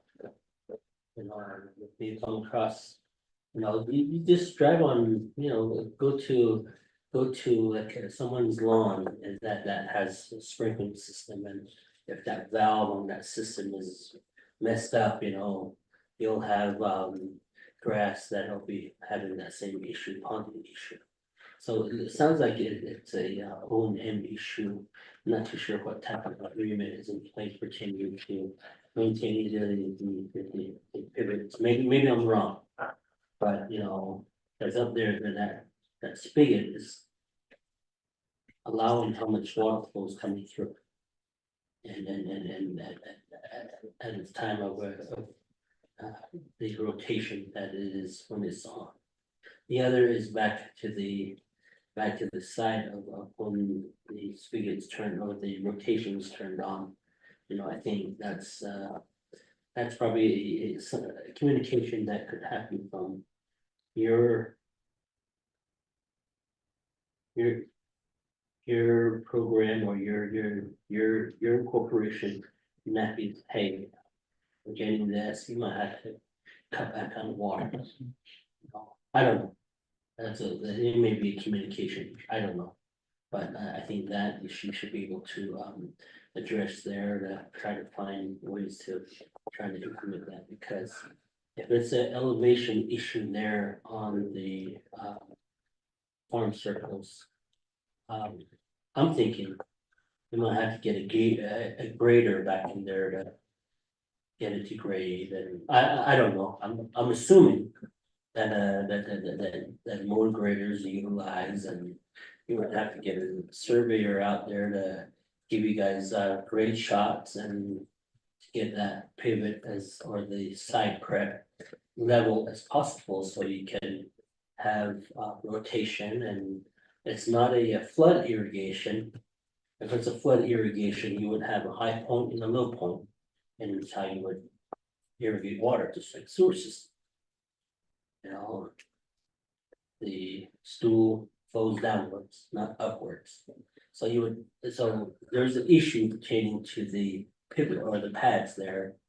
And it sounds like, some weird work has to be done to maybe level the crop circles there. The other is that the NAPI and your organization working together, I really do advise that you guys do that and continue to try to find a way to market everything there pertaining what comes off of NIP. Because I always say that the enterprises can if they make something, they can try to take these to market. And I'm not too sure if NAPI has the section 17 part. I know now Oil and Gas has that. And you have that by Indian Pact portion, which allows, federal government to buy federal facilities in need of such products to buy it. It forces them to buy it. And I think that only one tribal enterprise on the Navajo Nation is section 17. But I'm not too sure how an enterprise that's non-section 17 would apply the Buy Indian Act. And that way, we could get, the produce off of NAPI out to, maybe having the federal government buy the produce, whether it's hay, corn, pumpkin, squash, beans. At one point, they were doing potato chips. I don't know if they're still doing potato chips. They're doing,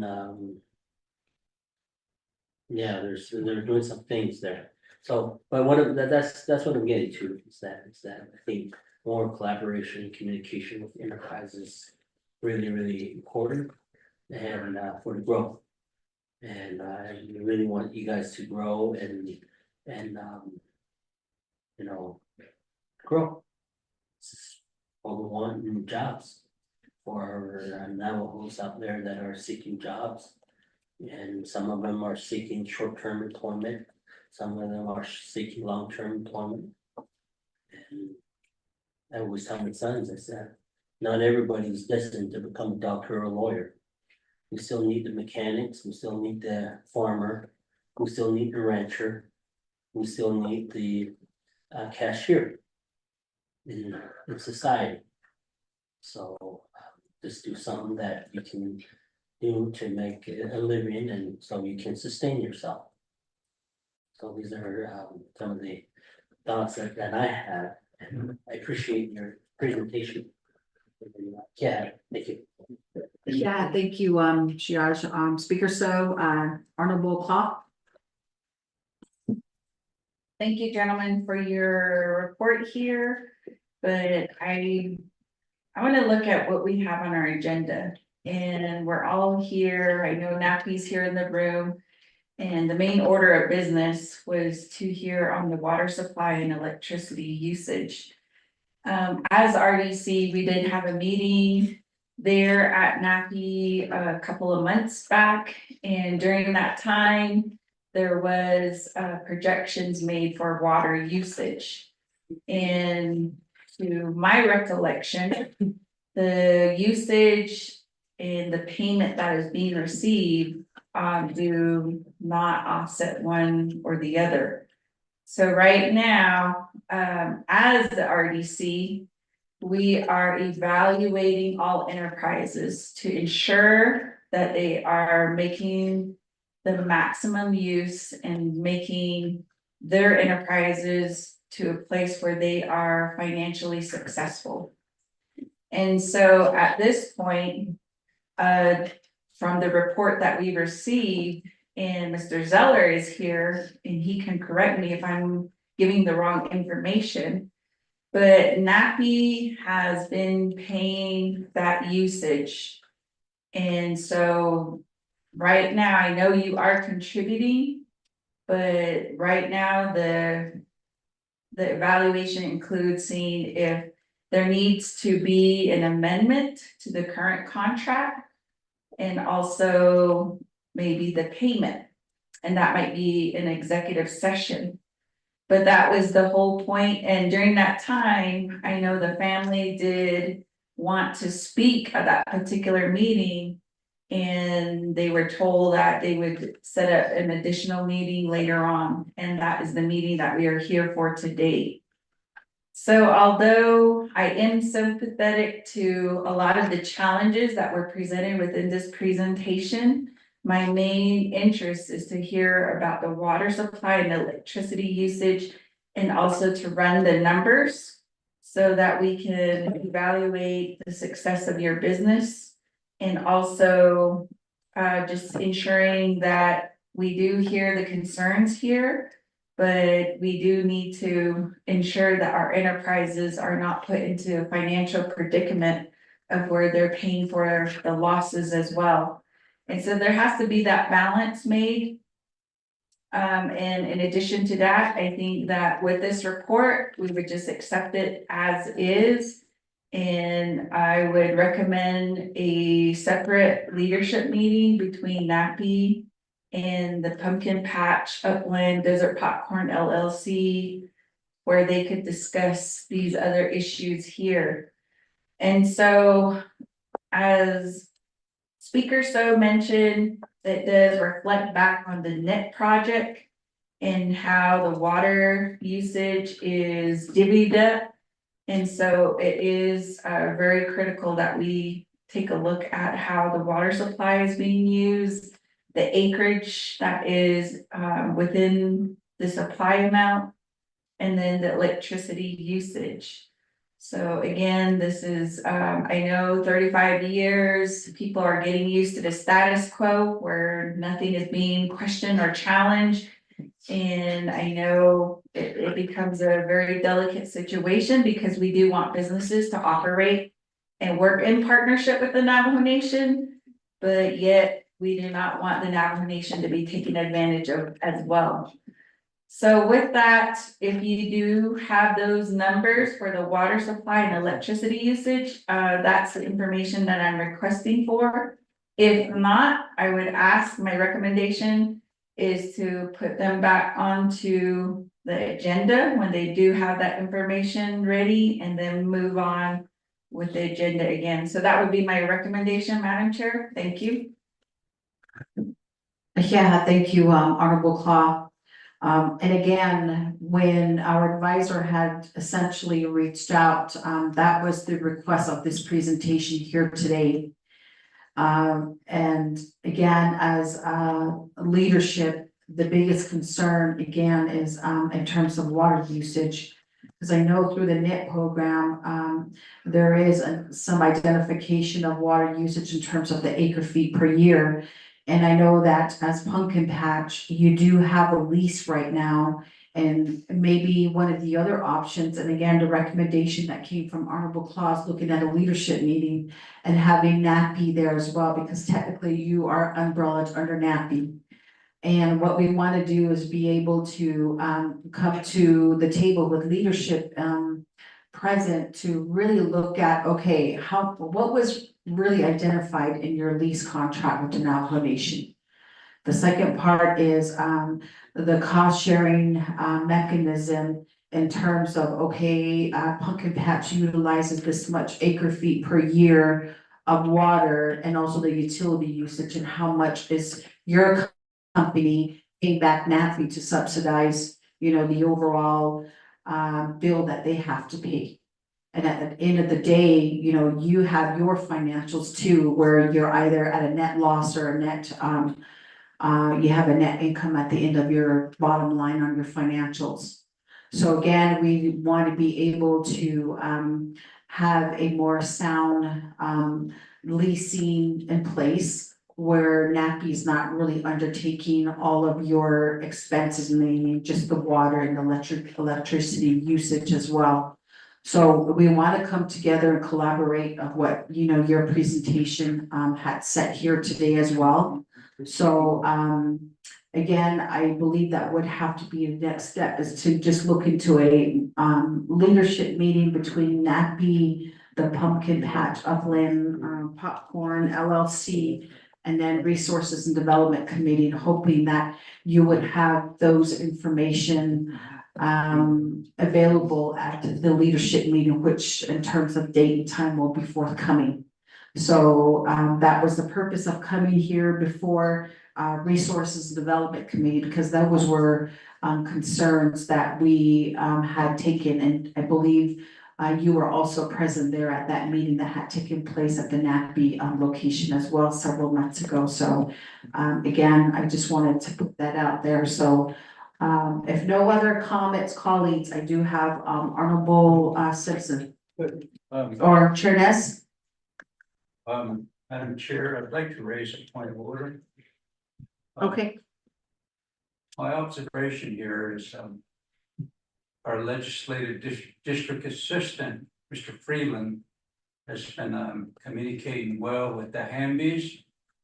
I would like to know if Mr. Freeland is still employed by legislative branch as an LDA, or is he hired and being paid by the Hambies business? Thank you. Okay, thank you for raising that point of order. And again, Mr. Freeland, could you please state for the record if you're still legislative district assistant to Speaker Curley, being on legislative branch's payroll, and also being employed by the Hambies as, I don't know if you're a consultant and being on their payroll as well. And if so, are you on some sort of a leave from legislative? Because again, it does create a conflict of interest, Mr. Freeland. So if you could just state that for the record of concern here by Honorable Chair Ness. Thank you, Madam Chair and members of the committee. In response to Mr. Nez's question, yes, I am employed by the Navajo Nation. I am on leave today. I have helped the Hambies coordinate the lease agreement back in 2017 when I was on contract with them since 2014. So to give them the proper coaching and advice on how to approach the committee and make sure we're presenting everything as factual and transparent, I'm here to help them make sure they present the right information to the committee. And I do apologize. I did not realize that the question, and I know Rodney had been emailing my business email to coordinate this meeting with them. I did not catch the water usage and electricity. Again, that was all integrated into the contract with the Division of Natural Point of Resources. order. Point of order, Chair Ness. My question is very simple. I'm not asking Mr. Freeland to go into the details of the water issues. He's not an expert in this area. He's not employed by NAPI either. 2 questions was all I wanted, and I want to hear from Mr. Hamby here, whether he is paying Mr. Freeland. Thank you. Okay, thank you, Chair Ness. So going to Mr. Hanby, Vice Chair Johnson. Thank you, Madam Chair. Point Real of quick, order. hold on. Point of order. So, Answer, do you I have need a? my- Okay, so, hold on. Do you have your, do you have your Right. attorney? First, Do you have I your attorney asked present? for a point of order. okay, point of order, hold on. They need their attorney present. Okay, so, the point of order, so, let me go ahead and, so the question here, the point of order that was made by Chair Nez was just to get clarification. Because there is a conflict of, interest here as a, employee on the legislative side, which was answered. The next one is to Mr. Hanby, if, Mr. Gabriel Freeland is on your payroll. Mr. Freeland. Do you have your attorney present? No, I don't need. Legal counsel? Do you have legal counsel here? No, they don't. I can speak freely here. As Mr. Freeland spoke to earlier, he helped with the initial contract, how many years ago? About 6 years ago, 7 years ago. So Just say yes or no, sir. It's If he, anything that we've done with Mr. Freeland has to do with the contract from the past that's been looked at and modified. so yes, he is a consultant with Pumpkin Patch. At this point, he's not being compensated in any way for it, but he does help us out as a sense of obligation. We've had a long relationship for years. I've known Gabe for how long? For years. So he's always been there for us as a friend. Okay, so he's not being compensated, is all we need to know. Okay, so Chair Nez, does that clarify your questions or point of order? Question. Madam Chair. I just needed to know, I've been watching, observing the reactions back and forth, and that's why I needed an answer. Thank you. Good question. So right now, let me go ahead and yield the floor over to Honorable Vice Chair Johnson. Thank you, Madam Chair. Just like to make a point. You know, we've had Carlisle Begay in the building here who was a consultant to other firms. This was never brought up. And at this time, I'd like to ask legal counsel, when we start addressing these type of questions from the committee to the company, they should have their attorney present, responding to these questions. So, so at this time, I know that, we do have a lot of, presenters here, but Ms. Quinn, looking to you for legal advisement, is it, in the best interest to have a lot of these or majority of these companies coming before Resources Development Committee to at least have their legal representation when these types of issues come up? Madam That's a Chair, good members of the question. committee, my recommendation is, could we somehow vet this sort of thing before we have companies presenting to the committee so that we don't have to keep running into issues like this? That would be helpful. I mean, he stated he didn't need his legal representation here. It's just. Yeah, I mean. It's just kind of difficult to answer right now. Because it's not clear. It's not clear whether someone is under contract with them. And it's just very muddy. And so I don't want to say that, yes, they must always have legal counsel present every time they need to, present to RDC. It would just be helpful if these sorts of things could be addressed before reports are given to RDC. Yeah, especially when you're talking about potential personnel issues of a Navajo Nation employee. That's where I also have concerns, because obviously they have certain rights under the personnel policy. So I'm sorry, I don't have a clear answer for you. Other than that, it's a very uncomfortable situation. It's my concern, and I will bring it up to our acting chief legislative counsel and what can we do going forward? Because I agree that sometimes Carlisle and people like that are in the room and you don't know what their capacity is in that certain time. So, it's not unique to one individual. I don't make it seem like we're pointing fingers at one person, but it definitely should be something we discuss further, and I will bring that up with Ms. Connie. Okay, I do appreciate that. So with that, I'd like to go ahead and take the recommendation of my colleague, or actually, I had Honorable Simpson with his hand up, so let me go ahead and yield the floor over to him. Thank you, Madam Chair, Ms. RC, and on compassion, you, Matthew being here. Madam Chair, I'd like to. Again, what was the report today from the pumpkin patch? What the report today was not on the agenda, again, what my sister John Claus stated, in reference to the water supply and electricity usage.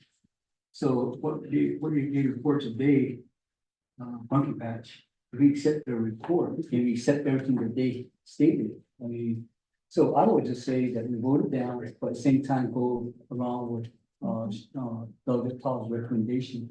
And I like that recommendation, so I would urge when we're gonna vote on the report. Maybe after the report, we can state what Doug Paul stated, but she wanted in there. But I would urge since this was not a report on the water and electricity usage, then we should just report, because we didn't ask for this type of report here, so I would urge my colleagues to vote it down. Then after that, give the floor to Doug Paul to make a statement to how this meeting needs to go. So I would call for a question now, Madam Chair, because we didn't get, it's not about the water and electricity supply, so I'll call for a question. Madam Chair, and members RDC, that's just my recommendation. Thank you. Good question. Thank you, Honorable Simpson. And again, I just want to let my colleagues know that when the email was sent out by Mr. Tahi to the presenters here, it was to get information on the land, the water fees and the utility. So again, that's the focus of the report that should have been given to Resources Development Committee. But I will take the recommendations that were made here. We will go ahead and vote on the report from Pumpkin Patch, and the recommendation that was given by Honorable Claw is to go more in depth into a leadership meeting, because I really think that we need to address this issue, and we would like to have the Pumpkin Patch slash Upland Popcorn or Upland Desert Popcorn LLC along with NAPI an executive team, and if the board members choose to be present there as well, with Resources and Development Committee, with our legal counsel and our staff, to go into a leadership meeting in hopes that at the time you would be able to provide that information as what is your annual water usage and utility usage, how much is being paid back to NAPI, and we can go ahead and have that dialogue then. So that would be the next steps to this. So again, I do appreciate your presentation, so I'm gonna go ahead and take it. Honorable Aroso? Also, under that leasing authority, we need to see what our NAPI's rates are on leasing, and under what authority does NAPI has to implement a certain amount of leasing. Speaking to the water and speaking to electric is a gift, but on the water side. And then that's it, because this is a third party entity. The Navajo Nation Council at the time gave them, under their authority, a lease to operate, which is the terms and conditions are in place. And the dialogue between NAPI and the Pumpkin Patch should be whether to. Looks like you guys don't like each other. And just getting the vibes off of what's going on here. And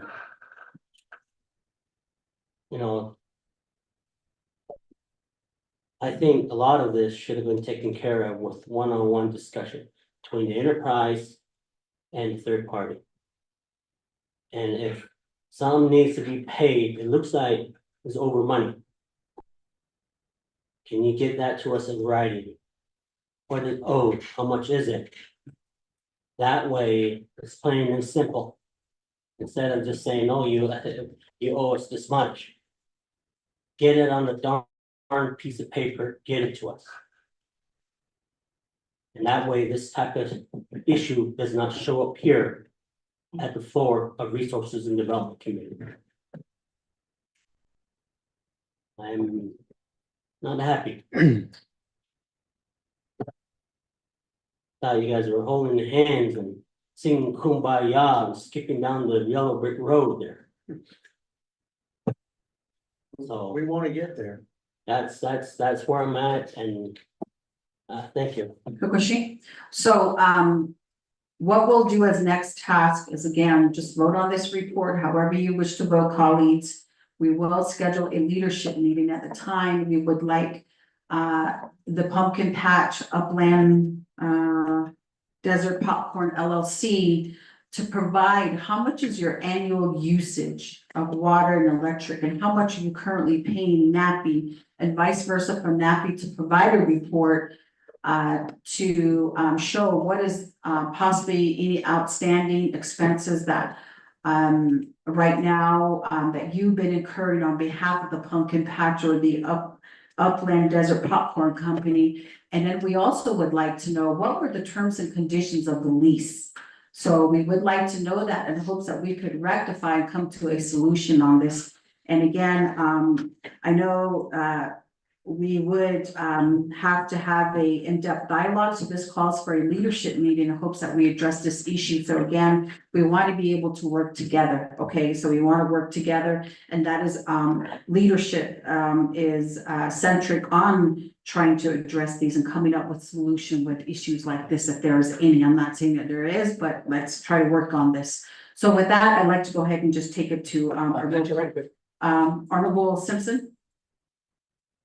Madam Chair, right quick, the lease, I'm not sure who's gonna be speaking on behalf of Navajo Nation, but this is the lease between Navajo Nation and, the Pumpkin Patch. It's not a NAPI, it's not really, so we have to be those individuals that will speak on behalf of Navajo Nation. Thank you, Madam Chair.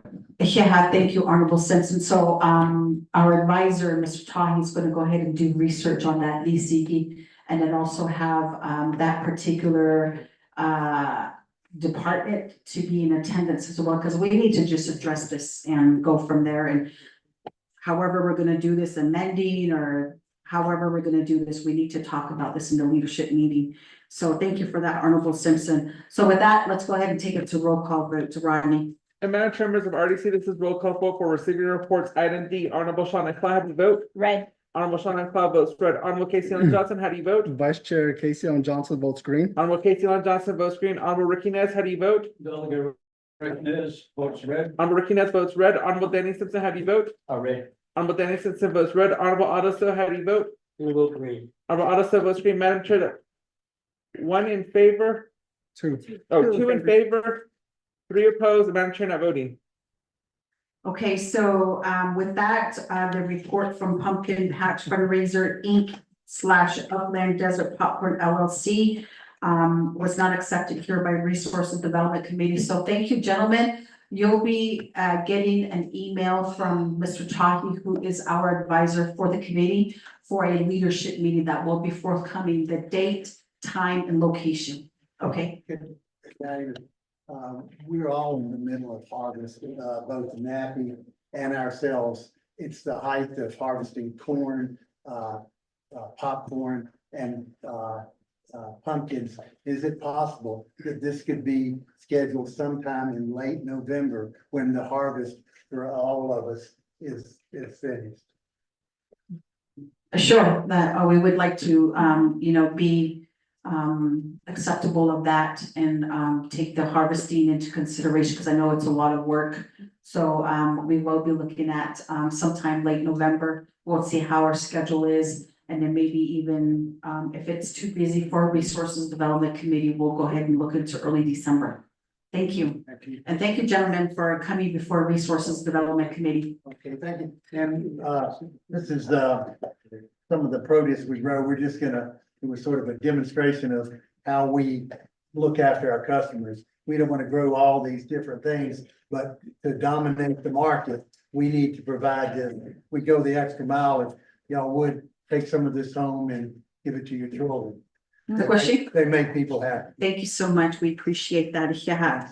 So going on to item number 6, old business, we have none. Going on to item number 7, new business, we have none. 8 is close of meeting. Do we have any final announcements, colleagues? Going once, twice, going to adjournment. I'd like to go ahead and call for adjournment at 3:12 PM. May I get a motion? Honorable Speaker So, may I get a second? Second. Honorable Claw, and no objections to adjournment.